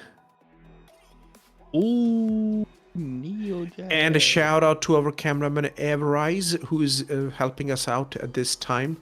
We are also swapping our camera people at any given time. So we saw Thunderwolf as well. So Cloud is still there. Wow, Cloud, good job, mate. Good job. There's Mistrust. Ace Nightmare has connected a lot of racers right now. And New Babbage. Okay, Hitbox is going away from Mistrust. I can tell you that. He has increased. He has increased. Yeah, the distance between them is increased. Yep, Hitbox has pulled away. Mistrust still needs to do the weave, the wiggles section, and Hitbox is already done. And my God, Hitbox, such clever take on strategy. I have to admit that they're absolutely surprising. LSC and the Metal Hurlant, absolute surprise teams this year. Gosh, look at the distance between Fresh and Billboy. Like, they started like, what, 50 meters away? Yeah, Fresh will overtake people. Fresh will start lapping people very soon. You'll see. Oh, wow, that's crazy. See, look at the gap between Sanguis Luna and Billboy, 117 laps and 113 laps, right? This is going to increase now because Fresh is there now. Fresh, if he does 2 hours, Oh my God, he's gonna put 3-4 laps easy on Black Star. Fresh is their ace card. Fresh is their weapon. Oh, okay. Okay. That's the one to kill. Fresh is next level. I mean, Jackodin praises Fresh. You know, like, oh, he's next yeah. level. So if Jackodin says that about Fresh, you just know. Wow. Fresh is very good. So, wow, this race got very interesting very quick. Oh yes, oh yes. Oh, Fresh is coming. To We have further. DJT Geek for Black Star right now. So, Oh, okay. Bill Boy has left the track. Let's see. Maybe he had some trouble. Let me have a look. No, I think it's just a swap. Okay, okay. Do people when the swap occur, do people change ship? No. Not the type of chip, not the type. I mean, if you're racing the M50, you're racing the M50. But Yeah. do they bring a new M50 in Yeah. the race? Yeah, so if suppose I'm on the track, I'm racing. Jay Kruger Yep. just had a crash. Oh, this is not going well for yeah. the test squadron. They've had a number of crashes because we saw Mount Kamikaze crash as well. So, okay, suppose I'm on the racetrack and I'm flying the M50 and I want to swap with you. You're on my racing team. You will be ready next to the start-finish line with your Okay. M50. And I will okay, cross the that's- start-finish line and you will launch. Okay. So you don't lose much time. The only time you lose is the acceleration time. That's all the time you lose. It's a very quick process if it's done properly. I think right now for SOAR they need to bring dupe in. Literally, I'm telling you this. I don't know what the strategy is for that, maybe, yeah. but yeah, they need to bring dupe now. Like maybe dupe. It's 9:19 in Perth, so maybe you can do a few hours and come back in the morning again. Because yeah, we definitely need dupe here. Who else is on the team? SOAR, Chip Flash, Dude 3D has done a really good job. Huru can come back and make a good dent. Huru is very, very fast. I mean, if Huru comes here, he will put he will definitely be able to catch up with FCR. Easy. Dupe is exceptionally good. Yeah. Sorry, Huru. Huru is just, oh my God. Let's look at the lap times now. Here we go. Mistrust did 5 minutes 37 seconds last lap. Hipox did 59. Oh, that's wrong. Oh no, that's the collective time. Sorry, the last lap for okay. Hipox is faster, but 20 seconds. Okay. Oh, nice. Hipox last lap was 5 minutes and 11 seconds. Mistrust was 5 minutes and 33 seconds. So Hipox is slowly I know. gaining. He's slowly gaining, but he's just warming up. He's just warming up. So Let's look at some Shockbeat. frame. Shockbeat is faster. Shockbeat is at 5 minutes and 10 seconds. So Mistrust is the slowest. So right now, basically what's happening is Shockbeat is gaining on Mistrust. So we might see the lap gap decreasing between the SOAR Racing team and XGR. Yes. Boy, oh boy. And SOAR Look at Racing the team. second, third, and fourth, like 113 laps, 112 laps, Yeah. 111 laps. Yeah. Like they're one lap away. That's just Yeah. amazing. Doesn't do anything for 10 hours already. Wow. Just I wow. think it's the work that Iceman and Huru have put in, and also Mistrust had very, very clean sections when he did it. But they really brought SOAR Racing team so far ahead. And Normal Rocket, really great stint there as well in the 350. We are 1 hour and 15 or 20 minutes away from chassis change. Then we will switch the ship chassis, and then we will see Razor coming in for SOAR and for Metal Hurlant. I think Metal Hurlant and SOAR are on the same racing strategy. Same. They're choosing the same ships. But then we will also see Sanguis Luna will bring in Razor, I think. No. They are also in 350. Wait, where is... Fresh is in 350. Oh my god. Oh my god. Okay. Hippox lap time in 350, 5 minutes 11 seconds. Okay. That's actually really Yes. good. He's just very good, right? And Sharkbeat is doing 5 minutes and 10 seconds. He's 1 second faster than Oh. Hippox. Mistrust Wow. is slow, 5 minutes and 33 seconds. But Fresh's lap time in the 350 Wow, no. is 4 minutes, 45 seconds. Gosh, that's not just Unbelievable. unfair. What This the is hell Fresh's is point of Fresh view. Crazy, but doing? Look, That's look how Fresh. good he is at ship control. Yannock, I actually want to show you this. This is what the top #1 racer of Star Citizen looks like. What you're seeing here is absolute perfection and control of the TVI and the ship nose. The crosshair and the TVI are exactly together to reduce drag as much as possible. That's what's getting the lap times. That's why Fresh is as good as he is. That's crazy. That's crazy skills. I saw a lab about with Boltok in, I think it was in Miner's Lament, and it was just a demo, and I was like, just how can you just do what you do with this ship? It's just crazy how skilled these racers are. That's just amazing. Something about these players, they just understand physics on a natural Yeah. level. It's raw talent on Yeah, display. yeah.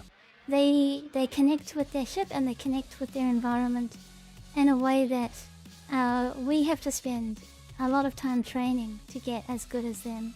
But they just right over the Yeah. gate, they understand it intuitively, which is amazing to watch. Oh yeah. It is really amazing to watch, because how, like, wow, yeah, skill. That's it. That's skill. Period. I mean, they're just good. There's skill and talent and their practice too, like Fresh. Yeah, He practice doesn't a lot let of. any of his talent go to waste, and his skill is always trained. He trains every race, and he puts in so many hours, and it shows. So that is a result well deserved for him. Oh yeah. It is, definitely it is. That's so many hours they have spent to practice and try. Oh, Mistrust! Crash! No mistrust. Devastating for SOAR racing team. They have Dupe put is Deep on. in. Now this is actually what this is Yeah, what it's gonna be Lens was Dupe. hoping for. Deep is on the track, so we might see some Yes. positional changes. But this is the first time we're seeing Deep out on the track. So welcome to the Crux Cup okay, 24-hour. We Oh, I found it see really Dupe. impressive watching you. Dupe is on the track. Yeah, we had But a it's due to a crash crash. of mistrust. Yeah. Oh, Mistrust had a crash. Yeah, Mistrust Oh, crashed. no. Where Kevin on the has lap been did he in. crash? Where on the lap? Probably Oh, about halfway, no. I think. I don't remember. Not a good start for SOAR. You know I'm emotionally invested. Oh yeah, absolutely. Oh man, what? No way. Come on, Dupe. Yeah. I want to look at Dupe's lap time now. At the 350. Well, I know that they will do their best, hey, and I hope it's 9:25 in Perth right now. Dupe, if you're listening to this, you gotta race until midnight, okay? You're not getting a break. You're gonna hang in there. You're gonna keep racing for 2 hours now. You're not going anywhere. Yeah. I am appointing myself. Yeah, I'm gonna send a DM to Iceman, and I'm gonna tell them now I am the official race strategist for SOAR Racing Team. Now, that's it. You do what I tell you to do. Echo, you're okay with that? Okay. I want this bill to pass. Oh yeah. I mean, let's face it. have I've been fun with making it. some really good strategy calls, right? Like, Yes, because you're from the outside.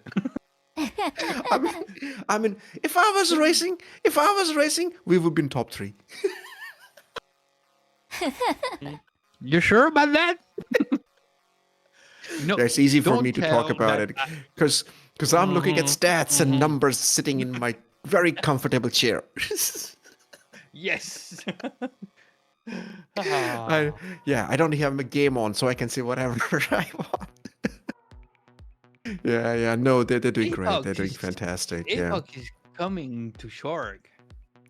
Yeah. Hey, Hipox is yes. there's still 2 laps He's down. fast. But Yes, he's Hipox coming. last lap He's 5 fast. minutes 11 seconds. Shark is 5 minutes 10 seconds. Okay, let me refresh this. Maybe there's a change. Oh yeah, that didn't refresh. Interesting. Shark beats last lap time 5 minutes and 16 seconds. Hipox 5 minutes and 7 seconds. They're very Yeah, competitive. he's So gonna be extremely Yeah. impossible for Hipox to close Oh. the gap of 2 laps unless there's a collision or a crash for SCIRE Racing Team. Then we can see that happening, right? Oh wow, Someone that is was following YouTube.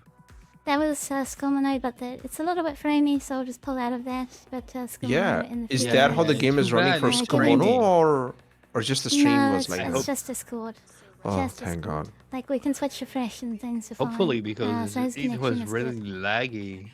Is this fresh? Okay. Yeah, That that's was just fresh. a Discord. That's a fresh there with the light That's fresh right there. amplifications. Using light Wow. amplification. Sponsored by Gattac.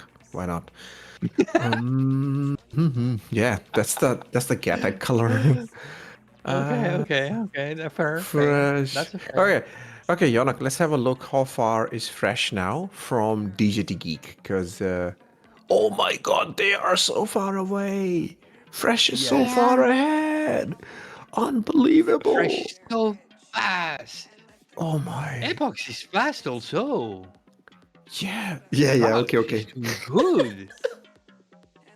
Okay. A new race has been detected. I can see Vale Grumby for XGR-SCIRE has entered the track. Welcome Yes, Vale Grumby to the Crux Whale. Cup 24-hour. We have a new Welcome, racer. Whale. Is this Whale's first time racing for us? Like, have you ever seen Whale before, It Echo? is. For Crux Cup 24-hour and for XGR, it's been a very, very long time. So welcome in. Apparently they're a very old member of XGR and they're Okay. just getting back into racing.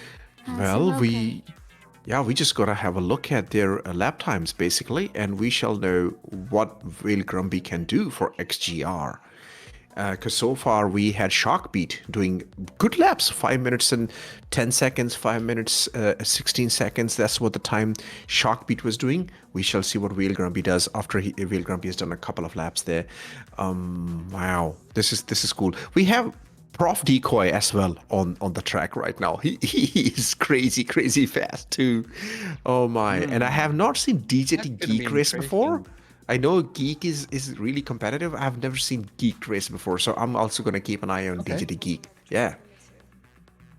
Lot of new names. Gravity Cat doing really well. Gravity Cat is having a stable run now. No crash for their racing team, but yeah, just bad luck for the test squadron and the Onestra.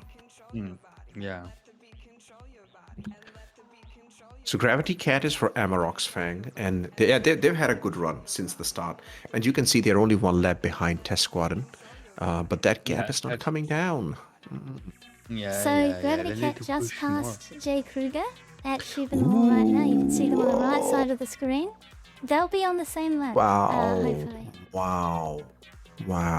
Okay, and Just Jay for a Kruger brief is moment, but not. he's closing the gap. Yeah, they're there's Jay slowing down. Kruger.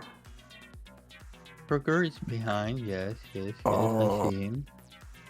Oh, it's gonna be interesting. Gravity Cat is. Yep, there we go. They have. They're 1 lap down, but they still have But they're, close to they're more than creating a 1 big hour. gap. Yeah, they're That'll be more worth than watching 1 when they get hour. onto the same lap. Yep. Exactly. They are on the they have 1 hour still to shave this off. Okay, let's have a look. So that's a good battle to look at. We can keep an eye on that in the longer run. So we have Kruger, who has been doing something happened to them in the last lap. I think that's where. Okay, Fedakol.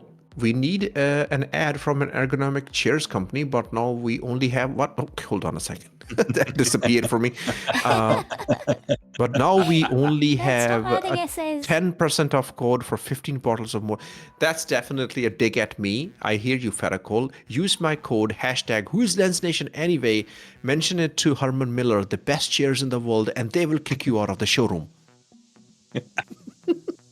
If you don't, no, you don't say that. No. if you don't mention my name, you'll be fine. Okay. It's written now.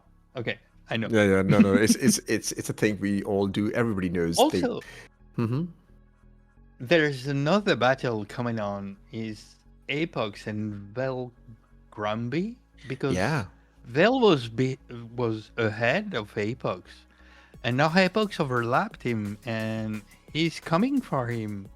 They're just one lap from them. Yeah, Apox is ahead of Whale. Apox is very, very fast, and both Vale and Apox Apox are in the He's 350R. doing good. So as soon as That's they cool. go onto the same lap, we're gonna pay attention to that, and there could be a battle for 5th and 6th. Yeah, Apox is doing most of the heavy lifting for their team. And 24 hours is a very long time. So let's have a look at their roster. So Metal Hurlant is Apox, Rantier. So of course, Rantier is probably sleeping. But no, he's in France. He should be racing. I don't know. Jezu did a good stint. Yeah. We haven't seen Nautilus. Did you guys see LFK or Dark Kugor or Niku still hasn't come here? We saw Dark Core. You saw Haven't seen Dark Core? Niku yet. Okay. So okay. So it depends on their roster, like what they can do possibly to gain or lose positions. Let's have a look at some of the race times. Okay, let's check. What is Vale's time? Hopefully he has completed a good lap and we can check that. Vale Grumby's last lap time? No, we gotta wait. That's 11 minutes. That's probably not gonna give us anything. Hipoxis is 5 minutes 9 seconds. He's being very consistent.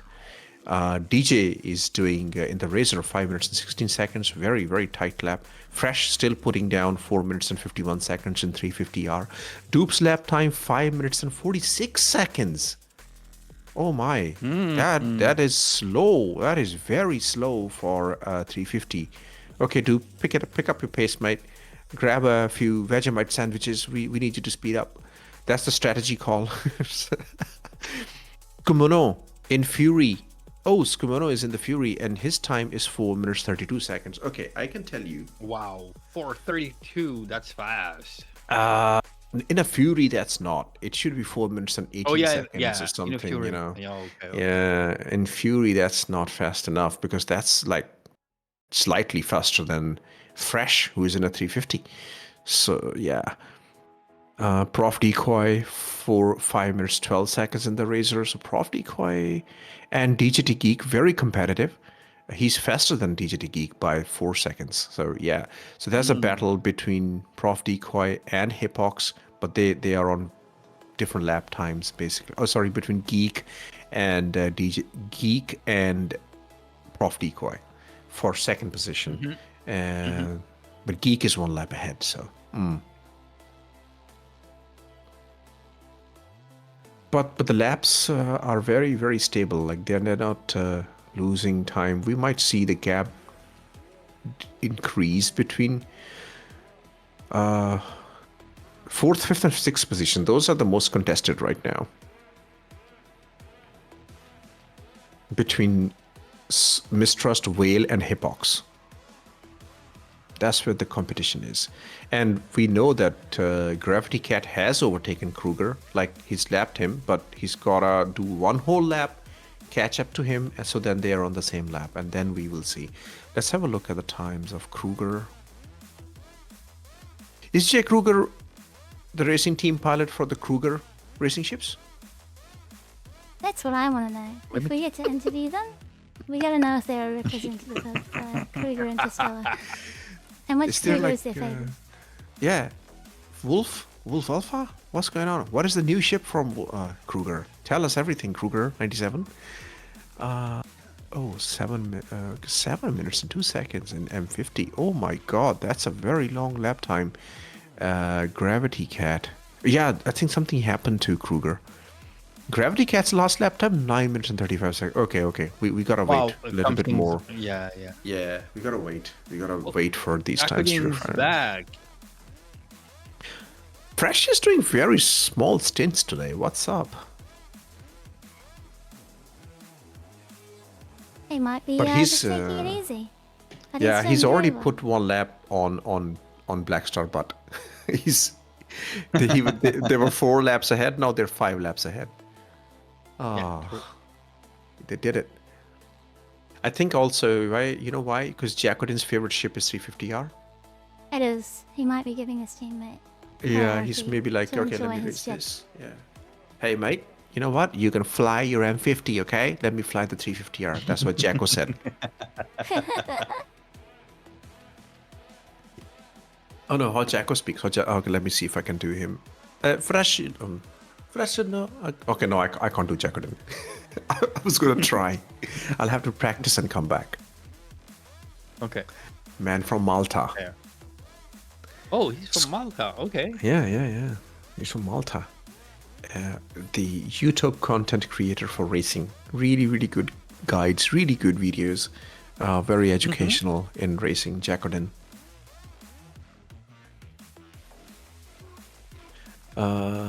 Okay, Vale and Hippox. You see they're on the 109 now. Okay, there's Vale Grumby. He's And far Hippox behind. must be quite far ahead at this stage because he lapped him, so Yeah, he's yeah. gonna. Coming through Aspire Grand, heading to Blue Triangle. Oh yeah. Oh. Wow. Where did Vale go I now? see Daddy Dank He's for coming. the first time. He's joining the staging area. Who? Daddy Dank is joining the staging area. Oh, Dunk is Finally coming ready to race. in. Hashtag Daddy Dunk. Okay, so Jacodin was the interim pilot probably. There's Vale Grumpy. Oh my. Okay, I'm telling you guys now. It's 11 o'clock now. Oh, look at that. We just finished at 11 hours. Within 15 minutes, if nothing happens, Hippox will be overtaking Vale Grumpy.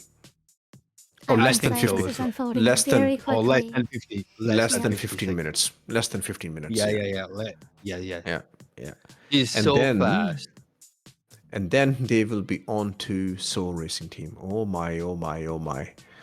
Mistrust is back. Wow. Okay. Dupe's gone. Mistrust is back. Oh yeah. That did happen. Oh, Vale is leaving. So maybe Somebody else will be real- replacing. Yeah. Yeah. Somebody Yep, else will yep, replace yep. them. Who Shark will Bed's that back be? on. Who's gonna Shockbite's be? back on. They are aware. They're aware of the threat of Hippox. That's strategy Yes. happening real time. The teams are aware. They know Hippox is coming. Shockbeat was doing good laps. Very consistent laps, only slightly slower than Hippox. Now we will have to wait longer than 50 minutes. Maybe. No, Vale Grumpy was not competitive, so good, very good strategy call by XGR. Now they need to do this. Yes, Yes. you need to. That make, was the right time to do that. Yeah, perfect, good call. Maybe they're listening to my commentary and they're like, "This Lens Nation guy is smart. He's talking a lot of strategy sense. Let's do what he's talking about." And yeah, it's okay. Not a problem. I accept Sheknu. I know I'm cool. Either Suze and Mistress also changed. Okay, hopefully Dupe is coming in. Maybe Dupe. Let's don't see know who who's- comes in. I love it, Yannock. You already got it. You already got the hang of how this race is being run. Yeah. Isn't it interesting? It is, of course it is. I love that. It's cool. And Yeah, it's- and being with you and Echo is so cool. Yeah. I mean, yes, I love you. I mean, you're learning a lot from me We for love the you too, strategy. Yannock. Thank you. I know. You taught me everything. Everything. You're my mentor. Do you remember when, like 20 years ago, when I started teaching you about low flying? You remember, Yannock? Yes, Like- yes, I remember, of course.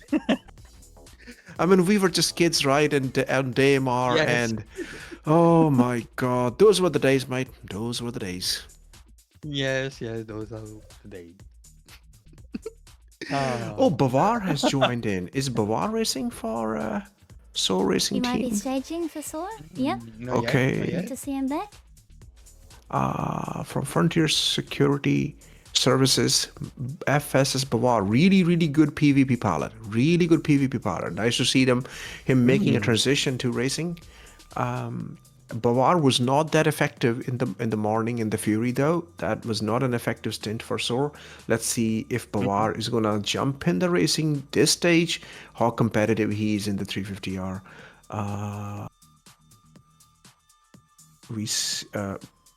Okay. We don't know if they're changing, if Mistrust will be racing or they'll be making a change. I know that Mistrust games for quite late, so it's not like... Oh, Dupe is in. Oh, I think Dupe is in.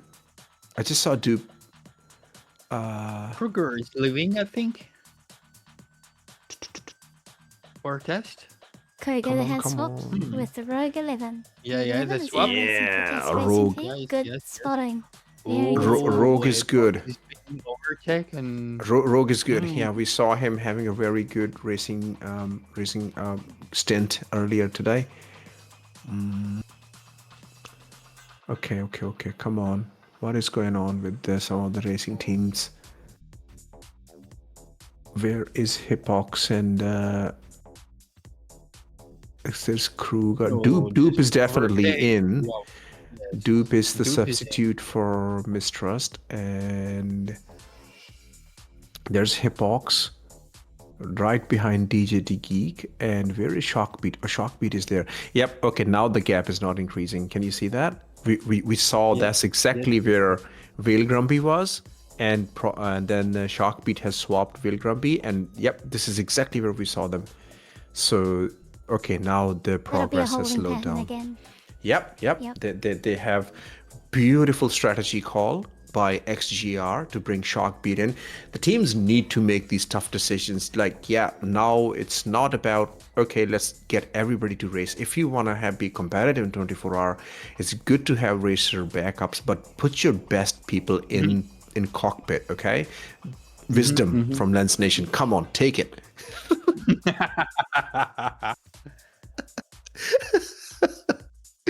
So now XGR gets all the points for that strategy call. Really good call there, bringing the Shockbeat in.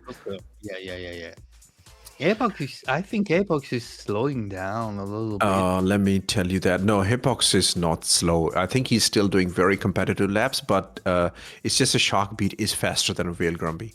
So Shockbeat's last lap time was 5 minutes 15 seconds. Hippox is 5 minutes 7 seconds. Exactly the lap times they were doing before XGR swapped Shockbeat. Yeah. Okay. Yeah, so the status quo has been maintained, equilibrium. Oh, somebody is in a death spin there. Or it was the desync? Oh, No, definitely we desync. desync, they're okay. Desync, yeah, definitely desync. Yep. 1 hour to go for a chassis change. Gonna be interesting this chassis change. Lot of 350s will come and lot.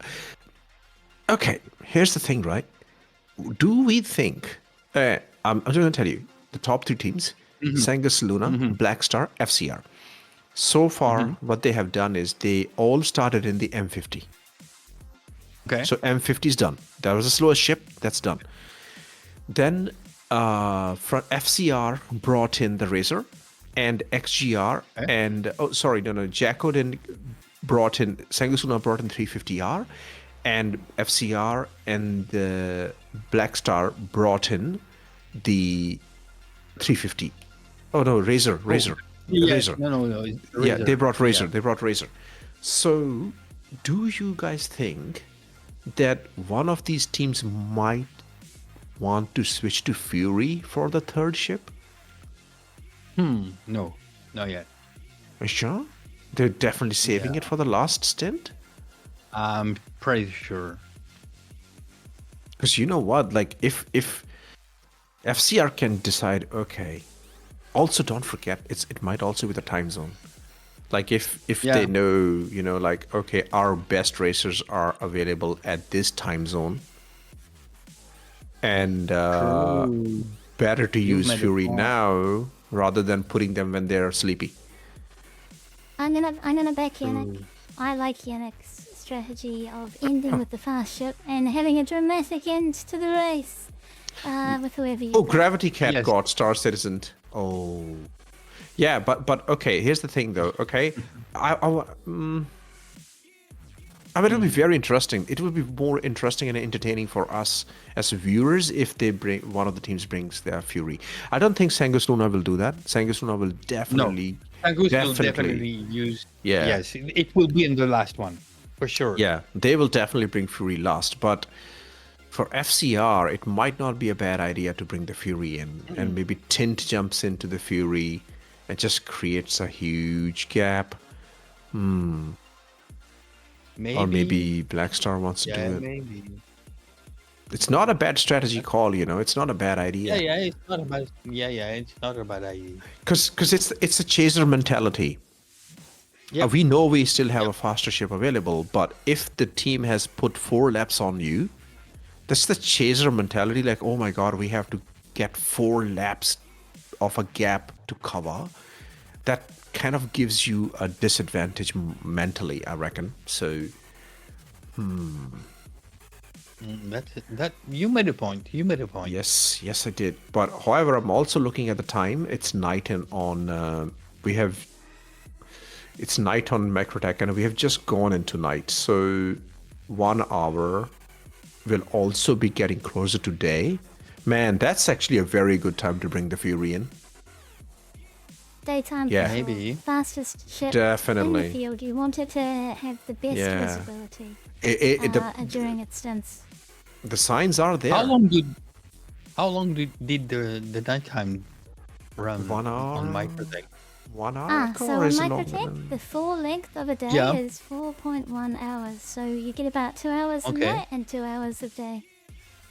Okay. 2 so hours. in Nubabage also it's maybe a little lower because it's a little bit above. Let me check worst guide. Because I think signs are there, and the strategy option is available to teams if they want to use Fury Alex for second and third team. This is not applicable on rest of them. Yeah. Oh, also, I'll tell you what, this is the perfect thing to do for XGR, by the way. Why? To deploy Fury now for the third stint is the perfect thing for XGR to do. They need to chip away the advantage of SOAR Racing Team. Oh, look at that. That will be the time for them to remove SOAR from the 4th position. It'll be hard in the later stages. Let's see. And also thinking about it, Australia is an advantage time-wise. Yeah, time-wise. For the 4th stint, Australia will be relatively fresh. I think Ice will be joining early. Probably will be doing the last stint, and he will be fresh on East Coast. And now we are 10 p.m. in Australia. The 3rd stint of our ship for SOAR Racing Team is the toughest stint for us for the SOAR. Okay, I'm giving away the team secrets here. But I can't stop. You are. But I think all these things matter, do they or don't they? Like, am I thinking too much? Like. I'm not sure. No, you're having fun. You're not thinking too much. You're having a great time. And for our viewers, I'm sure you're all eating it up too. What would you do? Lens or Yannock strategy? Both are viable, both are fun. You know what? What this means is I can't leave until that switch happens. Now we gotta see what happens.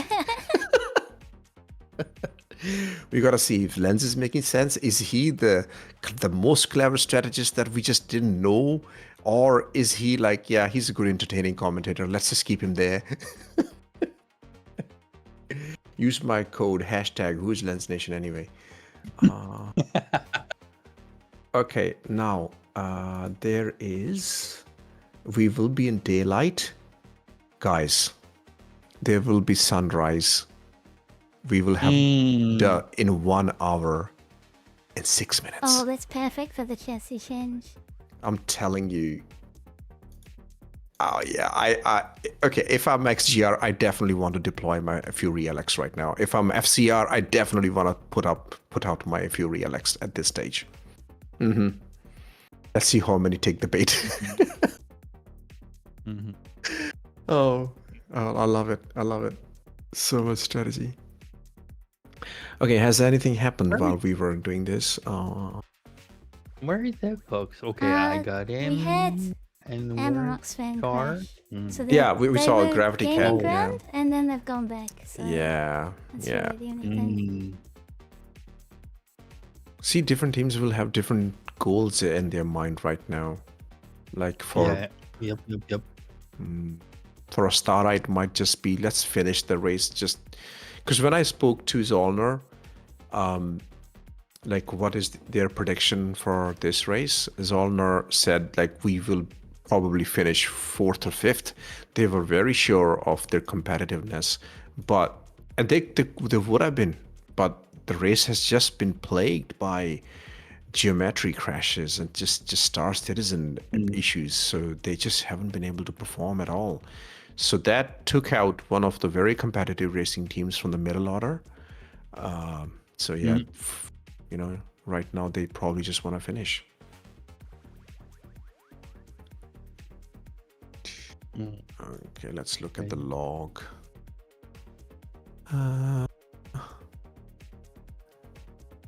Skumuno's last lap time, 4 minutes and 32 seconds in the Fury. Very consistent, same. Oh, yeah. So Skumuno is doing 4 minutes 30, 4 minutes 35, 4 minutes 40. Pretty much very consistent lap times, but not fast enough for the Fury LX. Dupe's last lap, guys, in the 350R, 4 minutes and 18 seconds. That's faster. Yeah, that's faster than Jacodin. Jacodin did 4 minutes and 57. That's what we want to see, SOAR. That's what we want to see, Dupe. You got 1 more hour to put down these very fast laps.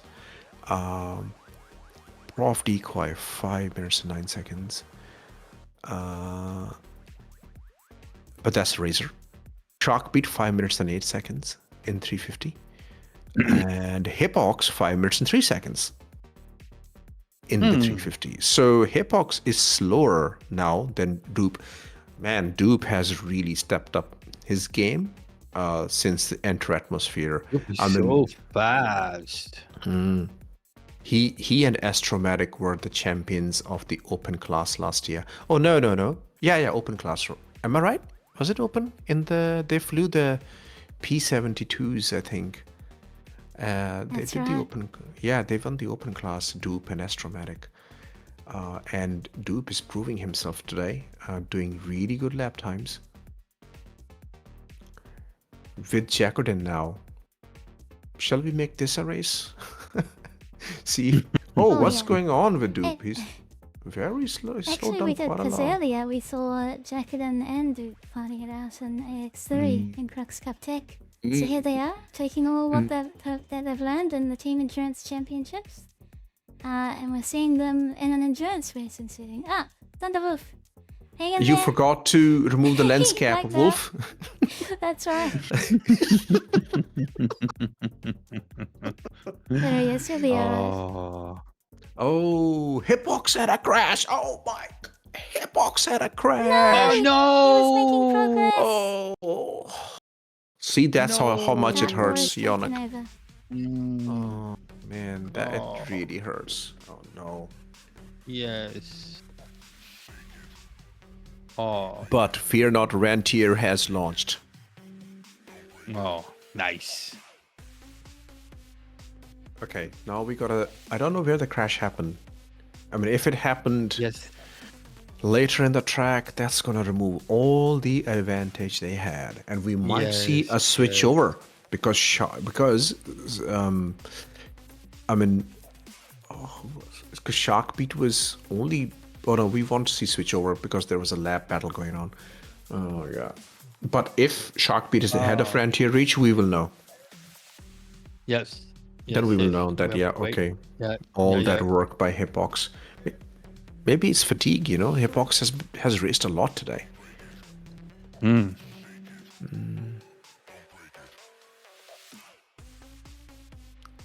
Okay, Fresh is launching for... Where is Jacqueline? I see Fresh on the stage. I see Dupe there, and Dupe and Jacqueline were very, very close, and I don't see Jacqueline anymore. Oh no, there's Jacqueline. Okay. There's Jacqueline. There's Jacqueline. Yeah. The radar just disappears at that stage. Okay, understood. Yep. Yeah, Jacqueline is pulling away from Dupe in this lap. Okay.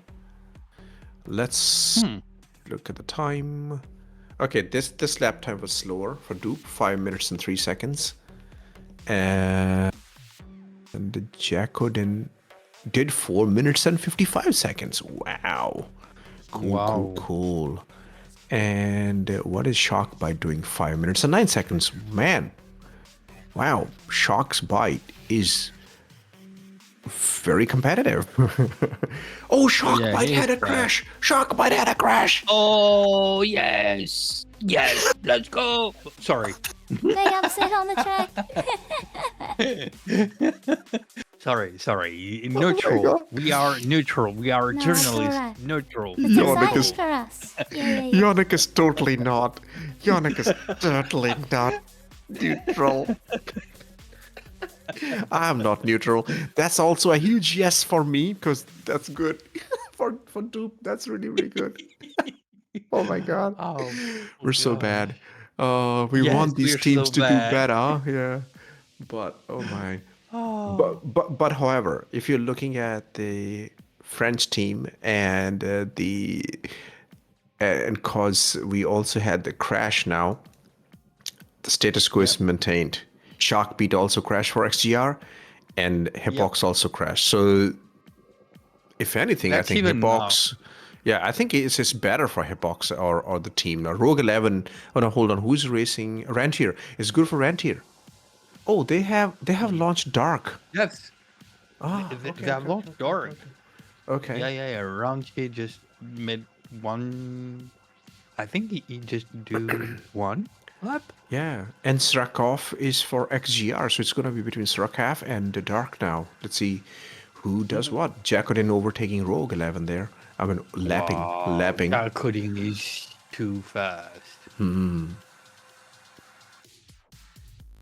DJT Geek, Prof Decoy. I think Sanguis Luna is definitely taking it easy now, because Fresh is just chilling there. And Sanguis Luna could easily be building the lead right now. Okay, there's Srakov right there. Where is Dark? There's Dark. Dark just in front of Dupe. Dark is coming to finish the lap. And Srakov is very... Edge the metro wiggle. We're calling it the metro wiggle now, so about halfway through the track, a half track gap. So, Yep. collectively, this is advantage for the French team. I think so. Yeah. Let's go, they- Metal Hurlant. Yeah, because they also had a crash, and the gap was not that much. Now they are half a lap apart. So Dark only needs to catch up with Srakov half a lap. It was way more than a half a lap. It was pretty much 75% of the lap. Yeah. Now it's it was 50%. Yep. Imagine Hipbox didn't crash. They would have overtaken XGR. Yeah, I think they would have overtaken. Yeah. My God, the way this race goes, amazing. Dark has to leave Dupe lead because Dupe is fast. If he had him inside, I think he's gonna be faster. Let's see. Okay. There's Dupe. There's Dark. Yep. Dupe is I ahead. think. Yep. Yeah. We can judge it. You're right. Ahead. Perfect. Awesome, Yannock. You should do this more often, mate. They're a natural young. Yeah. Oh, thank you, thank you, thank you. Yeah, we can just see who is faster. That is my first, really, that is my first commentary with you guys. But Ah, welcome. I'll be back. Yeah. Dude, I'll be please back. do. Didn't. sure. Man, for I, sure. I asked you last year as well. And you said, yes, I will Yes. come. Lance, I will come. And then you didn't. Just don't finish that sentence, please. Just don't. We just Spoiler have to remind alert. you, that's all. We drag you out, Stop. and Yes. we Stop. show you Spoiler as you alert. He didn't come. I hate you. I accept it. See, us military strategy guys, we get all the hate, but we make the hard decisions. Yes, you made the hard decision. Oh no. Oh. Srakav and come on. Okay. We are trying to find Where is- Dark and Dupe. They will show up. There they are. There's Yeah. Dupe and Dark. Oh no. That's Dupe overtaking Rogue. Oh, no, that's- There's Dark. There's Oh, Dark. Yeah, There's just Dark. dark. I think Dupe is not- pulling away slightly. Yeah, Dupe is speeding up. Yeah, Dupe slowly is really pulling speeding away. up. Yeah. Where is Prof D going? Okay, here. Okay, maybe Dupe. Oh, Dupe could overlap him. Yeah. In the few labs. Whoa, is that fresh? That is fresh. This is Decoy's point of view. He's just Prof finishing the show. Decoy. Prof, if you're listening to this, you were so good at the heavy class this year, Prof. Amazing. You guys made the heavy class so interesting. Okay. Oh, God. Racing in the night. That's just so Yeah. hard, man. Yeah, and he's not even How could using they go the. so fast. He's not using reshade. He's not. Yep. Wow. Wow, impressive. Really impressive. Hey, look at the gap between Dupe and Dark. It's going up, but Yep. Dark has also it's overtaken going up. Rogue. Yep. That's cool. But it's not substantial, you know. It's not like No, Dupe's no, gonna no, no. put a lap on him, because if anything, we need to look at the gap between Dupe and Srakav, because they Yep. need to increase that lead, but they only have 35 minutes left in this chassis now. 119 and 114 gap between Dupe and Srakav.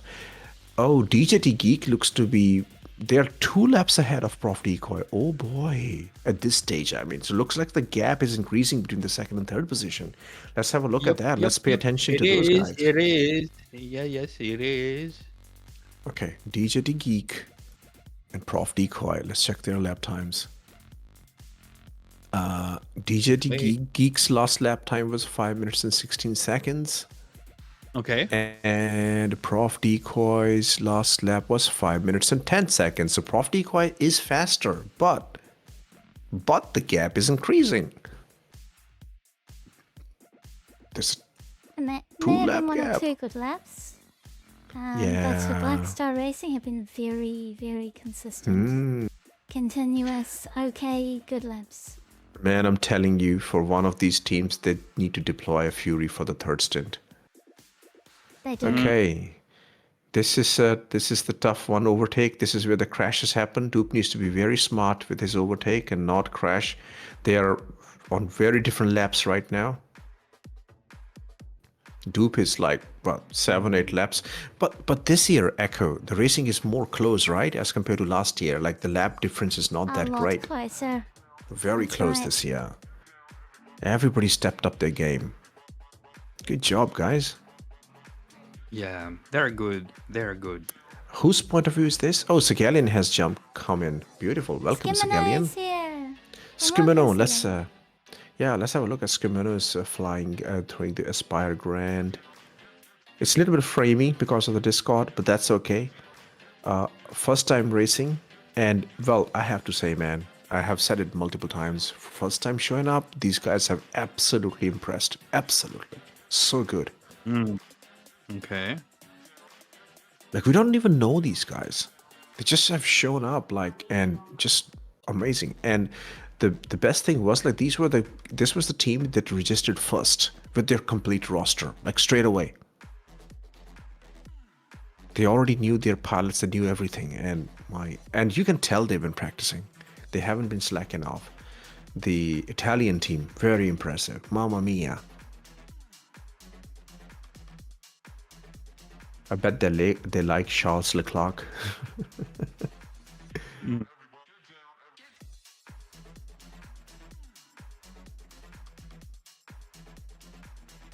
Oh no, this is very good. I reckon next year they will be even better. They're not using I the think so too. yeah, they're not using They're in the couples, so they're limiting their thrust. Yeah, they're not using the altitude to its best They don't ability, have the right? altitude knowledge yet.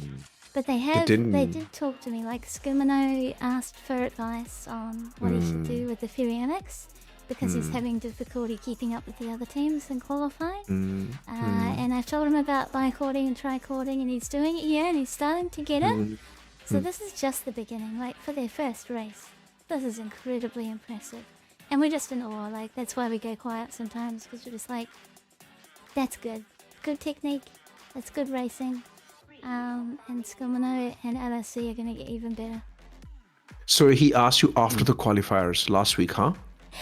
That's right. Yep. He's like, I really want to understand what I'm doing wrong. But there's more you can do, Skimano. So even after the 24-hour, I'm going to have a meeting with your team and hang out with you, and we'll do a debrief together and talk about how we can make you even faster.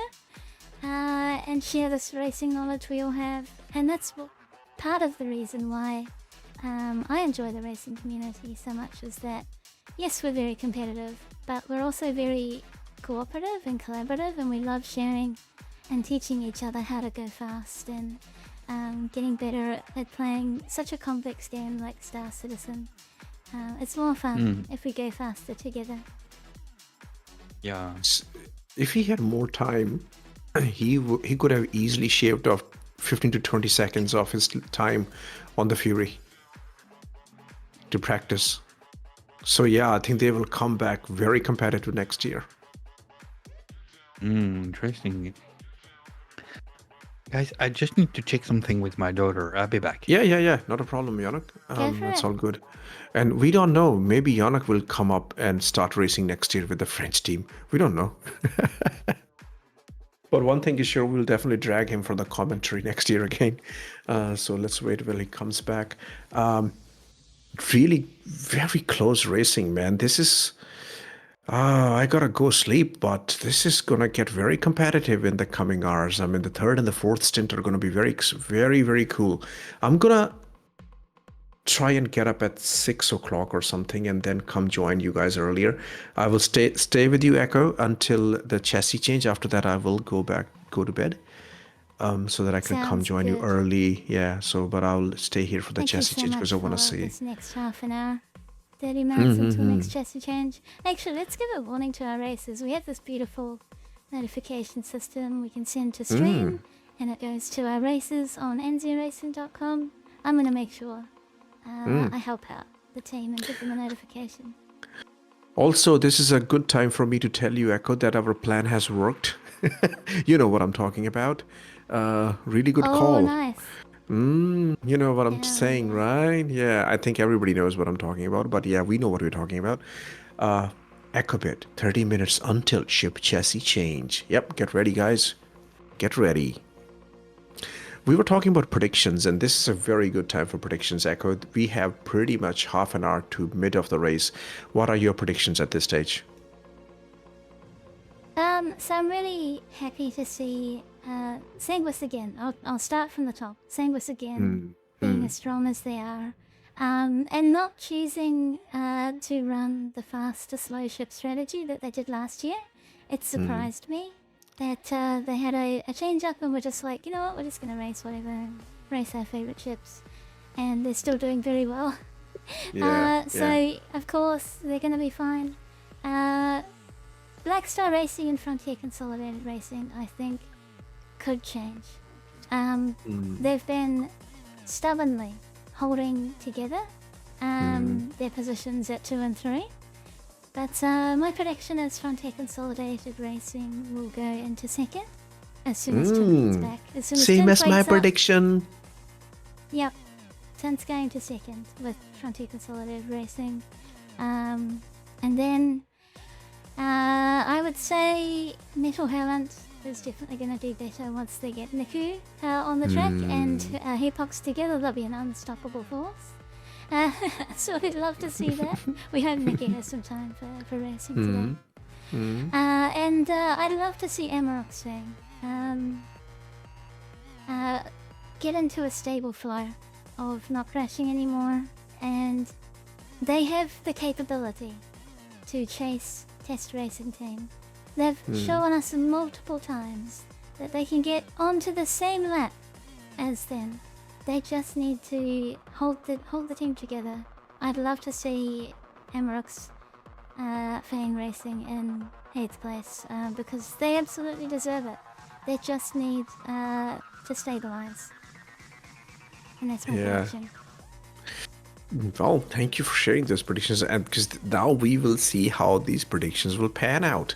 What happens to the grid? And Yannock is back. I'm back. I was silently listening to yes, great analysis from Echo. That's a good point. That's really a good point. Hey, a very wisdom-filled nugget from Fedakol. Don't forget to eat and drink, racers. Okay, Fedakol. Oh, yes. And wiggle your mouse for all the staff. Yeah. I actually asked, I was asking the racers before, but I would ask you guys, because Echo, you ran the racing practices for the SOAR racing team. Anything fun that happened in the background? Oh, okay. Okay, I hear you. Practice? Yep. Yeah, something fun that happened. But something about SOAR racing team. I think Chip has been a real surprise to me, and how he took to the Fury Alex and Ice, also racing for the first time this year. Those two are like my most improved people. Watching them rise up, go through inter-atmosphere, chip through Crux Cup tech, they're my biggest surprise on how good they are. And Chip just needs a better computer, and he will be very, very good. Okay. Well, it's sort of like unlocking someone, you know. You can see the potential, that they understand all the theory. It's just the computer that's letting them down. So it'll be interesting. It'll be a different story when they get a computer unlock. And Ice is very hard on himself, but he actually does better. Ice than is, he is, and yes. all the training he puts in and all the effort he puts into the team. He should be really proud of how he's come, and that's just some surprise things from SOAR racing team that I've picked up on in practice.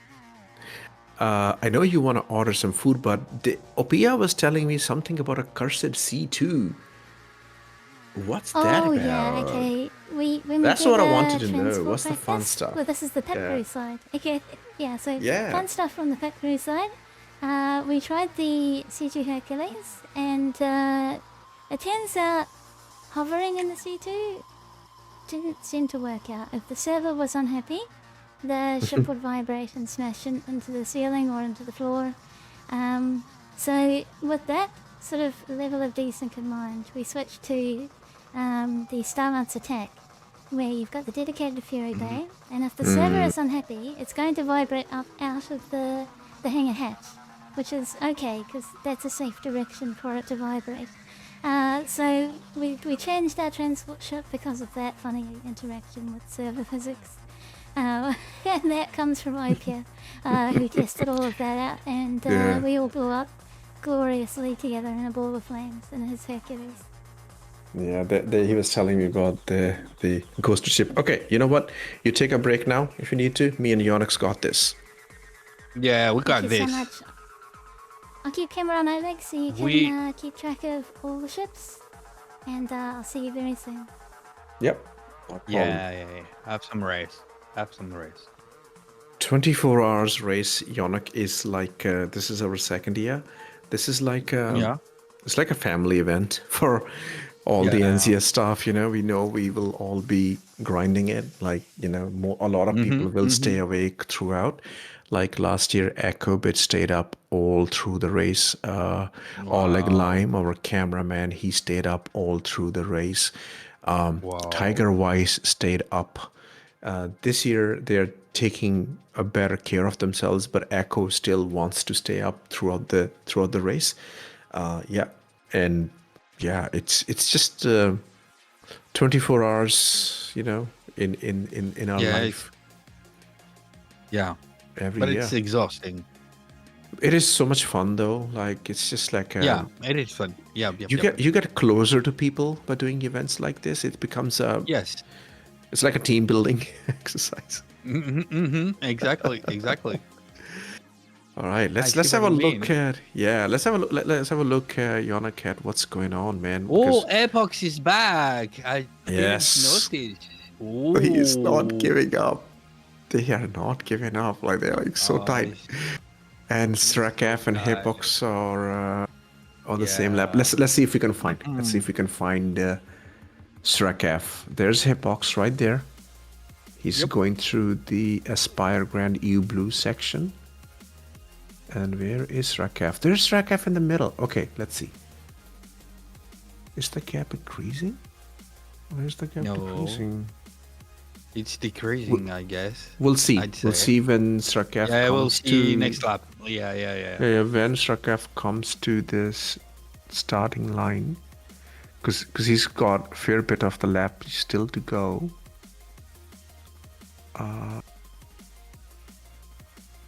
Oh no, I think the gap has increased quite a lot. Wait, what? Yeah. The gap has increased because this is where... No, I don't know. I can't tell. They might be on completely different parts of the lap, but... I'm not sure. I think they're on the same part of the lap, but... Yeah, because Hipox just went through this section. Yep, right? Yep. So Strakaf is getting away. Yep. Yeah. Oh, wait. Strakaf is on 117. Hipox is 116 now. I think the gap is definitely increasing between 5th and 6th position. I think Scruff is doing a great job. Let's have a look at the lap time. Strakaf's last lap is 5 minutes 13 seconds. Hipox is 5 minutes 43 seconds. Something happened on that lap, I reckon. Yeah. Something happened. Hipox is the member of La Fédération de Camelot org. Oh, okay. From France. Okay, what is happening with... Let's have a look at other competition between Billboy and Prof Decoy for Black Star and FCR. Well, they're pretty close. There's Prof Decoy on the left. Yep. And then behind is Dupe. Okay. Yeah.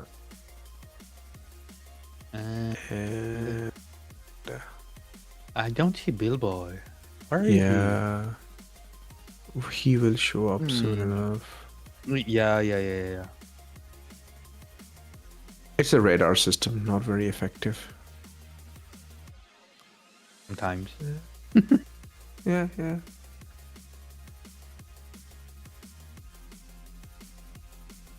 Don't see him yet.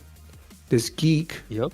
Oh no, it might not be Billboy. We should be looking for DJT Geek. Geek's there. The Geek's leaderboard there. is not Yeah, updated. Geek's there. Yeah. Oh yeah, they swapped. Oh, They swapped, but they didn't update the leaderboard. Okay. Okay. I'll just post that. Oh, it's close.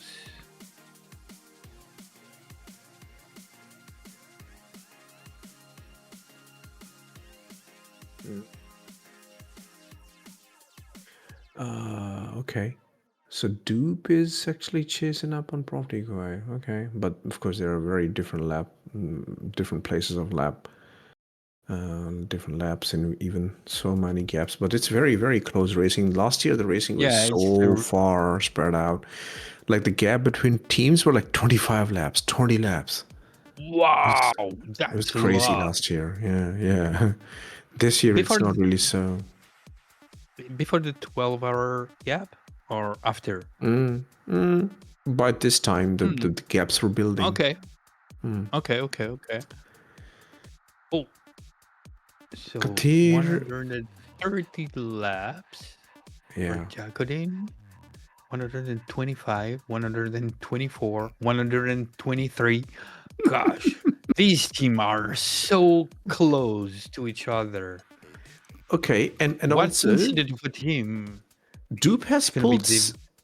Dupe's put 6 Yeah? laps on Sarkaf now. When I joined in 2 or 3 hours back, they were four laps ahead. Now they're 6 laps ahead. That's good. So SOAR's done good.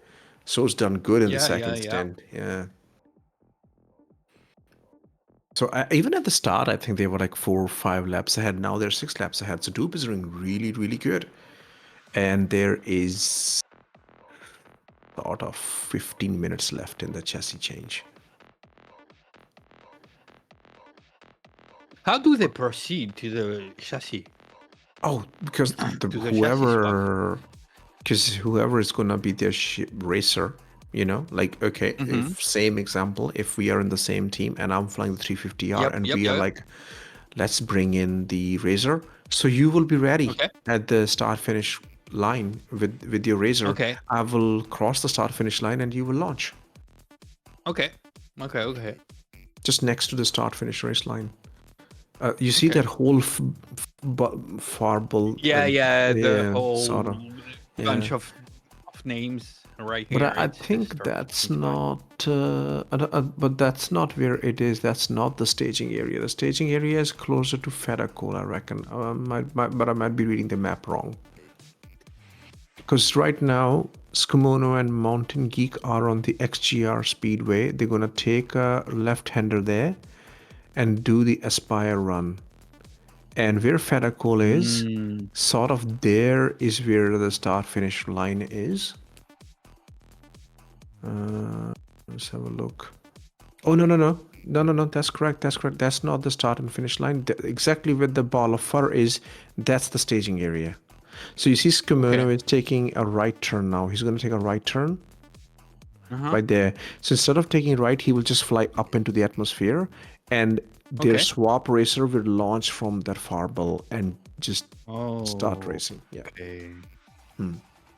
Okay. That's the start and finish line. Yeah.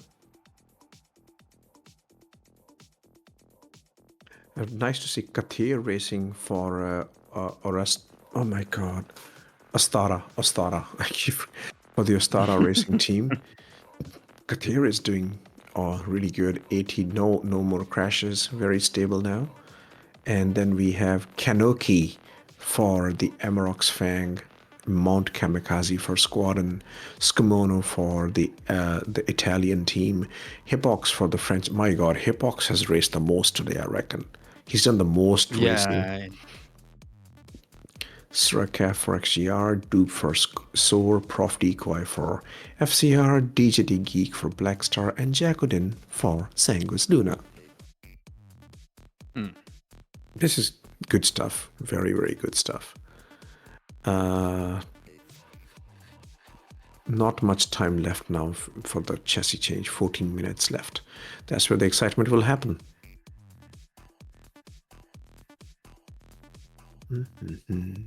Do you think you will come and race maybe next year with the French team? I don't know. I need to practice more. This is very demanding, Yannock. Like so much practice. It is so much practice. You have to be. Yeah, it could be hard. Yeah. But it's a cool scene to see all these people racing. Like, pretty interesting how they handle teams, circuits, and how they do everything like that. That's cool. It's really good stuff. And Last year the track was different. Last year we had the track on Crusader, so there's also the freshness of it. Like every year the track is different, so you have like it doesn't get boring, you know. Yeah, that's a Yeah. good point. That's a fair point. The last year's track was boring, to be honest. I found that quite boring, as Oh, yeah? compared to just it had a lot of straights and long, Oh, but okay, a lot okay. of straights. This is very exciting, like a lot of changes. It keeps and that's why we're seeing quite a lot of close racing here, like not too many gaps forming up because it's a tight track. Yeah. I totally see what you mean.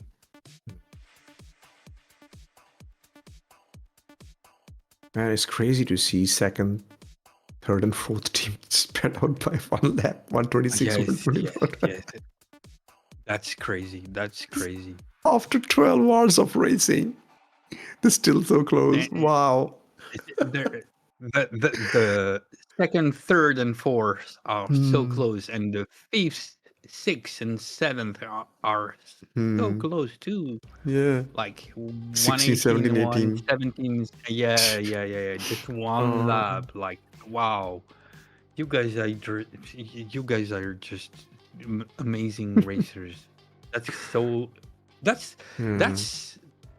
racing. That's entertaining. That's what we like in racing. And Yannock, the two of these teams, 6th and 7th, they're like brand new. Like Yeah. Wow. they're challenging XGR, man. That's crazy. They're challenging That's XGR and crazy. SCIRE. That's just wow. That is so good. Yes. Because XGR and SIRE are just Epic. historical. Yeah, Neojet, Like Checkner. they are maybe not the origin of racing in Star Citizen, but somehow they are. They are, yeah. Very, very quite veteran racers. But you know, XGR will have, because the race happened on the completely wrong time zone for them. They will now. This race is transitioning into their more friendly time zone. So Oh yeah. third stint and fourth stint are gonna be pretty strong for them. Third stint should be the most powerful for them, sleep wise and day timing wise. It's gonna be the hardest for us in Australia and New Zealand. So yeah, we might see. Yeah, it's gonna be tough for SOAR, but the thing is, the FCR and Black Star have nothing to worry about from SOAR racing team, because they don't. SOAR doesn't have the Fury LX anymore to use, but both of these guys do. So yeah, so they're gonna speed away. For SOAR racing team, really the battle is for the 4th position. That's for them. It has to be the best of the rest.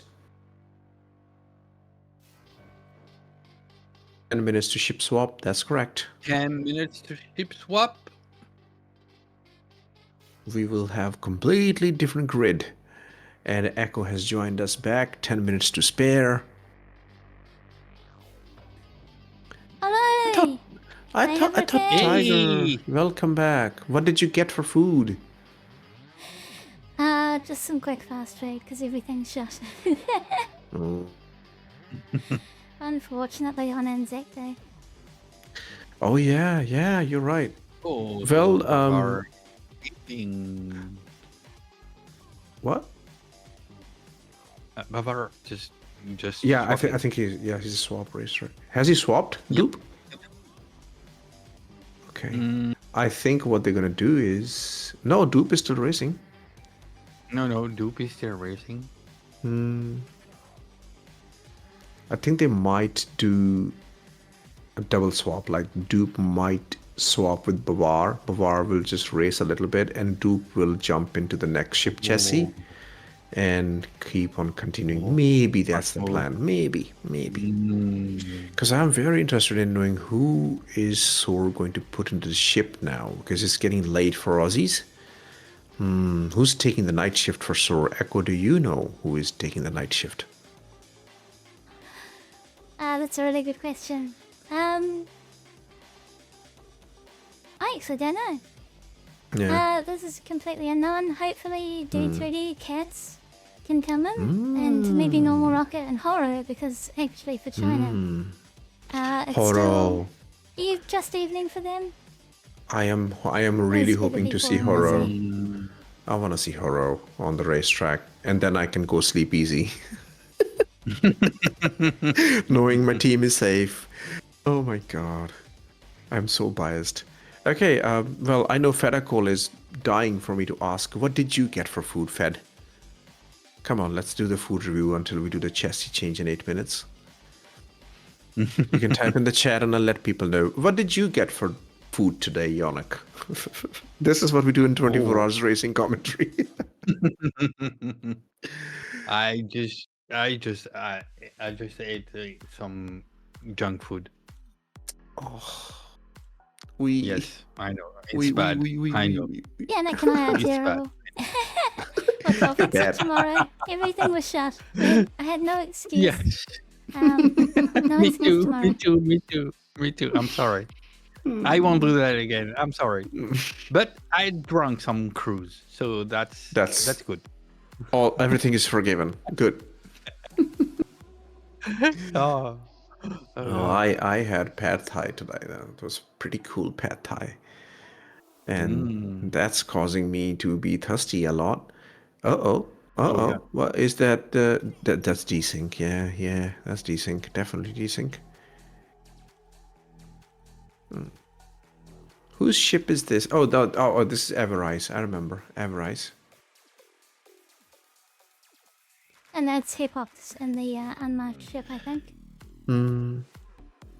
Probably. Oh, look, Ferdinand Santi is there. Man, we were just talking about this. We are midway. 6 minutes to go. For half of the race complete.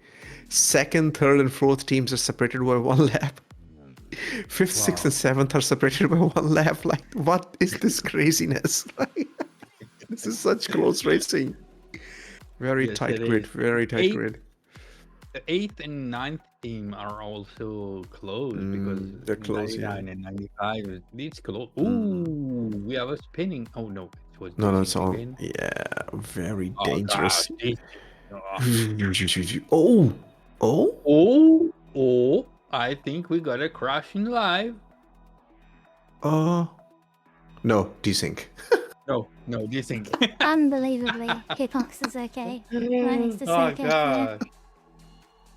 No, Yannock didn't go into crash panic mode because it was Srakaf who disappeared. So he was getting ready to celebrate.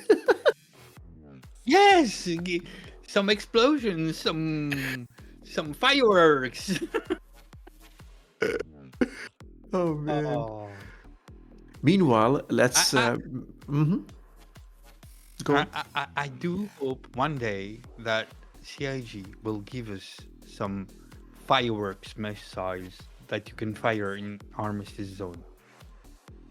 This is one of my I dreams. like that.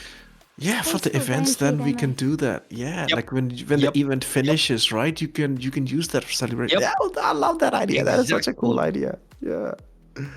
This is something we had in the very first MMO I played was EverQuest. It's an old game, yeah. like Yeah. in the 1990s. Yeah. And it was my very first MMO. And then when I stopped playing that game, I said to myself, never again MMOs. It's tearing me my time out. And I said, no, never again.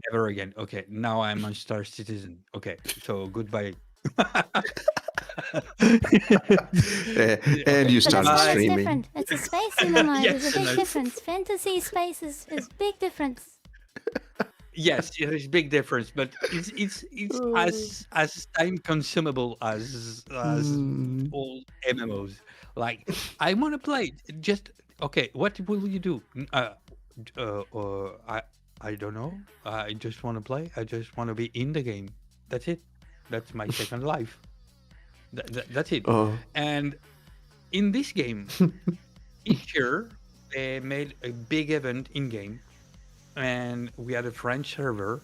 And for the 14th of July, which is our national national day,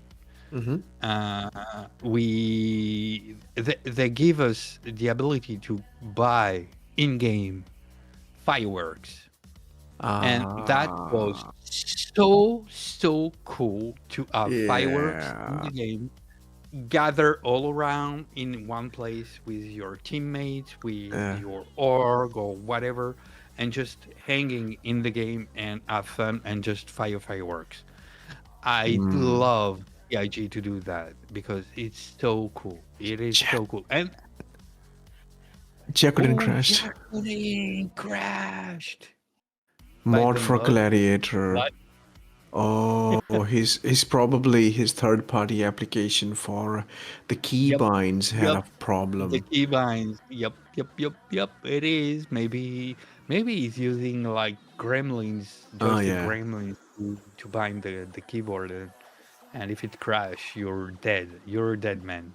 But did you see that's the racer mentality? He has that notes in there so that he wants us to know it wasn't my fault. Okay, I'm still racing. Okay. Awesome. My stupid software crashed. That's the racer's mentality. I respect that. Yeah. Yep. Agreed. Yeah. Agreed. Okay. Agreed. Pretty much 1 minute left in the chassis change. Ooh, it's gonna be interesting. Do we have any other camera echo on the ground, or this is? Oh, there we go. Let's have a look at that. Set chase cams. Yeah. Now you will witness the chassis change Yannock live. Yep. We also, when we were talking about EverQuest, we saw Dupe behind Prof Decoy and then Dupe overtaking Prof Decoy. Even though, so they are pretty much on the same lap right now. Oh, it's gonna be interesting. Yeah. 60 Dupe and Prof Decoy are on the same lap now. Actually, Dupe is ahead of Prof Decoy now. So like of course not. Like he needs to do a whole lap and then catch up. Or maybe no, he has to catch up. Yeah. They're both on the same lap. That's some performance. Staging. There we go.